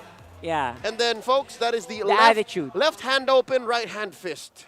Okay. All right. All right. So I guess this can come close, but cameraman doesn't think so. Yeah, you gotta have intense eyes. There too. you go. The intensity. You gotta mimic the intensity of Zyda here, who is playing on all cylinders today. Whoa! Wait, no! Jutsus are not part of it. Yeah, that's not fair. All that right. is not fair. Yeah, I'm on this guy's side. There you go. He's got the right attitude. He's got the right aura. I'm with it. Right? You can't trick that with techniques. You can't trick that with jutsu. Right. So, at least for now, we have a winner.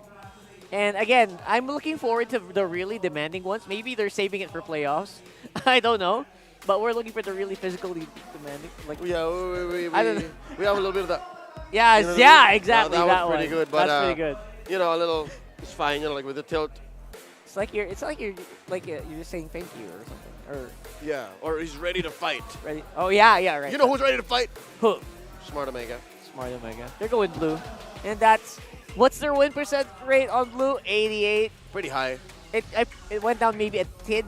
Because they lost. Because they lost one, but still relatively high, right? It's like Falcons APBren on blue side as well, and FNOP on blue side win rate. Wow. Yeah. So it's still kind of a good advantage, good thing for Omega to get this side. Still objectively the best side to stand on and to pick from. I guess that's why they picked blue here, is because they want to force game 3. Yeah. Team Liquid on match point.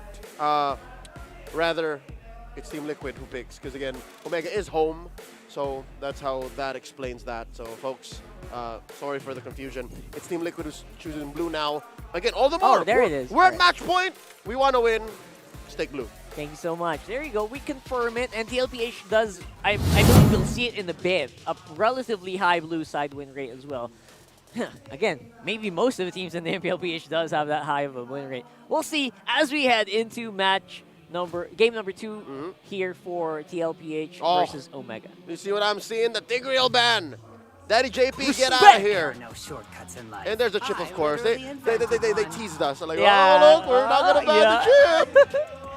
And earlier it did show in the stat. It's 100% red side, but first ban, 56/60. There you go. So some teams are going to try to play around with it. And but tease it out, right? At the end of the day, you know you got to ban it. Okay, so what's left out here open? The Edith, the Roger, the Zosk, the Zushin. Zushin. Oh my goodness, I would not be surprised, but it's Edith for the first pick. Now, a lot of people would contest, you know what, Zushin, oh, so good, why not pick it up? You know what, it's still kind of... You got to build around it. You got to build around it. That's not the thing. it doesn't win on its own. Yeah, it doesn't have that oomph that Ililia has. It doesn't have so much control, but then again, you also have to draft heroes that will capitalize on the control that the Zushin can provide. Yep, what's brewing? What's Coach Snap and Coach Lembot thinking? Still, again, the aforementioned Roger, either of the two mid laners, Zask, Zushin, still open. They're not a Terizla team. Like that's a Falcons APBren thing to do. I would say more X-Borg than Terizla at this point, right? So we're gonna have to consider that. You know, there's a Zushin, and what's gonna use it? There you go, What? Big J. Oh yeah, Roger's banned out. Yeah, never mind. Big J, why not, right? He J played a really good game. Again, can't get enough of Big J here today, right? I feel like he did everything perfectly early. All weekend he's played Moskov.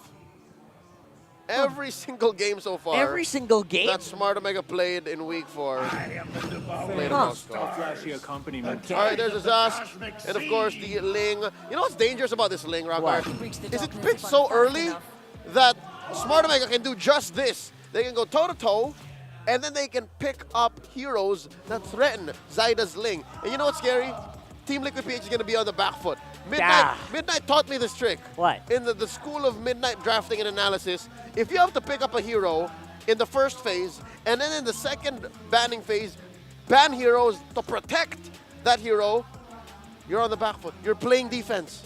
And that's exactly what they might have to do here. It's hard to attack from right? this angle. Yeah, so they may be at a disadvantage right now, but again, that kind of depends on whether or not they're going to do exactly what you said. Are they going to have to ban out heroes that will protect the Ling in this scenario as well? We'll have to find out. What are the heroes that we're thinking about here? I reckon they should. There's one, the Croc for sure, the Kufra, the Cho. Kufra, yeah, there the you go. Kaj, and what's difficult here is both teams might actually want to block out roamers. But here's the thing, by pick 4, as soon as we go back into the picking after bans, Omega goes first. There it is. And that's exactly what they're going to capitalize on. And it's not just any roamer they're playing with, it's that one, it's the Mamba! It's the Mamba. It's Joshua Mangilog! Oh man, Gatot Gacha definitely is a really good pick, but I don't know how it's going to fare against the Fanny. Again, very hard to catch a Fanny if you don't have targeted crowd control, if you don't have skills that chase a Fanny across the board. I guess you could say the same for the Ling. You're right! Oh, see? They know! And then Liquid's going to take out the Kufra. Like, you just wouldn't allow that. You just shouldn't. So, there it is. As perfectly predicted right there. So what's left? Do you just let both junglers, both assassins run roughshod? Is that what's going to happen here? I think so. I think, yeah, they're just going to hunt each other down. What is this, the Wild West? Check out the MPLPH page. You'll know what the Wild West looks like. That's true. Right now, though, are they just going to leave it up in the air, hunt each other down here? To be fair, there is one answer per side that is a soft answer. What? You have the Edith, so that the Fanny just can't randomly go around. And then you have the Moscow. But wait, there's one. That's an answer. Yeah, it's very difficult for a Ling to play around Does if that there's count? a Barret's on the play. You just time well the welcome or the missile experts, and the Ling just the floor is lava. That's right. Just, you're not gonna have a fun time. And now, what's the pick? That's Jawhead. That's JH. Assault unit awaiting orders, TACOM. And carry. Carry. Okay, so that's what you pull up against the Jushin and the Barats. All right. Great answer against the Zushin. But they still need a roamer. But then again, you still need someone to answer this carry, this Fanny. And this Ling. I guess you could kind of rely on Onward and Earth Shatter, but it's hit very miss. Some people would say hit and miss, but it's more miss than hit. All right, there's one. You protect yourself from the carry, the Edith, and the Zask. What about Lolita? And then you bonk the Ling out of the sky. All right. So I guess both sides have answered, I would say, pretty appropriately. But it's soft. It's soft, yes. I Right. wouldn't say it's like full on, like you're countered. It's more of soft answers to keep him under control. No jumpy. No Bonk. jumpies. And I've seen Lolitas fly all the way across half the map, chasing someone really? to bonk. I've seen it happen it's going to be so much fun. All right. Either way, assassin versus assassin, answer for answer. It'll be a fun time here for this one. What do you think? No one's on top here. Neither, no. But I'd like to think maybe TLPH are playing with momentum. Let's wait and see. Throw it over to our casters to take us to the game. Woo! Thank you so much, panel, for breaking down the draft here for game number 2. Once again, I'm Naisu, joined here on the desk with Ingon after an amazing game number 1. And I gotta say, man, I wasn't expecting it to go as long as it did. It looks like we're gonna have some time to share our thoughts, of course, in comparison also with the panel here. But game 1 was amazing. It was good discipline also, I'd say, coming out from TLPH, as hard of a defense that they had to get through from Smart Omega. But I don't know, what are you feeling? And I know you had to take a couple breaths through that game too. There was a whole lot of action. It was wild. How do you think this one's gonna go? Again, we have Assassin's matchup, Ling versus Fanny. So I'm hoping it's going to be a fast-paced early game. Fast-paced early, okay. But who's the roam again for TLPH? Was it the Jawhead? Jawhead, yeah. So it's Jawhead versus Lolita, I believe it is. So you'd want a lockdown onto the Fanny. It really depends if JP again performs exceptional, like what happened a while ago. Because earlier, game number 1, we've seen Andoryu start very strong. That's a 3-0-1 KDA for the Julian. So if they don't manage to catch this Fanny, oh, it's going to be a huge, huge problem for TLPH. They have to catch the Fanny. I think part of it, too, is in the hands of Andoryu. I think when people see Andoryu for the first time play like some of these assassins, even off the top of my head, like when he played the Hayabusa, he's such a mechanically gifted player that now he's going to be playing the Fanny, a hero that is still, even in the hands of some of the best players in the league around the world, if you will, is still a risky pick. Like it is one of those heroes that, you know, you can either snowball out of your mind or you can also just get completely choked out of your own resources, and then you're just kind of there. You know what I mean? So I'm hoping that with the lineup and with the risk that they're taking of bringing out the Fanny in this pick, like they're able to synergize well with it and then get the snowball going early on. Yeah, basically there's no in-between when it comes to Fanny. But one thing for sure is we are heading in back to the Land of Dawn for game number 2. Okay, so Shaknu this time opting for the Lolita. I think it's for really Benecuti and again the Primal Wrath, because a while ago Ryota used Edith. He was able to dish out the damage, and Omega knows this. That's why Lolita is a good pick up against a late game hero like Kari as well. Yeah, it's good coverage. And taking a look at the emblems as well real quick. Of course, you're still going to have Lethal Ignition here. Fanny, you got the Warcry there on the other side. The Link, early defensive flicker to Jome. Feeling the pressure with JP kind of just staring him down. Chaknu has to join the fight, so he's going to be there to kind of protect Jome. And I think that's the thing. Every single, I don't know, actually, I'm not sure if it's every single series, but the Mozgov's still popping up a lot, right? Almost in, at least for every series. You see it at least once, I would say. And for the most part, that's the thing. Both these lineups, just like we saw in Game 1, you still have side lane pressure. Whether that's the Ling here for TLPH, whether that's Jome on the Mozgov. And, you know, that's part of it, too, is throwing in those Spirit Destructions, finding the right positioning that you can do. Now, one of the big parts also is this Barrett's pick. Again, another pick that we don't see often.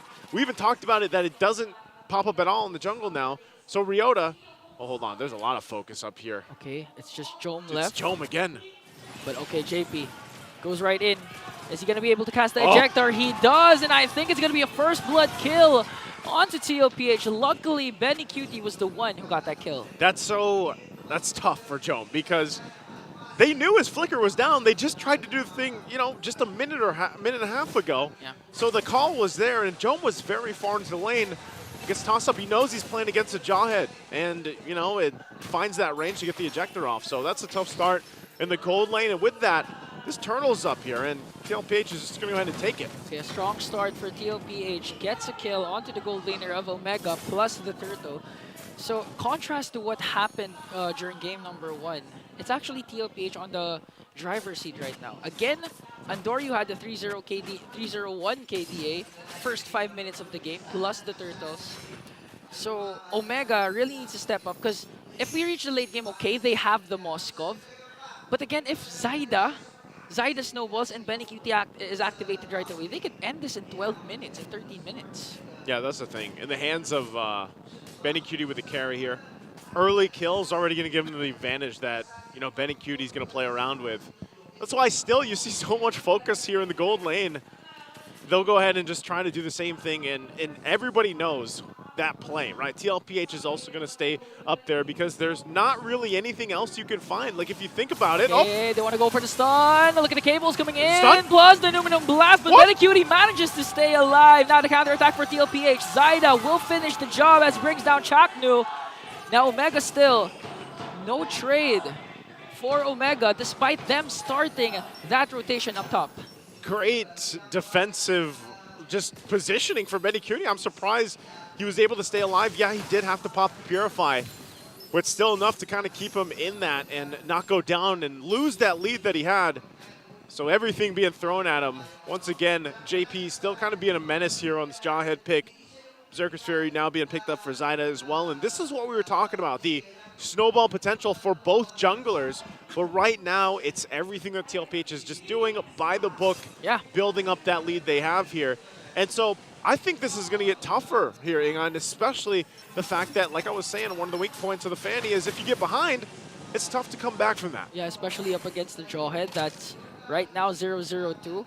So Leo's been saying this a lot, that to fight off the Jawhead, but wait a minute. Ryota, Daytona's welcome onto JP. Are they going to be able to finish him off? Spear of Destruction will connect. Jome is in the picture right now, but the first man down is okay. Doryu manages to stay alive. Look at Sanford with the Primal Wrath as Zyda brings down Chaknu. Again, still no trade for Omega. Zyda wants to go right after Jome here. And that's a 4-0 kill scoreboard plus 2 turtles for the Cavaliers. TLPH taking everything here in that early game, not giving any room to work for Omega. And it all started again with that first blood pickoff on Jome earlier on. So now you're back further going against the wall. They're going to have to find some type of play here. Whoa, look at the cables from Andoryu, but again, almost is never enough. That's the second time that they almost got a hold of Benny Cutie. Oh, hold on. They might go for their own counterplay here. Ryota, quite tanky on this Barretts, but waiting on the rest of the team, going to be able to spot them out. Okay, Daytona's welcome once again, plus the flicker combination, but is it going to be enough to bring down JP? Because so far he's still here. He has to use the flicker to walk away, but look at the Numinum Blast coming in. But the first man down still is JP. Ryota still alive, but Sanford says no. 1-for-1 trade. Ryota and JP will fall down. They're not yet done because Zyda right now has the Finch boys. Can actually go down right after Chaknu. Tempest of Blade manages to escape the Spear of Misery as they try to bring down Chaknu here. A killing spree coming in from Zyda. Sanford not yet done. Earth Shatter combination, but Joe manages to walk away safe. One member down for Omega, one member down for TLPH. Oh, man. Again, even with utilizing the Jawhead here for JP, or whether it's Sanford on the Edith, the timing and the overlapping of things from TLPH, just from battle spells to ultimates to positioning, are tough to play against. Even when you're under your own turret, what do you do? Yeah. If you're Smart Omega and you're down now nearly 5,000 gold, you got to look at how the items fall into place too. They're falling behind. JP again. Oh, another ejector play. Joe manages to escape, but Zyda with the Tempest of Blades to bring him down. 0-2-2 for Big J. Not a good start for Omega, and I do agree. Look at the lineup of TLPH. 4 out of the 5 heroes, technically, they dive. If you count how Benny Cutie plays, he honestly dashes forward, so he's also a diver for TLPH. Okay. Getting a little breather here. Ingan, what do you think? Because now we've seen a couple times where even Ryota has gone in. You know, he's utilized the Daytona's welcome. He's even flickered using it, trying to, you know, get this advantage with taking someone away from TLPH, getting that space, and then they want to burst someone down, but what are they? What is it? Are they just lacking the damage right now to actually follow up on that? Yeah, they lack the damage so far because Jome not off to a good start. Even Andoryu having trouble in his own jungle. And the problem is, they commit the Daytona's welcome onto JP, even use the flicker. And after all that, JP was still able to escape. Even the Numinum Blast for Chaknu connected onto JP. Yeah. But still, he was able to escape. So right now, they need to pick their targets properly. Again, I know it's hard because Benny Cutie, we have been mentioning, his positioning is always superb. There are 2 instances wherein Andoryu almost had it, almost was able to bring down Benny Cutie. But right now, if you're Omega, you really have to pick your targets because so far, JP's tanky. You don't want to go for Sanford because you're just helping him stack up his passive. So it's really all eyes on Benny Cutie, all eyes on Zyda. If you could perform the Daytona's welcome to Zyda, that would be great. Yeah, it's... I love seeing the pictures, by the way, from the audience here. But yeah, I think that's part of the main thing. I'm sure, you know, our viewers online, too, for the international English stream will agree. Like, Smart Omega, they're getting outgunned, outmaneuvered right now. They're having a difficult time, and I don't, like, when I see this kind of lineup, and again, I already said it before we head into the game, you pick up a Fanny. You don't get to get the lead that you're looking for. How much use do you have as the game gets that mid to late game transition? You know, that's the thing. I think, you know, maybe the best players out there that like to main the Fanny and everything will say, well, you know, you always have this impact. Like, you always can. And I would say for the most junglers, like, you do have an impact. Yeah. But with someone like Fanny and the rest of your team is also falling behind and you don't really have much else going for you right now, how far can you delay the game? Like, that's the thing. How far can you build up the time that you need to get the items you need? Hey! Whoa! Big shout out. That's Leo with his drawing, of course. Joshua here, too. He's got the whole lineup. TLPH there. Yeah, huge shout out for a super fan, Jonathan Kua. He has a lot of drawings for not just the players, but also all of us. Who else has he got? Oh, he's going to show us more, but we're going back into the game. I actually like your point, Naisu, wherein you said that what Fanny can do. So far, Zyda has been, so far Andori has been split pushing. But again, if you're this behind, eventually TLPH is going to go right after your purple buff, and Omega will have to, you know, protect that purple buff. So they have one more in their plate to deal. Yeah. And as soon as this tier 1 goes down, which is right now, then the focus is protect the purple buff even more. This is the goal of Omega and the goal of TLPH. Zyda surveying the scene here. I think they have to give it, because 5 members of TLPH is here. Andoryu goes in, but goodbye. JP! Look at the catch! That was a flying Andoryu! It's... I don't know, man. With a jawhead there, I would not want to be playing a Fanny. You come swinging in, and JP's like, come to my arms, I'll throw you in the air. Oh. Wow.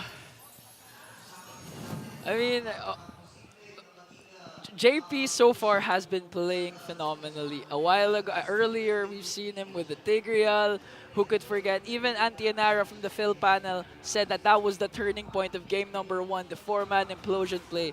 But right now, that's what you want from Omega. That's what you want from Chaknu. Where is the turning point for the Barangay to turn things around and force a game 3?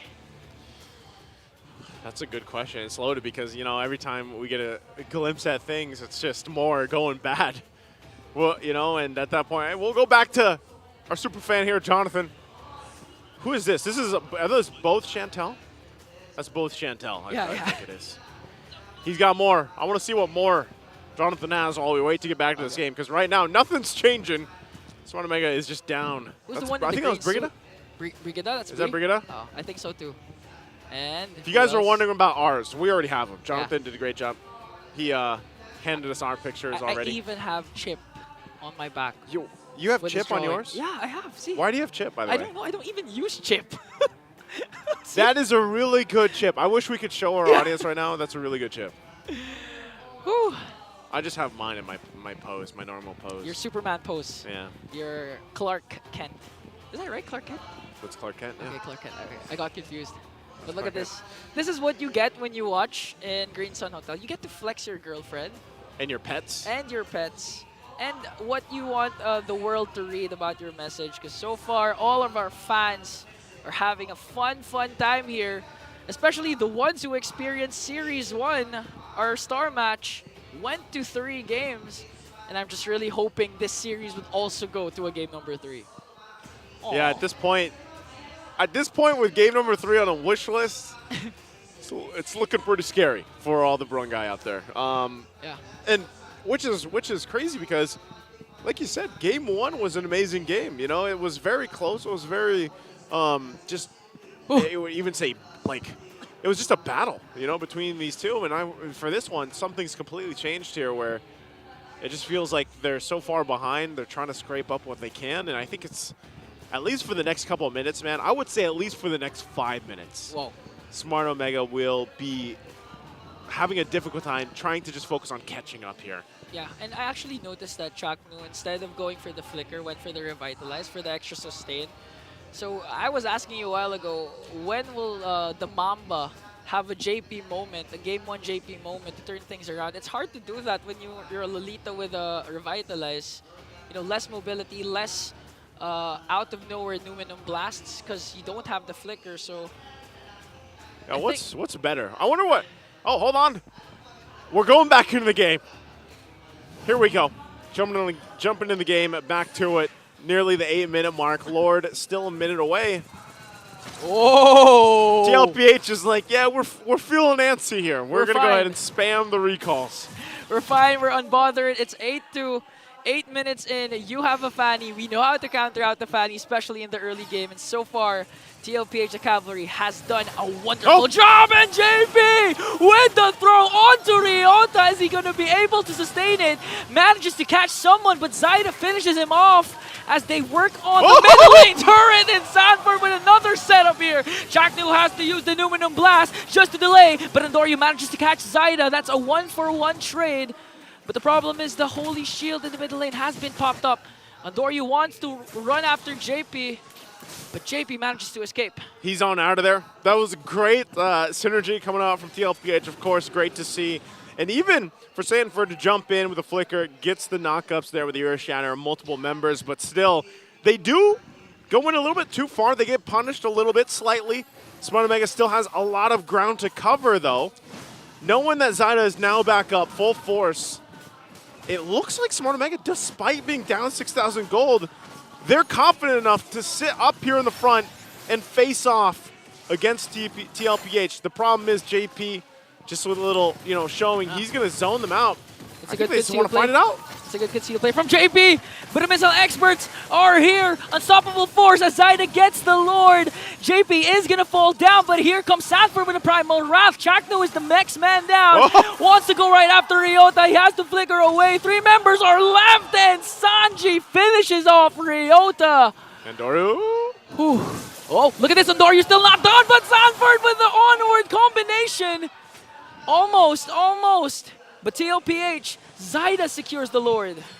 Almost, and it makes me just wonder, what if the beginning of the game was different here for Smart Omega? What if Andoryu wasn't this far behind in terms of even itemization on a Fanny pick like this?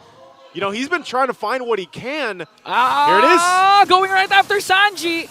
Wants to force out the Dominator's descent. Hold it, he gets a flicker out at least. Okay. But now they're going to have to defend against this push from the Lord. Okay, Chaknu charging up the Numinum Blast. They want to work on this Lord, but look at JP with the flicker, and it's not going to connect to anyone. Chaknu used the Guardian's Barrier. Chaknu! Oh! Chaknu got erased in the map! And now the base of Omega is exposed. Yeah, it looked like that was already a successful defense. Chaknu was playing pretty up front. He didn't have the Numinum Blast anymore, so I almost think that maybe he didn't have to go down, but ultimately it's the same thing. That mid turret in Smart Omega's base is going to go down. The shield is going to pop here on the bottom side, and they're still 10,000 gold behind. It's a massive deficit they have to work for. And Andoryu, at this point, there's not really anyone that he can just assassinate. That's the thing. That's the difficult part here. Looking at the damage profile, the damage dealt as well, this is tough. Jome, not felt like at all on the Moskov this time around. Very small damage done, and that's the thing. Look at his items. He's got a Cross Scythe, Golden Staff, doesn't have DHS yet, had to get some defensive as well because of the pressure that they're feeling. So that's what I'm saying. I think they still need to buy at least a few minutes here. And it's all JP's fault. That's right. Because the first 2 deaths of Jome was a rotation from TLPH, specifically from JP, targeting Jome, giving BennyQt the space he needs to farm up and dominate the gold lane. And look at TLPH, 10.7k gold lead, just TPing in the middle lane. Yeah, Sanford's feeling pretty good. It's him and JP. They're just finding the marks when they need to. Whether that's again, either if both of them use a flicker or not, they're always a threat. And that's what they play around with. Meanwhile, BennyQt's had the time of his life on this carry in this game too, where he's really just been taking it to town, farming up, doing his thing. And at this point, Smart Omega's still trying to just scrape up what they can in the base. There's not much else they can do. And part of this as well is, Ukir picking up this Jushin pick. They have 2 Radiant Armors for TLPH, and that's why you don't really see too much. Like, you want to be able to utilize the utility of the beacon, the flare, bringing them back and everything else. But, they're just so tanky, and they're so far ahead that you don't really feel that damage from a utility mage. Yeah, and even JP and Sanford, they're not necessarily manning the front line. It's always a quick conceal or a quick flicker play, in play. yeah. So there's not enough time for them to actually, for Ukir to actually have the stacks to use the Lantern Flare. Here's the split push you were talking about. Something that Andoro can continue to do, but to at what cost, at what point? And even at this point, he's probably, unless he goes and grabs his purple buff now, he's going to continue to feel it just stolen from him. For TLPH, massive lead. Okay. Earth Shatter Flicker combination. Zaida on the chase onto Andoryu, but manages to escape. That was another close one for Omega. Remember when I asked, when we went into this game, what about the Fanny? If you don't get that momentum you're looking for, what can you do? The JP, again, concealed plays are going to be here. They're going to push it in. Okay, they have to deal with the Lord plus the 5 members of TLPH. Earth Shatter combination from Sanford is here. Ryota manages to catch Daytona's welcome. But look at that, Dominator's Descent will be casted as well as the Primal Wrath. Chaknu dishing out the Guardian's Barrier. Oh no! Chaknu's the first man down as well as Andoryu. Jome has to walk away as TLPH works on the crystal. A triple for Zaida and a sweep for TLPH. And you can hear it once again. Let's go Liquid. The crowd erupts. It's a sweep here against Smart Omega. Tough game for them, tough match. And TLPH, very promising, even with that little changeup they had, of course, bringing in Zaida to this one, looking great as ever. Very momentum-based, too. I mean, just a massive game, too, for them. Nearly 11,000 at one point ahead of Smart Omega. Yeah. Made quick work up against Omega. Zaida showing that he can fill the shoes of KyleTzy so far. 2 games, 2 links, 2 wins. And man, we have to give a lot of credit as well to Sanford. Yeah. The Earth Shatter plus JP's plays. JP, time and time again. JP, it's really all your fault. I mean, even if Sanford was the last man to set up, it was JP who started things off because of the 2 pickoffs onto Jome. Yep. Once again, as they take their bow here, Smart Omega still did a relatively good job in the first half of the regular season. A lot that they can take from these first matches that they had into the second phase of regular season. Obviously, some kinks they got to work out in the lineups and everything else that they have here, and they've shown us. But again, a sweep here for TLPH. We're going to have to throw it over on stage to hear from them and Mara. That's going to be it for me, Naisu, and Ingon. Let's throw it over to the stage. Congratulations to TLPH! It's so nice to see you back on the MPL stage. Anong pakiramdam? Welcome back! Masaya po ako na nakapaglaro ko kayo. Tas maganda po yung pinakita ng team namin. Masaya din kami that you're back in action. Ito naman, Sanford, ikaw naman. Alam mo, yung nangyari ngayon, you guys had 2 losses, 1 win, and then a loss again. Hindi kami sanay sa up, down, up, down. What did you guys have to face and how did you guys fix it to go back to your winning ways? Siguro sa hero pool lang po namin na kinukulang po kami sa draft and ayun, ginawan po namin ng paraan last week, so buti naman nagawa ng paraan. It's been a while, actually tumatawa kayo. It's been a while since nakita na witness namin na naglo-lose, you guys had 2 matches lose streak. It's been a while since we saw that kasi alam naman natin nag-dominate kayo even in the world stage. So pag mga ganun yung mga nangyayari, hindi ba, paano ba? Ano ba nangyayari sa mindset nyo? Kasi that's something that we're all not used to. Yung inisip po namin, normal lang po yun kasi may mga teams po na lumalakas and yun yung parang sign na hindi kami dapat magpabaya and mas mag-improve pa po kami. And it's so nice that you guys are back in your winning ways with a sweep. And now it's time to announce our MVP. Let me hear some names. Parang unanimous. Sino?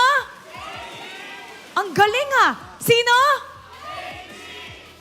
Let's take a look at the screen. Kasalanan ni JP! Congratulations! Uy, MVP!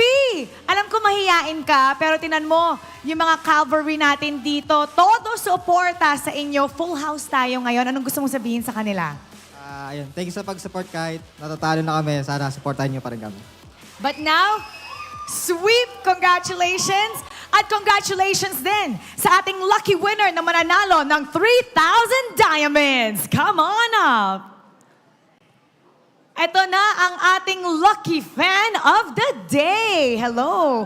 Para kang nagmo-model, paakyat dito. Oy, may appear. Magkakilala ba kayo? Magkakilala ba kayo? Nag-appear kayo eh. Di naman po, pero lagi lang po kami nagkikita sa MPL. Lagi kayo nagkikita sa MPL kasi lagi kang nanonood ng MPL. Yes po. Okay, sinong favorite player mo dito? Si Benny Cutie po. Si Benny Cutie. Bakit hindi mo inaperan si Benny Cutie? Hindi niya nag-grease ng hand. Hindi ka daw nag-raise ng hand. Oh, appear. Oh, Benny Cutie, tabi kayo. Bakit si Benny Cutie? Gusto ko po kasi yung attitude niya pagdating sa game. Then, yung personality niya. So, ayun. Kumbaga parang na-inspired din kami as a player sa kanya. So, yun. Alam mo yung hikaw mo, parang yung sa taas ng pinto, yung parang malalaman kung may papasok. Oh, Benny Cutie, ano nasabihin mo sa kanya? Ikaw yung hinahangaan niya. Cole. Kay Cole, thank you sa support sa akin and sa team. Yun. Sana masaya ka lagi. Sana masaya ka lagi. Masaya ka na ba? Thank you. Congratulations! Bigyan ng diamonds! And now, yan, shake hands. Ayun, isa-isa. Iisa-isahin niya. Kasi hindi siya inaperan ni Benny Cutie. Bumabawi si Cole. You may now take your bow. And take your walk of victory. Sasama ka, yes. You take a walk of victory with them. Congratulations to TLPH showing their strength and why they are one of the best in the world. We're gonna break it down for you, so we're gonna go back to our panel. Pass up. As one Titan falls, another does rise today, and it is in a very, very convincing fashion as well.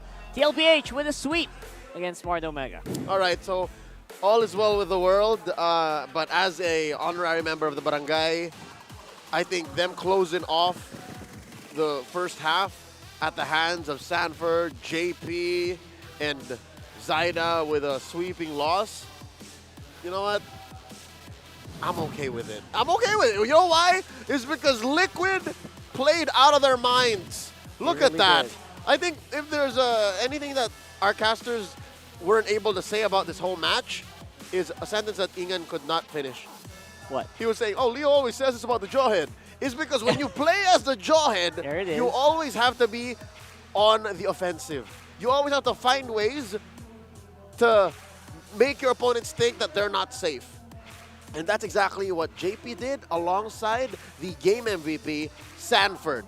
Off the back of the Edith and the Jawhead, you were never safe. Not a single bush, not at any range. It's because both of them were playing flickers. Essentially very difficult to counter-engage as a Jawhead. You always have to be proactive, and you always have to be on target, which I think they were. Despite Andorio playing out of his mind on this Fanny today, he was getting hunted down as well by the onwards of this Edith, and it's surprisingly really good. Yeah, it's counterproductive to say, oh, so I have to make sure I have initiative over the Jawhead, so I'm going to be aggressive with it.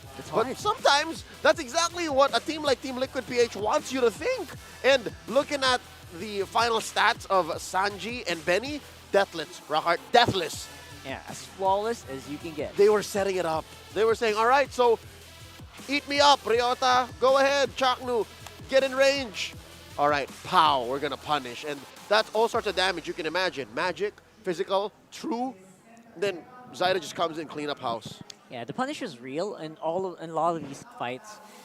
Despite how, you know what, sometimes you would find maybe a bit of a shining light when Ukir makes a play, you know that there was always going to be an answer. And it was definitely a lot easier for TLPH to execute this lineup. Yeah, I guess troubleshooting, you know, in hindsight, the Jushin, as strong as she is as an individual hero, kit-wise, interaction-wise, it's just not the kind of damage and utility you want against a team or a lineup that Liquid brought in. That's right. It takes too much time.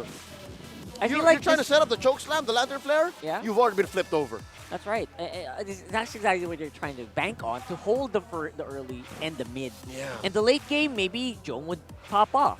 But then again, this was finished on 13 minutes 54 seconds. They were not given a chance to pop off on the late game. quick. Jome had no way to do it. No, what Omega were walking into was an honest ramp up, an honest front line against a draft that will do anything and everything to them but, right? Like say, all right, I'll fight.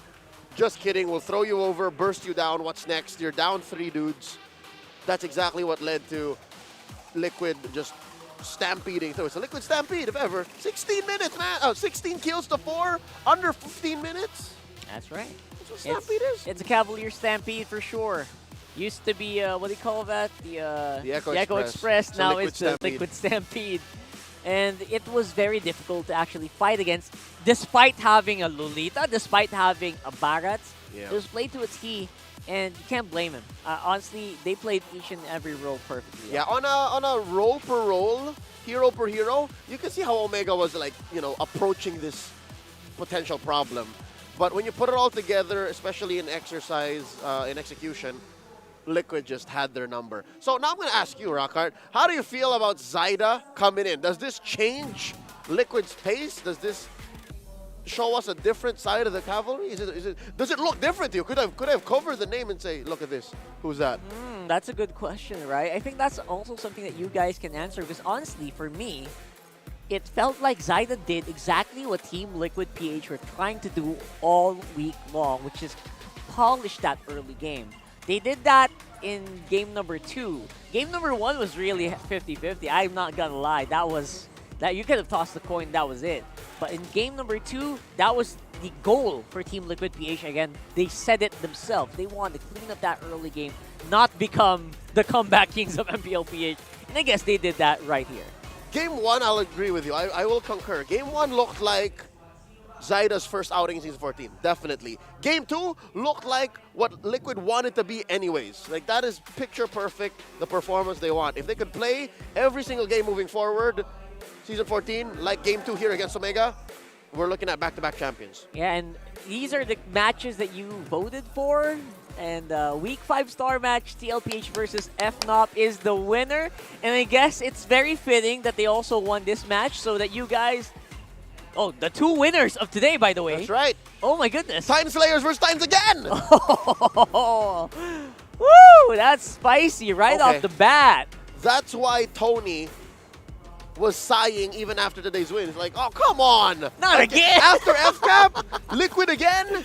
Oh, Another man. 3-game series for sure. So no breaks for Coach Tony today. No breaks all week long. He's probably going to be racking his brain, trying to catch up and make sure that all the holes are covered. But for now, this is what happened for our standings. Fnatic Onic still undefeated in week number 4. 7-0, a perfect first half, followed by Falcons, APBren, and Aurora, who stay the course at 5 points, followed up by Team Liquid, who, oh, look at that, are at the same spot as Smart Omega.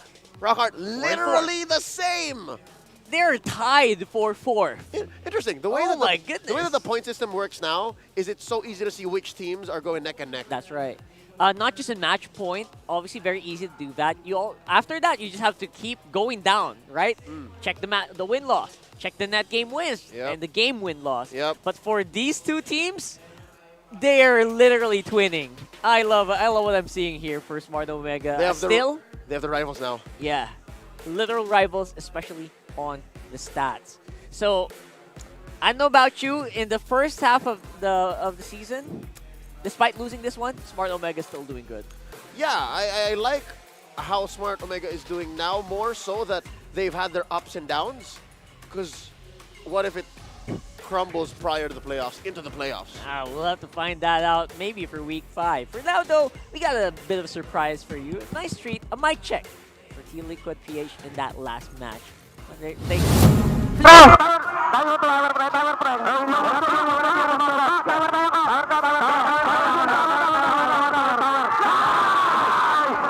Ready, ready. Patay, patay, patay, patay. Bani, bani, bani, bani. Ay, wala, wala.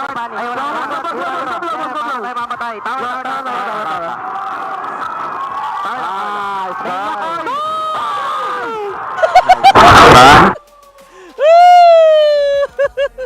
About what's that? 63 towers. Four, they're dead, meaning patay. Patay, dead, Four dead, about dead. Yeah. they're dead, and one. I guess that's kind of like a war cry or to rally your teammates, right? There's something primal and just relieving about a good. You can say that again. Probably a sigh of relief with what happened there. It was still a very intense match. And of course the dub, the fact that they won after back-to-back losses. That's right. And for our week 4 day pre-stands of our Infinix Fancy Laban, this is gonna be pretty cool. Phoenix Army is leading with 5 points. Man, the Phoenix Army has been on a roll recently in terms of Fancy Laban. That's right. Today there was action between the Bees up against the Sonics, and then the Kabarangays versus the Cavaliers, and yeah, the Sonics and the Cavaliers won. Hey, doesn't that mirror real life? It does. Right? Oh my goodness, all right. So the fans' energy is definitely like kind of transferring over to the teams today specifically, but on a larger scale, like the big picture. In general, I'm happy to see at least the Phoenix Army doing well. Like, Phoenix Army, keep kicking butt. Yeah. I mean that also in the second half. Like, like even for TNC and Blacklist specifically. Yeah, I feel like I hope some of that kind of just boils over as well. Because right now they need all the preparations they can get coming in this week. And again, in one of the most competitive MLBB regions in the whole world. V, literally. Most competitive and strongest region in the world. There you go. So you need everything you can get. And yeah, for now, it's going to be it. Week number 4. The first half has been a bit of a roller coaster. I don't know if you guys' your predictions are correct, but it's been through the roof. Done and dusted. Wow, just like that. Bittersweet. Yeah. I'm happy that we're closer to the playoffs, closer to another M series, but wow, like 4 weeks like that. Passed by, man. Passed by. And yeah, for sure, we will definitely watch a lot of these teams maybe change up over the week. Oh, yeah. Some new picks, some new picks they need to prepare for. At this point, halfway through Season 14, new picks are still coming through. So who's to say? And it's been a while since a patch. That's right. So what about you guys? Who do you think is possibly going to come out in week number 5? Maybe patch-wise, item-wise, rank game-wise, who knows? Stuff can go crazy here in MPLPH. So let us know that in comments. But now, that's going to be it for me. I'm Rockhart. This is Leo. For sure. I'm not Leo. I'll see you guys soon. But for now, throw it over to Mara. Close out the show. Ends the first half of a regular season. It's been a wild month for us witnessing the non-stop action. And next week, second round na ng ating MPL Philippines Season 14. Kaya dapat abangan natin yan because you never know what will happen. So kita-kits muli tayo for another round of intense action and non-stop moments. Dito lang yan sa MPL Arena. Once again, ako po si Mara Aquino. Keep it good vibes, everybody, and see you week 5.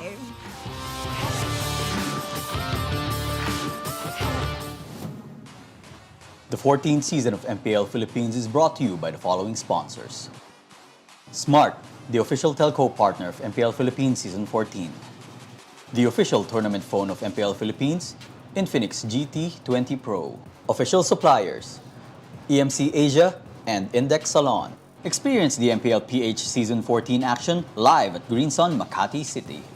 Grab your tickets now via official MPLPH website. Don't miss any MPL action by following our official Facebook and subscribing to our YouTube channel. Follow MPLPH on TikTok for more content.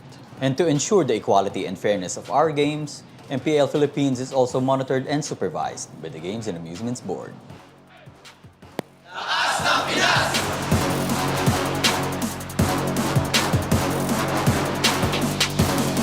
Lakas ng Pinas!